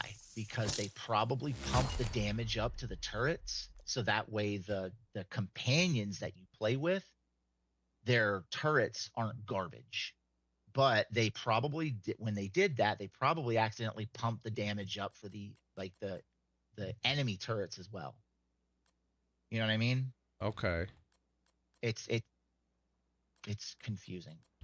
I'm starting to confuse myself. Yeah. So for my journey, for the second journey mission, I have to purchase gear or weapons from vendors 2 more times. Yeah. It tells me I can claim all the rewards now, but I guess if I purchase, it'll up the reward even more, correct? Well, so each thing you do in the journey gives you a little bit of season XP. When you claim your journey reward, you get a bunch of season XP. Now, I'm going to tell you something that you can do it or you can not do it. I don't believe you'll get in trouble for it, but it used to work like this. I don't know if it does anymore, but if you change the difficulty. Okay. If you change the difficulty of your world to heroic and then you turn on all 5 directives, it actually increases the amount of XP you get from your journey significantly when you cash it in. So what people were doing is they were completing their journey on normal, where the world was easy, and then when they would go to turn their journey in, they would pump their world difficulty up to heroic, turn on all the directives so they got 125% extra XP, and then they were cashing their journey in so they could level. Okay. And they were doing it during the 5x XP event. They were getting like 30 million XP. Holy in like minutes. Yeah. For very little effort, they were getting tons of XP. What stream are other people on? I don't see it as an exploit. You can share my info. Basically rewarding you for playing the game on a Riot Foam is the most toxic PvP skill you'll see in a lot of Dark Zone. No, we're him and I are through the world difficulty. Me personally, I wouldn't advise. I have all my platforms pulled up. Funky, I don't know if you're still in here. When you start to crank your world difficulty up on your map, when you complete your season steps, you're gonna notice you're gonna get more XP for your journey, and that's why. It's because the journey XP is affected by the world XP, and that's to include modifier bonuses. So if you have all 5 directives on for 125% extra XP, that will also affect your journey. Personally, for this season, I wouldn't worry about it, and I just cash it in as you play Okay. until you get your feet wet. Fars said the opposite side of the control point is Krampus spawn, territory and control. Also, if you want to maximize your XP and drops. Yes, also if you run the events only and skip the control points, you can maximize your XP, adding to your shade level, running on heroic with at least 2 directives with boost that as well. Honest advice, run your world on heroic, get used to the difficulty, better doubts, better XP, better blueprints, etc. Each directive adds 25% increase to XP. Yep. Some of these things I'm gonna end up doing off stream just to get used to it. Like I said, I'm still fairly brand new to the game, so I'm trying Go ahead. Sorry, I didn't mean to cut you off. No. So you said put it on. I was gonna say put it on heroic off stream, so that way you're not like tasting dirt constantly while you're on stream. Yeah. And then start playing with the directives as well. But you can actually play with the directives on lower difficulty to get used to the directive. Once you get used to the directives and then start adjusting the difficulty, your skill will just adjust with it. Okay. So should I? So right now I should just claim my Journey Season 2 just as is? Yeah, just claim it as is right now. That's all stuff that I should probably not tell somebody that's just starting, because it's just like confusing. I tend to open my mouth and information just falls out. It's all good. I'm asking for the information. I have a lot to do in my own inventory. Oh, look at that. Season pass level up, which I don't have. So you get free items from the season pass. Yeah. Just like you would in like Fortnite and everything else. Yeah. I think that the most important things out of the season pass are the exotic armor and the exotic weapon. The other stuff is nice, and then you get a bunch of exotic caches from it too. But usually, like, the most important thing is the exotic armor and the exotic weapon. But you do get a lot of like caches too, like recalibration caches, like item caches and stuff like that. So I'm looking on the map here. The Black Tusks have taken over one of the theater settlement now, and there's another main mission. There's judiciary. Oh wow. Yeah, that's the invaded mission. Okay. Ooh. The Grand Washington Hotel invaded mission. Those bosses are a requirement for the exotic Nemesis rifle. That's for it. Okay, and I see what you're talking about, these little red lines now, that this control point is connected to this key over here. Wow, connected to this over here. There's a key over here to get. Okay, hyena lockbox. Yeah. All right. What time is it? It's best to learn with a squad to assist when you start heroic, and you should 100% stream it. It's rough, but it's real. Well, that's the plan with doing like Guild Night. You know, I brought Paige on because he is very informational. He's pretty cool. He's a pretty cool dude as well. You know, we were talking off stream on Discord. So, putting together a team to come on, when we, get in there and start doing different stuff like that. That's definitely what I want to do. Some nights where I'll just sit here and knock out like just different missions or do whatever alone, and then other nights doing raids or PvPs or doing whatever.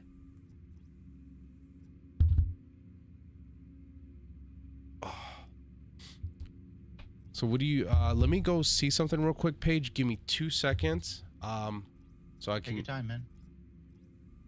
Because the fiance is gonna want to eat soon, and we're getting ready to figure out dinner. So give me a minute. Food first.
Hello?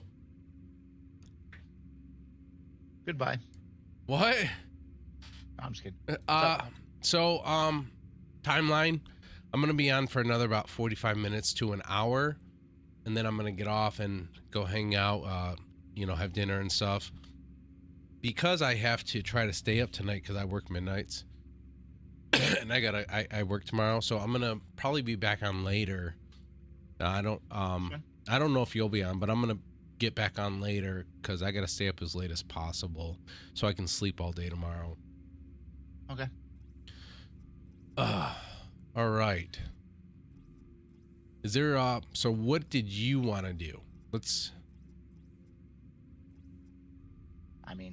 are you thinking? Let's do something you wanted to do. What did I want to do? I want to follow you around. Okay. Should we hit this main mission then? This Grand Washington Hotel? We can do that. Okay, so we do that. The invaded version? Yeah. The invaded mission, yep. All right, man. All right, I'm gonna travel to this safe house.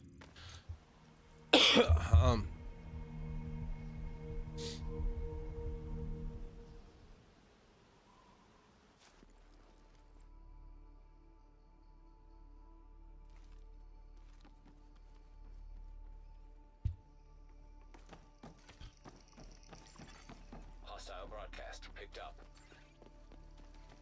Do I have how much is in my stash right now? Because I got a lot of stuff in my inventory. I need to move some stuff over real quick. Hey man, take your time.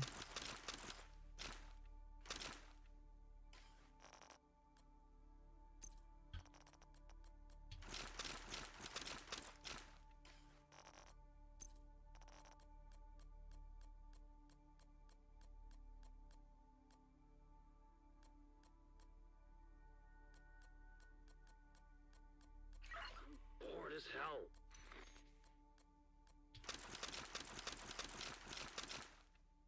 All right, stash is full. Hostile control point detected.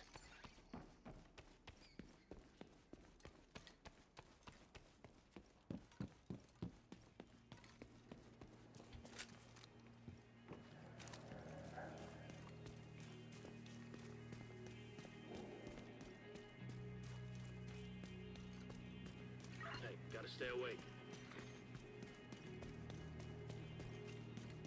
Ask Paige about the Far says ask Paige about the hunter mask also. It's a lot of fun to find them. I did see something about the hunter mask. I wonder what that was under. Those are the I was muted, but I was like, that's a secret. Don't spoil it. No. What? Those are the secret bosses that I was talking about before. Oh. That you can either look up information about them or you can find organically. Oh, I was hoping to find them organically. So the way the hunter masks work is there are hidden messages within plain sight. Actually, speak of the damn devil. Over here on this wall.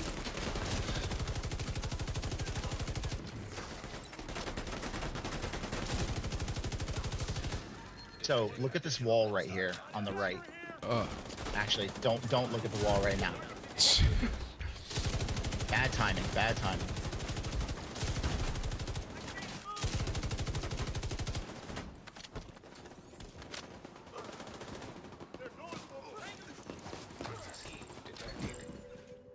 Was that okay? I didn't even know this was a thing. I thought they were just taking over the food point. Gear search. So if you come over and look at this wall on this graffiti. Okay, I'm coming. If you want to find them organically and you want to do it the way it was meant to be done, if you look at this wall, look at the bottom of the wall. Bottom. You notice that? Are you talking about at the bottom of the this graffiti? right here? Yes. That is a cipher. The cipher's already been cracked, so you could look the cipher up if you wanted. But solving that cipher gives you a hint that tells you the location of where to find a hunter. Sometimes you fight one hunter, sometimes you fight two.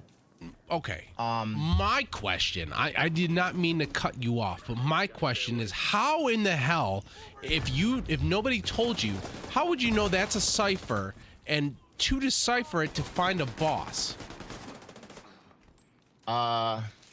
You don't know.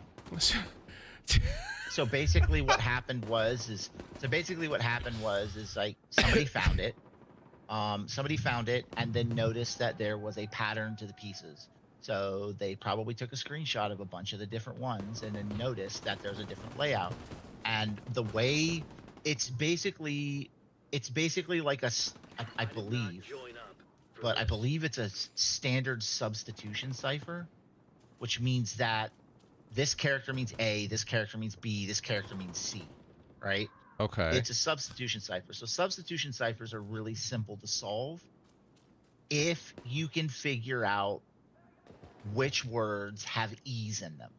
E, every time I've cracked a substitution cipher, it's always been the letter E that gave it away. Okay. Because E is the most commonly used letter in the alphabet, which means that once you figure out which one of those is E, you start figuring out the words the, right? And when you figure out the, you start figuring out other things, and then you start figuring out and then you start figuring out those filler words, and those filler words will give you enough letters in order to put them in the rest of the alphabet, or in the rest of the message, and you'll be able to figure it out like Wheel of Fortune from there. And then once you do that, you'll have the code cracked, and then once you have the code cracked, that's it. This is an unusually busy spot, man. This is a terrible place to stop and talk.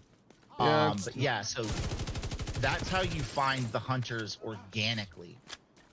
Now, okay. Well, people did do it. People did do it organically. If you wanted to do a mix of like organic and like if you want to try and crack the cipher, but if not, use YouTube to find a video. Like I know for the DC hunters, there's DC, New York, and Brooklyn. To be quite frank, I don't think I'm going to do a cipher. I think I might just look them up now.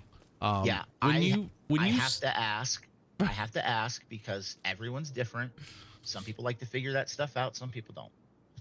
So when you said organically, I thought you meant trotting my happy ass around and just running into them. Yeah, so organically means you find the art, you crack the cipher, you go to the area that the cipher describes. Usually the cipher tells you like in some sort of way what to do in order to spawn the hunter. I'm pretty sure I remember how to spawn all of the hunters in DC. So a lot of them have to be done at night. And as a matter of fact, so I'm not sure if this happened in your first 5 hours of the game before you quit. Oh, I don't remember. There's a mission that you do that unlocks where you do an Agent Hoskins backup call. And that backup call is basically a mission with a big sort of like yellowish orange question mark. That question mark takes you to a mission where you have to rescue, or you're checking on some distress signal. And some guy spawns out of nowhere, fucks you up, shocks you, gets in your face, taunts you, and then runs away. I don't know if you remember that or not. Not even the slightest. Yeah, that happens beginning game, but Okay. after that point, you can access the hunters in DC and fight them. Well, real quick, Fars goes, I love watching people discover the actual depth of this game. Well, first off, Fars, if you enjoy that 100% in its entirety, you're going to want to just go ahead and sub to this channel and just be here every time I'm live, because I'm discovering more and more every single day how far this well really goes. He goes, ask him about the watches as well when you have time. Haha. All right. So what he's talking about is this. Hold on. So the best way to show you is to just take the cosmetic off. So if you look at this top that I have on, you see how he has shade watches on his chest? Oh, yeah, I see him. This is what a hunter wears. This is usually what the outfit of a hunter looks like. Hunters collect shade watches from agents they kill. Agents. So hunters showed up in survival in Division 1, and they were the last boss for survival. So after you go through all of the crap of getting the gear and the cold weather endurance, and then you get the antivirals and you go to extract, these jokers show up, they take away your skills, they hit like a train, and then when they down you, they don't shoot you and kill you. They walk up to you, they flip you over, and they axe you in the face. Oh, Those are hunters. he said not the watches, the watchers.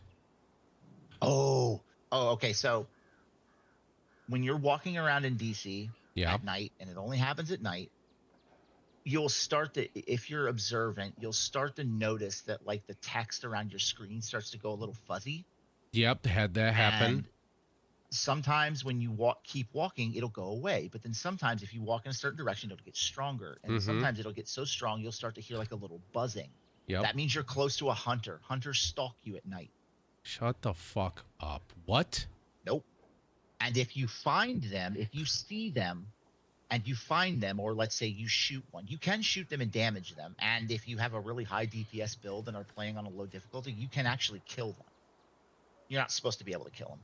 But so basically, if you see them, they'll disappear. You'll hear this really loud boom, and there'll be this like smoke cloud, and then the little fuzzy effect will go away because hunters jam shade tech.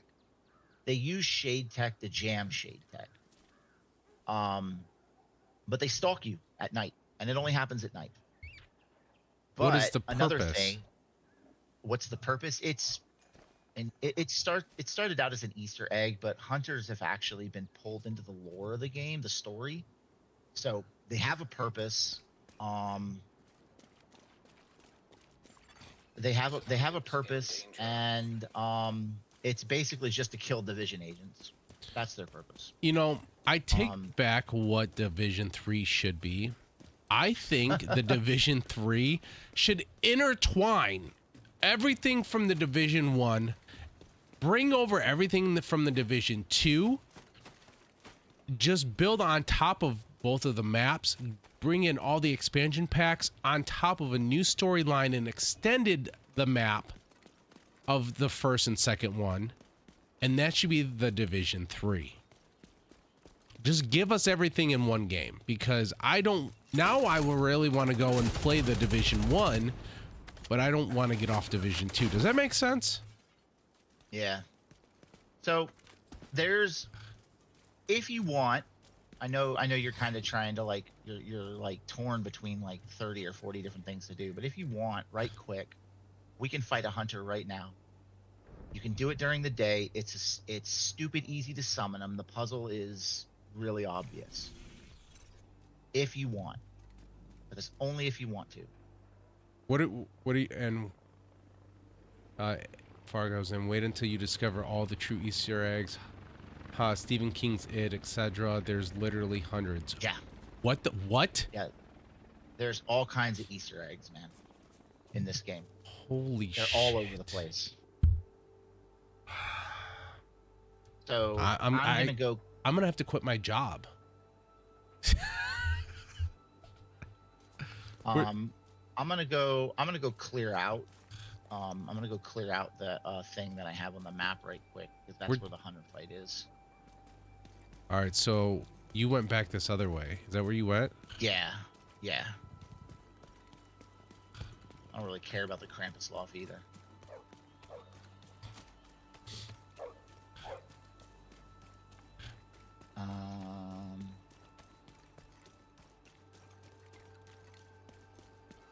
You went far. How'd you get back there so fast?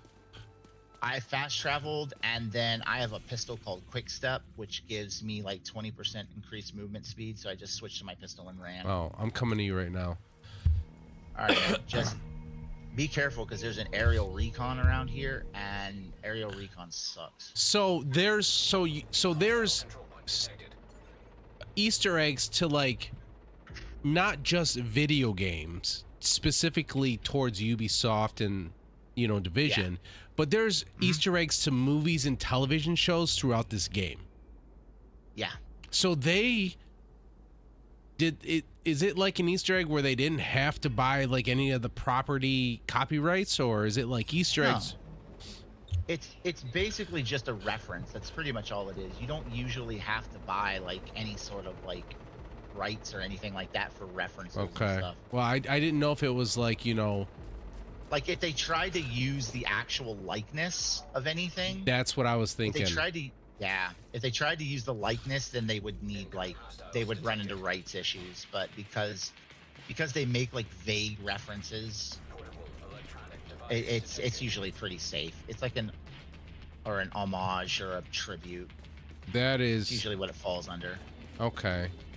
I like that. That's where are you at? I am so beyond lost. All right, so I'm inside of the mall area. Hold on. Because there's this thing flying around outside. Oh yeah, do not.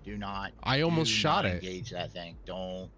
Here, I just unlocked the door. I shot the door open. It's over here. You're like, don't even, just leave it alone. Yeah. Don't. Aerial recons are a pain in the.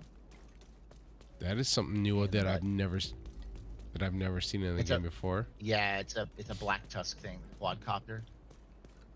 I need to take my rifle off. I'm running. Oh, too you're fast. down here. Yeah. I meant to ask you. You said you're in Florida. Am I correct? Yeah. How's the weather right now? It's warm again. Must be I nice. think I've been outside to do the chickens since this morning, so I'm pretty sure it's warm. You want to know what it's here? Got it. Yeah. Tell me. 7. No. 7. It's 7. So, that should have been the only gear stash. Well, maybe it's not. Oh no, there's another one. So if you notice, if you look on your screen right now, you'll notice that your HUD is kind of fuzzy. Yeah. So there's 100 nearby. So this is a telltale sign that if you're out during the day and you find an area where your HUD is all fuzzy like this is usually where you spawn a hunter.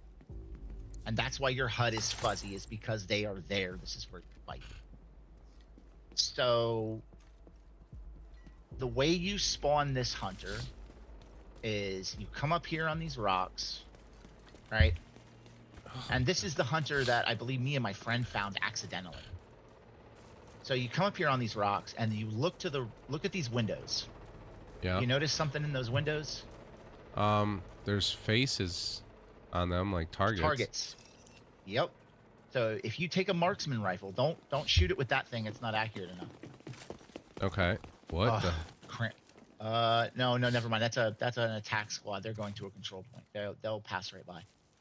So if you take a marksman rifle and you shoot them from the lower right to the upper left, there's 4 of them, I believe. Yeah, there's 4 of them. Okay. So if you shoot from the lower right to the upper left and you don't screw it up, you'll spawn a hunter down there by that pylon, like right there. Where Okay. those shots are. Hey, what's going on, Pepper? Yeah, wait till you learn about the ducks. I love taking new. Oh God. Farsh goes, yes, I love taking new players there. So he's excited that you just showed me this spot. Yeah, this is a traditional first hunter spot because it's the easiest one to do. You can do it during the day. There's no special puzzle. Just shoot them and just don't miss, basically, right? Yeah. Okay. Just shoot him in the head from the lower right to the upper left. Hit 1. Oh boy.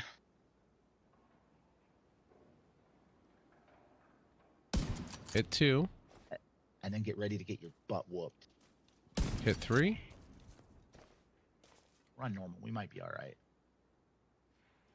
Hit 4. All right, now what? Oh, do you have to do this at night? What? No. I hit him. I always come here. I know. I always come here. Oh no. The third one, it looks like you hit paper. Oh, motherfucker. It's got to be a headshot. So you have to start all over again from the lower right.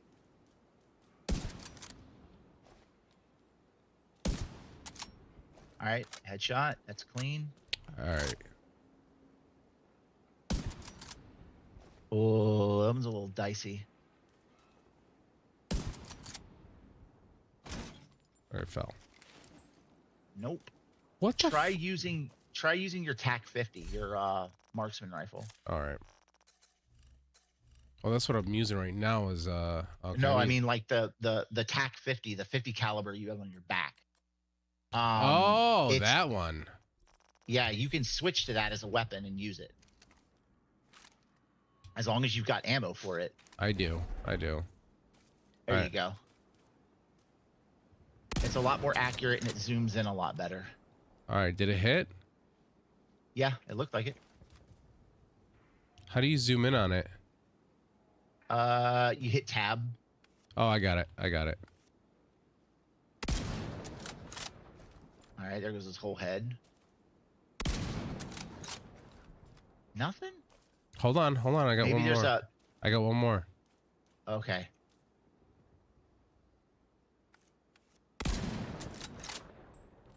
Damn All it, right. maybe there's 5. There's not 5. I know there's not 5. There can't be. Yes, no. 1, 2.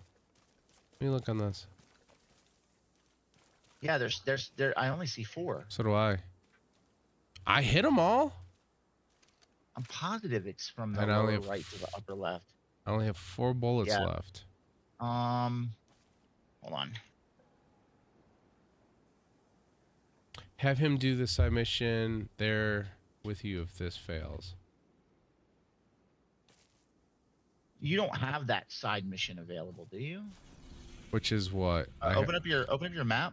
Yep. If you've got like, I believe I remember seeing. Yeah, you don't have the side mission available, which means you've already done it technically. So I did the Coney Island. I did Camp White. Yeah, I don't see any other side mission. All right, so this. Oh, I have this map- side mission, the Pentagon breach. Oh no, that's not the Pentagon. That's not what.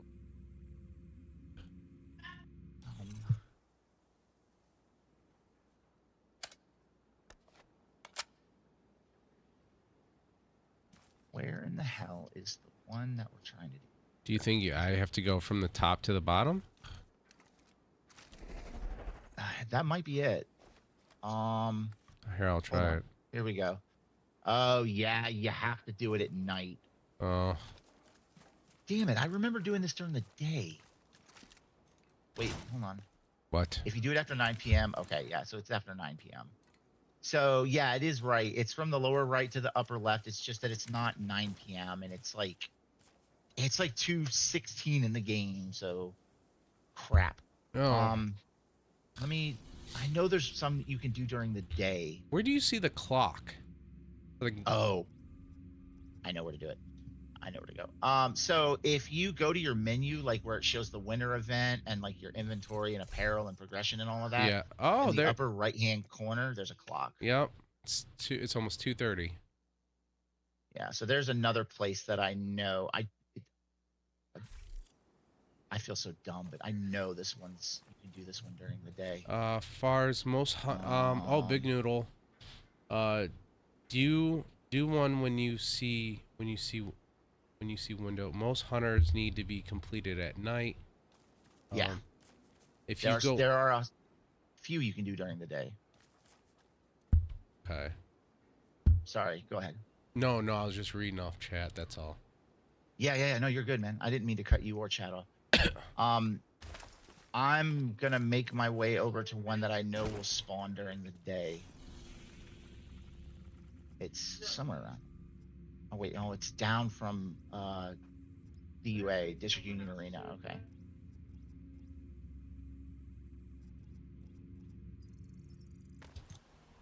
Coming to you now. Pretty sure it's down the way. So this is the Christmas Hunter spawn. Or not Christmas Hunter, but this is the one where you fight 2 at the same time. But pretty sure this is also, oh dang it, a named enemy. That's fine. Imagine being frustrated because content.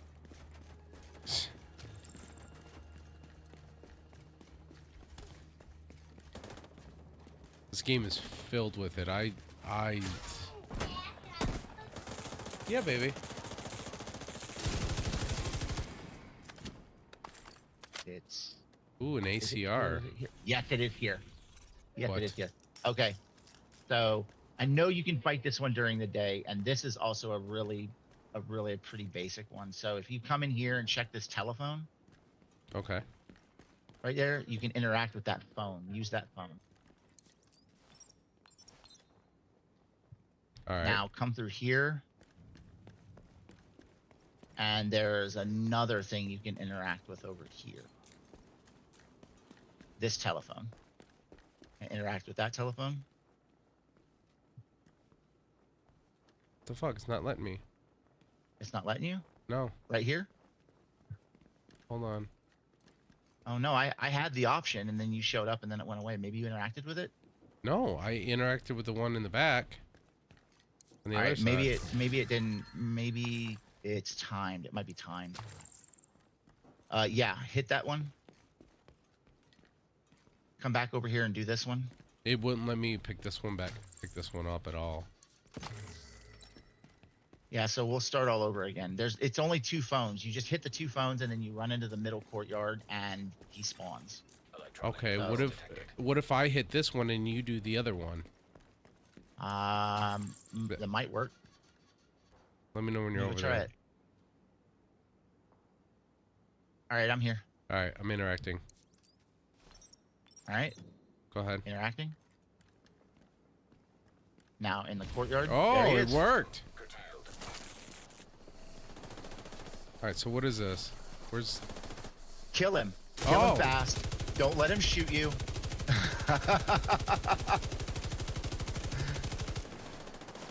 He has a ton of armor. He uses skills. He turns your skills off.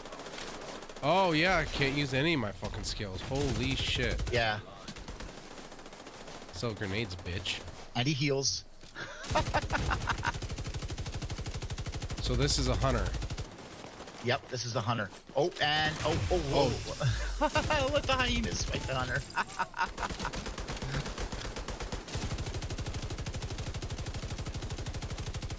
Yeah, I'm not using a DPS build, so.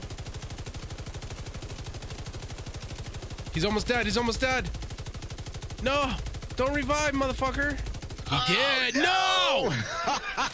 No. We got it. We got it. Oh, I'm using. My skills You're got. good. You're good. You're good. I got my skills. The disable's only temporary.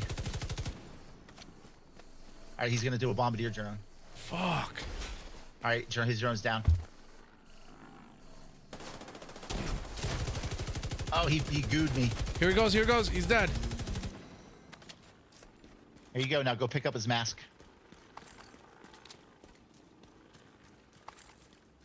Crimson mask. Now here's where like the addiction kicks in. Fast travel to the White House. Okay.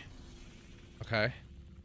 I think I got shot by something, but fast travel to the White House. And do you remember that room that I called the secret shade room? Yes. That's like by the rifle, the shooting range, the shooting gallery or whatever. Go in there.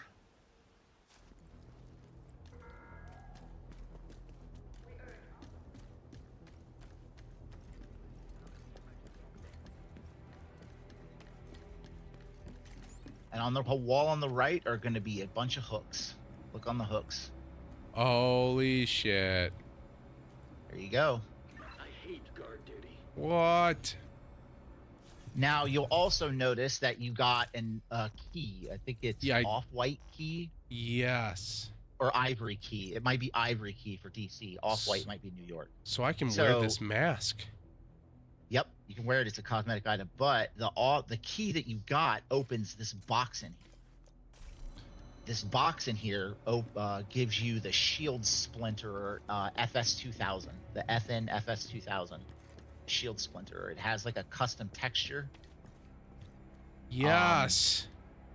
But that's what the key is for. I need 8 more, or 7 more. Yeah, because there's 8 different fights. Some of them you fight 2 at a time. The one of them you fight 4 at a time. But like the reward is like paint and the shield splinter. Let me see if I still have mine on. Crap, no, I don't. It's in my stash. But it looks badass, dude. Dude. So I'm getting guns on the walls. I get masks on the walls. I gotta find it. This game's gonna be a problem for me. There we go. Here you go. Check this out. What the fuck is that? This gun that's on my back right now, that's the shield splinterer. It's an FN FS 2000. It has that custom texture on it, and the white dye that's on it right now, or the weapon paint, that also comes with it. I want one. The mods and everything don't come with it. You can technically get it from the winter event. It drops from the caches. Okay. But you know, it's not the. I mean, like the raid exotics, it's not the same if you don't get it from the hunters. Right. It means more when you get it from the hunters. Yeah, it's still good to have. Like if you don't, it's still good to have. Even if you haven't done the hunters yet, but still, you still want to do the hunters. It's not a substitute. Okay. But yeah, those are hunters. You have 7 more fights to do in DC, and then 8 in New York, and then 8 in Brooklyn. Okay. Plus, there are hunters in some of the manhunts, or in some of the climax missions as well. Okay. And you only get 1 crack at those hunters. And if you die to the hunter, you respawn at a checkpoint in the climax mission, and then you just fight regular enemies. And you only get 1 crack at the hunters in the manhunt climaxes. Really? Yep. Fantastic. Great to know. So before I do that, I want to make sure I have some builds. Well, for one of them, yes, because one of them, this is the only one that I've ever encountered that's like this, even on normal difficulty. Like, I kind of throttled back a little bit because I really like fighting hunters, like even on normal. I throttled back a little bit when DPSing him. But I have a build that has the build that I'm using now that has 2.1 million armor. There is a hunter in one of the climax missions, and I think it's the one on Coney Island, that will shred my build. This build that I'm using right now, he will shred it. He hits like he's heroic. He has health like he's heroic. He has armor like he's heroic. But that's even on normal. He's really hard, but he's the only hunter that's like that. Fantastic. So, and you... Yeah. Oh, plus there's hunters on floor 100 of Summit as well. That's the boss for Summit. Are hunters. And however many people you have in your party will determine how many hunters you fight, and it's always +1, so you're always outnumbered. So you always have the total of people in your group +1 hunters to fight. Great. I can't wait. So, yeah, it's a lot of fun. I love fighting hunters. So you said when I go to tear down these, take away these talents and core attributes on everything, make sure all my high-end and exotic stuff is favorited. Pretty much everything else can go. Anything you want to keep. Anything you want to keep, make sure it's favored. So like in all my gear set stuff, I obviously want to keep. You can, yeah. Unless you've got like an excess of that gear set stuff, and like the attribute that's on it is higher than what you have, then I mean you can feed it to the tinkering station, yeah. Far says, I have 72 days of in-game hours. This game is definitely a problem, and the number is low with most vet players. Hey, Bella, congrats on your sub growth. That is great to see. Good morning, Bella. Yes, I am. It's really a breath of fresh air when you switch to a game you enjoy and people can come in here and enjoy it with you, instead of just, yeah, no, I'm working on that, Rick. I'm working on that, okay? But it's a breath of fresh air. Just building a community around a like-minded people that, just enjoy the same game, that aren't toxic. So it's real nice. It's definitely worth it.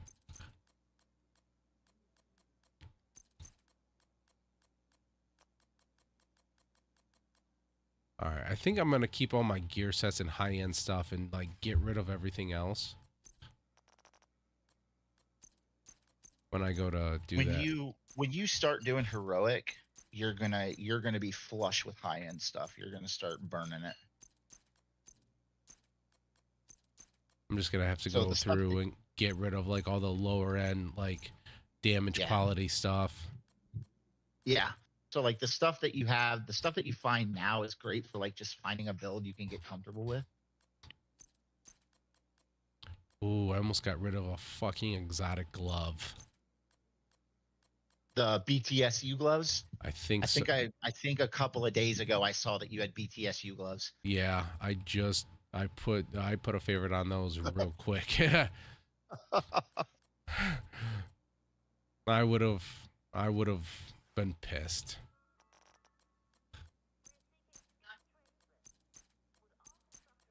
So high-end stuff, like what is so good about high-end stuff versus like, because I got stuff that's purple that's better armor. Well, that's, yeah.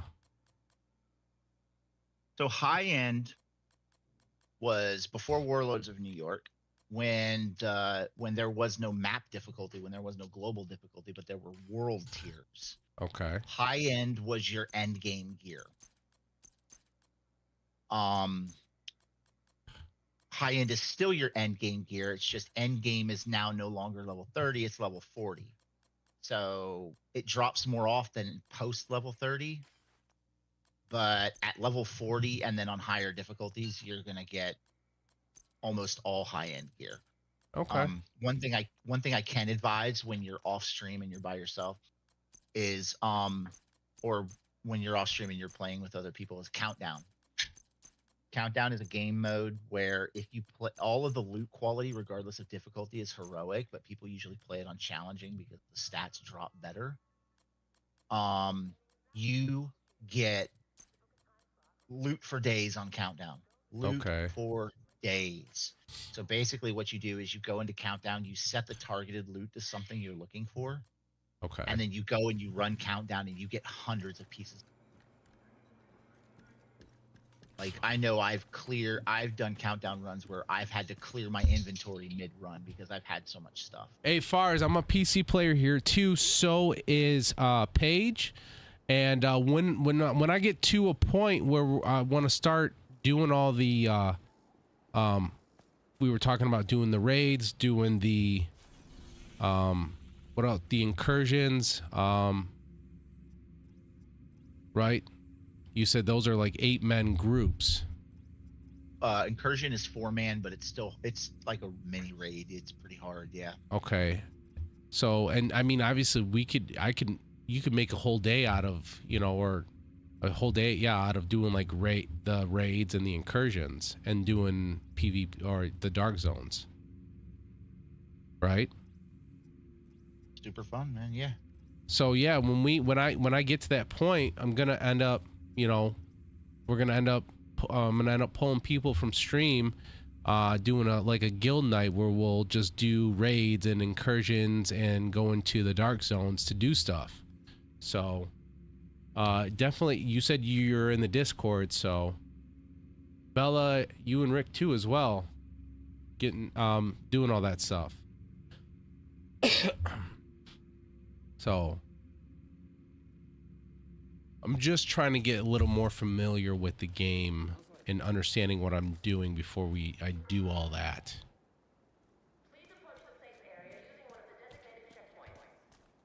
Yeah, there's a ton to go over. Was there anything that you wanted to do before you had to go? I know you said you were only going to play for another like 45 minutes to an hour. Yeah. And that was probably like 30 minutes ago. We never finished the invaded mission. If you want to go finish doing that. Yeah, so you actually, because you've been there already, you don't have to fast travel somewhere and then run to it. You can actually just fast travel to the mission. I was just gonna say that because it shows it right on my screen. It's nice. Yeah. All right, let's go do it. Okay, moral feed. This is better. Look at stats with gold glow. Pull that skill off. If you're not using that. Rick, I don't know like a lot about all that yet. I'm just starting to understand where to begin for builds. Like that's. There are 2 high priority targets we want you to neutralize. Their codenames are Puck, Roadblock, and Carver.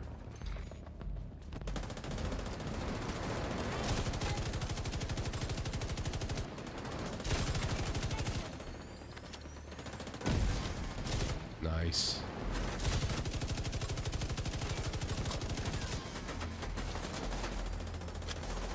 Oh, Black Tusk on the left as well for the mission. Okay. Oh, I see him. It's a Krampus. Yeah, trade me. I'll take the Krampus off, and you can okay. work on the Black Tusk. I just want to keep them off your flanks. All right, I'm pushing up. Okay, they're defeated. Oh wow. Oh, this isn't even the mission. This is the beginning. This is no, this is the mission's back this way. We went the wrong way. Oh shit. Should we just get out of here? Yeah, you just bail. That Black Tusk can. That oh, it's a settlement blockade. Yeah, there's a settlement blockade and a territory control. That's the one thing I do like about this is that there's always something to do on here. You don't have to just. Oh shit! It wants me to do the Krampus thing. I'm gonna have to stop that bombing. Oh yeah, you can bounce out of it. All right. Now it says so the mission's back here. Now here's the mission. Yeah, I wasn't even paying attention. There was just all that those Krampus laws. You're gonna have to do and this just room walked away by from room. everything. Jump. We have 0 intel on how they're set up on site. All right, so it's down here. Yeah.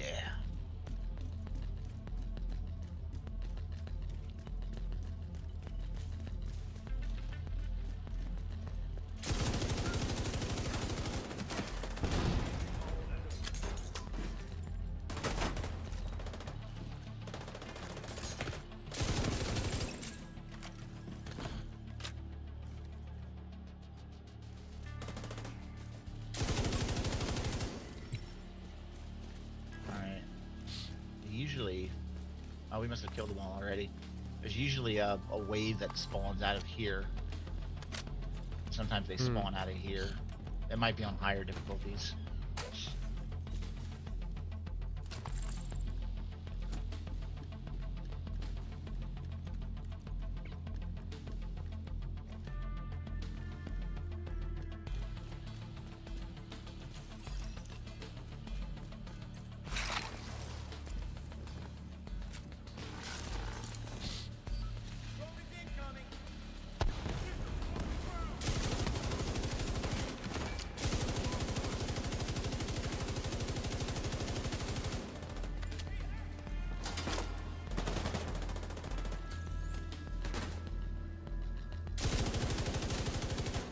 EMP grenade they toss on the column by you.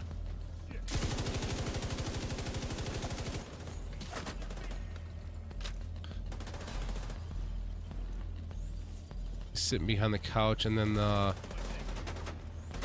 this one's up over here. The boss, she's up here in the corner.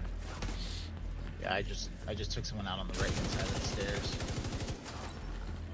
She's coming down the stairs. She's dead. Puck is down. Good work. Continue clearing the building. I don't remember how to start the project. I think you have to do Tidal Basin to get the project for the Nemesis, and then you have to kill the bosses here Okay. to get the pieces for the Nemesis sniper rifle. It's a really cool exotic sniper rifle. Picking up some encrypted chatter in your vicinity. Assume they know you're coming. Is there any lootables back here? No. No, I don't think so.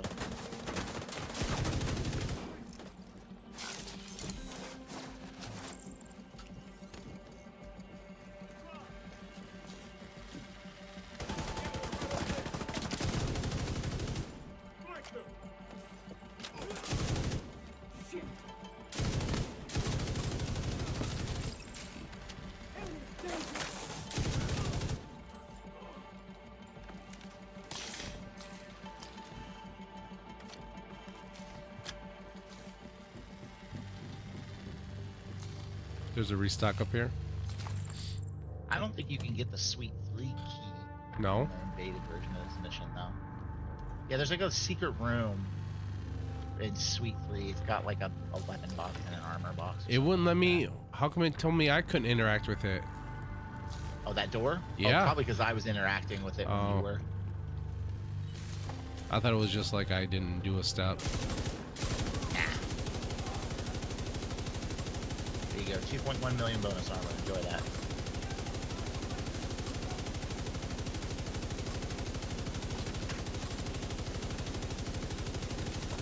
I'm gonna shock him up. You fucking. Here you go. My column's yours.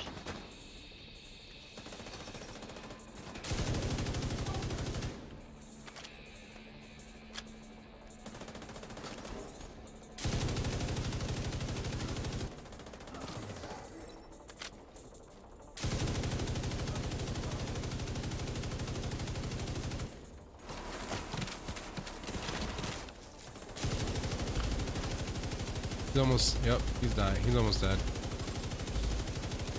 Roadblock has been neutralized. One priority target remaining.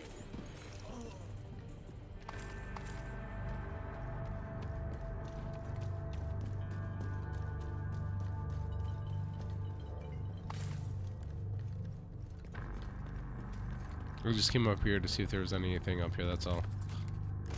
No, you're good.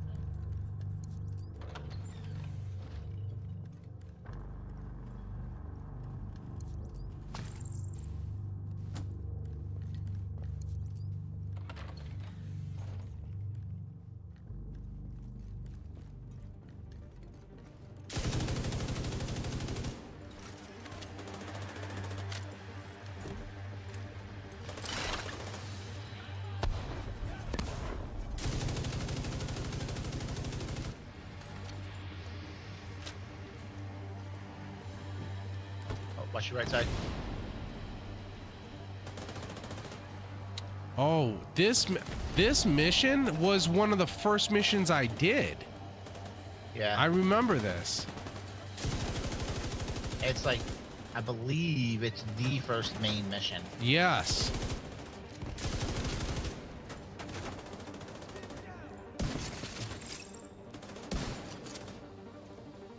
Yes, I'm starting to remember this now. Oh, okay. Heads up. There's movement on the roof. They just sent multiple squads back down into the building. Core challenge completed.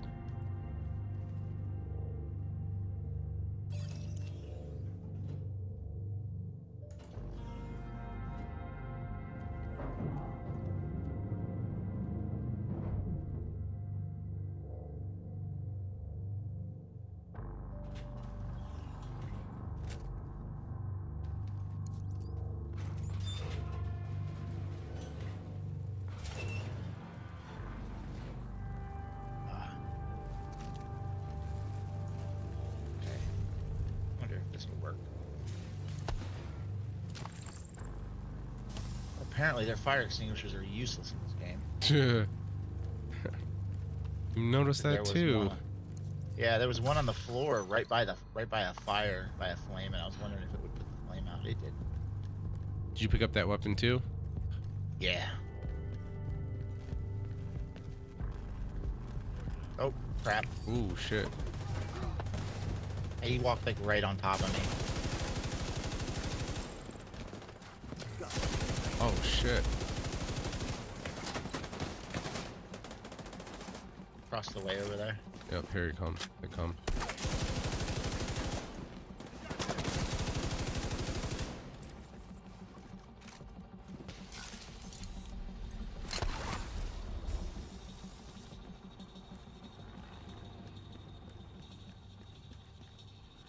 I can't tell you how many times this healer drone has saved my ass.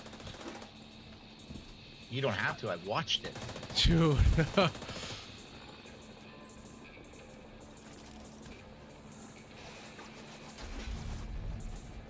Like when I was watching you do that, that Coney Island mission.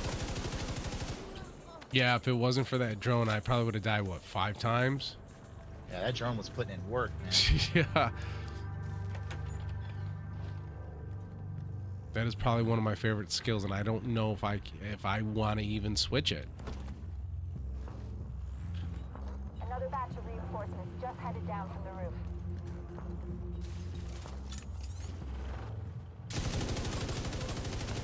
I'm sure eventually you'll find something that you want to use. Yeah, you're right. Eventually. But eventually is not right now, probably.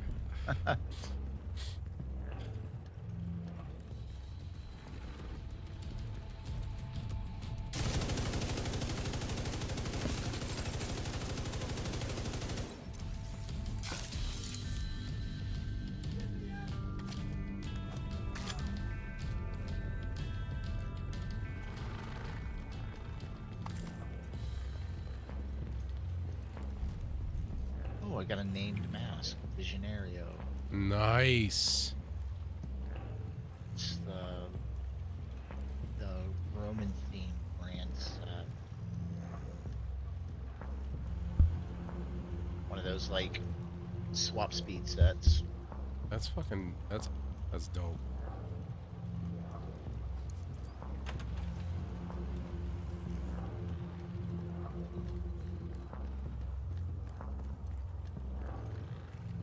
Yeah, there's They're taking up defensive positions around a mobile command post topside. They've got a command. yeah, there was a build Data from it. that I saw that like involved like a exotic called like the Centurion Scabbard. That gives like alternating buffs based on swapping weapons. But because you have an odd number of weapons you can swap to, primary, secondary, and pistol, you can actually predict which buff is gonna land where. Okay. And like the build revolved around like doing something with your pistol, then switching to your shotgun, and then switching to your AR, and then switching to your shotgun. But like the damage they did was like millions and millions and millions of damage. It was nuts. I think Far says the receiver hive is also a good substitute in place of the fixer drone. yes. Okay. The healing hive. Okay, so the same thing that guy was using on me, and what you were using, was it yesterday or today? Yesterday? Yeah.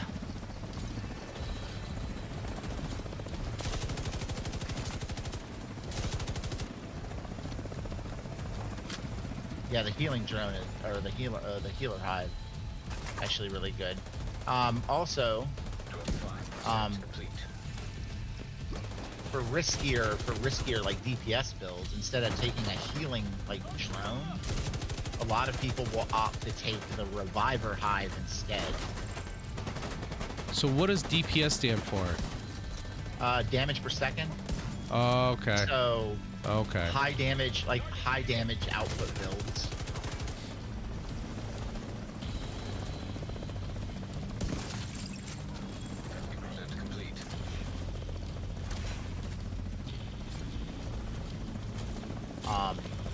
Like a lot of people that have like those high risk builds like that will use the reviver hive. That way if they go down, nobody has to revive them, because the hive will revive them. They can just revive themselves. That's super convenient. It really is, especially if you think you're going to be a liability. You know? 75% complete. The only thing Well- that sucks about that, though, is that you're like losing a skill slot in order to be able to revive yourself, but it's still really handy. Well, fortunately for myself, I didn't see myself as a liability yet. I'm always a liability.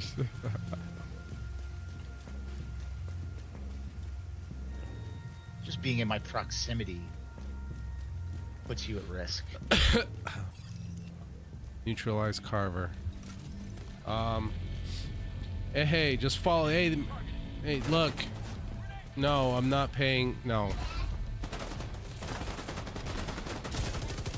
Hold on, honey. You're good, man. Take your time. Oh,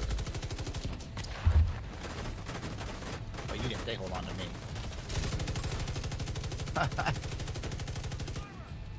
Sniper on the right.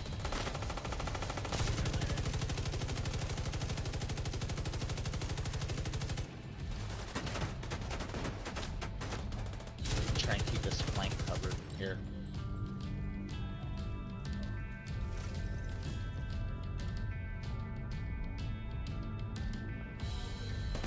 all right.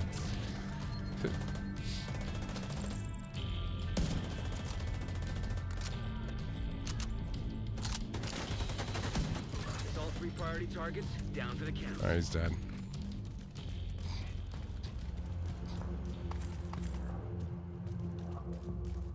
All right, man. I'm gonna go grab all their shit. If you wanna, I don't know if you wanted in on this.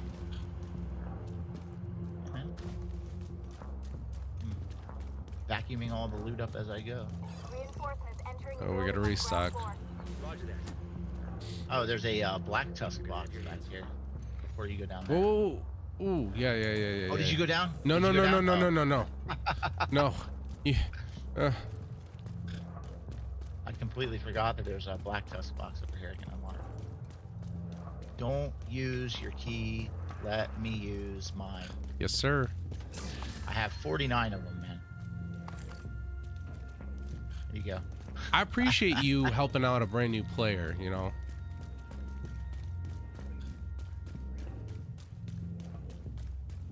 Well, I mean, like I said before, a game needs new blood. Can't be toxic yet. No, I really think this game needs another uprising.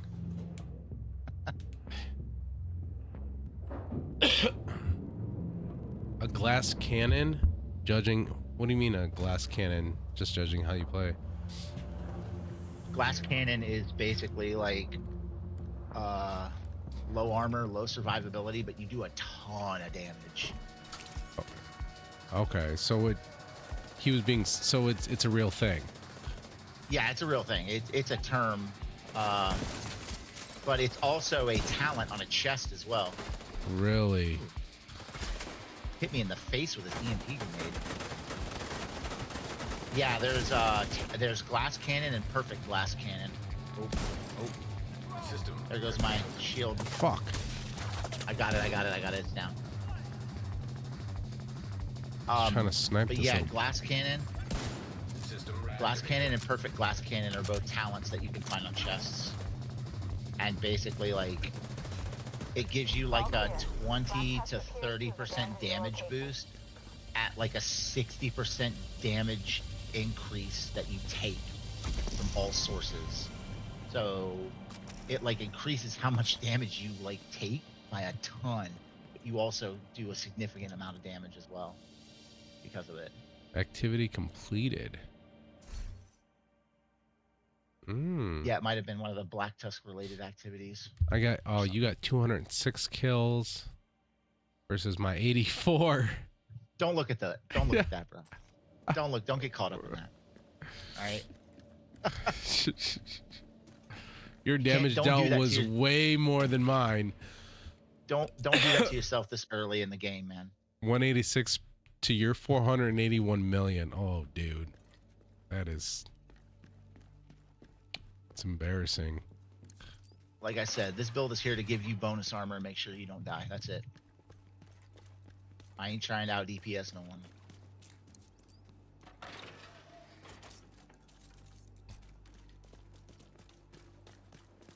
Plus, it's Presents?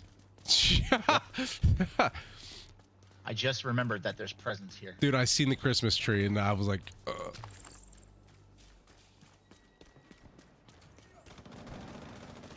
Oh, there's one right behind me okay. on the in the opening area.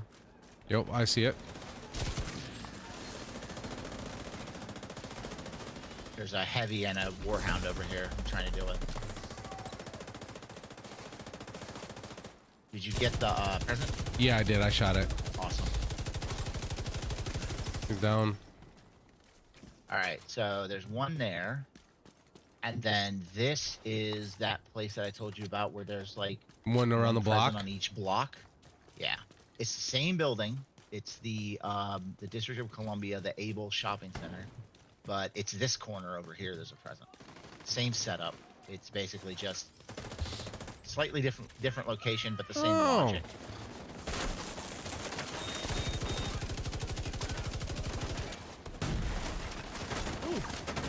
Whoa. Oh, there's a lot going on down there. Yep.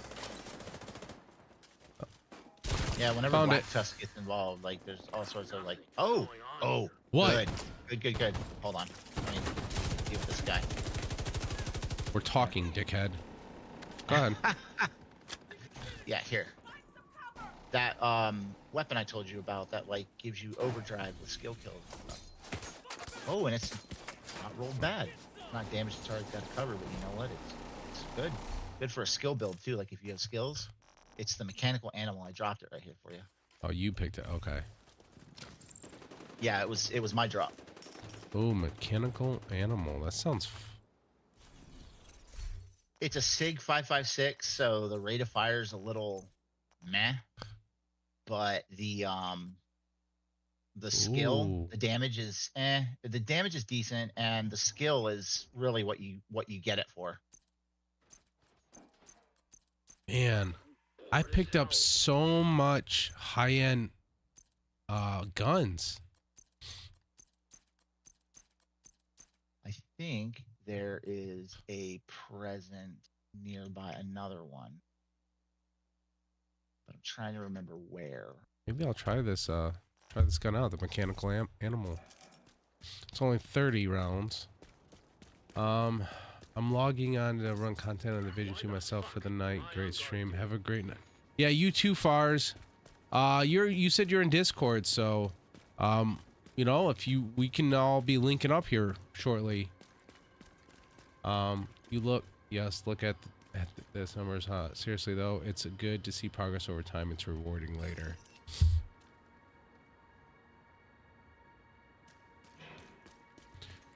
All right. Instead of starting anything else, I'm actually gonna head off here so I can go get dinner. All right, man. So I appreciate you coming in again, hanging out. It's always fun. It's fun playing with you, Paige. I enjoy hanging out with you. It's a good time, man. Thank you. You're very informational too. So I think this is a start to a great friendship. Also, control point nearby. Oh, shucks. Don't make me blush. So, all right, man. I'll be on later. I'm not sure what time, Not that one. but it won't. Okay, man. Yeah. So I don't know if you'll be awake or not. So, like I said, I got to stay up tonight because I got to work tomorrow. I'll probably be awake. So, There is it's burning my butt. There's a Christmas present right around here I wanted you to get before you logged on. where are you at? I know it's around here somewhere, but I don't. Oh, I just got blinded. How did that thing blind me? It was behind me. Oh well, screw it. Whatever. You don't see a cursor.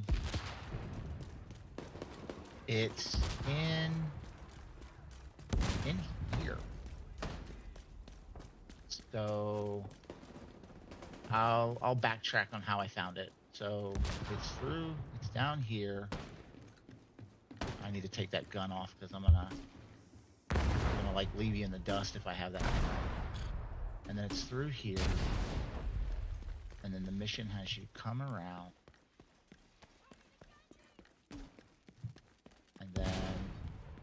go. Now there's a territory control here. God. Go away, people. Trying to find Christmas presents.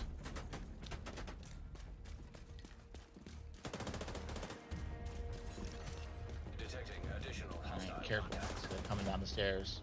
Oh, that kind of looks like one on the desk, but I know that's not one. But it looks like one. Detected. Yeah, it didn't do anything. Yeah. So basically, there's a, oh god. So What's the mission this? has you come over here, as you take the elevator, but I just swore I remember doing something crazy and running around and jumping through some nonsense. Some windows and shit. Yo, what up, King? Oh well, it's fine. It's good. Go do your thing, man. All I'm right. not gonna hold you. I can come back and get it later. I'm like, oh wait, it says open gear stash. Hold on, where's the gear stash at? Oh yeah, there's a key. It's over here. I want to grab that real quick, actually. Yeah. Yeah, I got you. Oh wait, was that a Bellstone Armory with Oh, I got a pistol. unstoppable force on it? It was. Huh, cool. All right. Oh, let me grab Alright, this backpack. All right, yeah. This All game right. is like an ADD person's worst nightmare. It's like This ooh, is- candy. No, Ooh, yeah, piece of no. candy. I have ADD as well. Yeah, it's bad. It's really bad. Oh, a hyena box. Let's open this too. Yeah, I already quit the game. No big deal. I'll find more.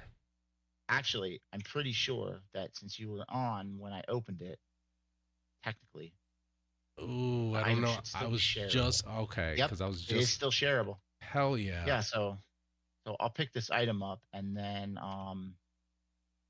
the next time you log in, I'll be able to give it to you. Because I'll log out right now. And there's like an hour timer or something like that. Okay. Perfect. As long as I don't play between now and the next time you log in. Well, I'm probably gonna be on later because I want to start going through all that stuff I have, and breaking down all that stuff for new builds.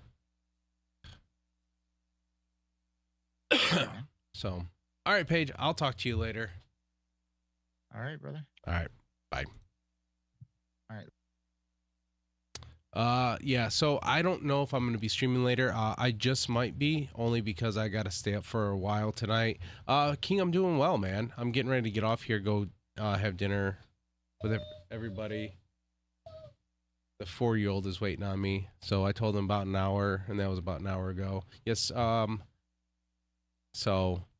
but just look for the notification, because if I stream later, it'll be because I don't know if I'll be streaming during the week. If I do, it'll be like on a Wednesday. It won't be till it's kind of hard for me to stream during the week just because of my schedule, because I work midnight. So, but thank you guys for hanging out again. Thank you for the subs as well. I really do appreciate it. We're up to 830 subs. So, which is awesome, and the viewership has just been astounding. So, you guys take care though. If I'm on later, I might be, but it won't be till late. So just look out for the notification, and I will see you guys later.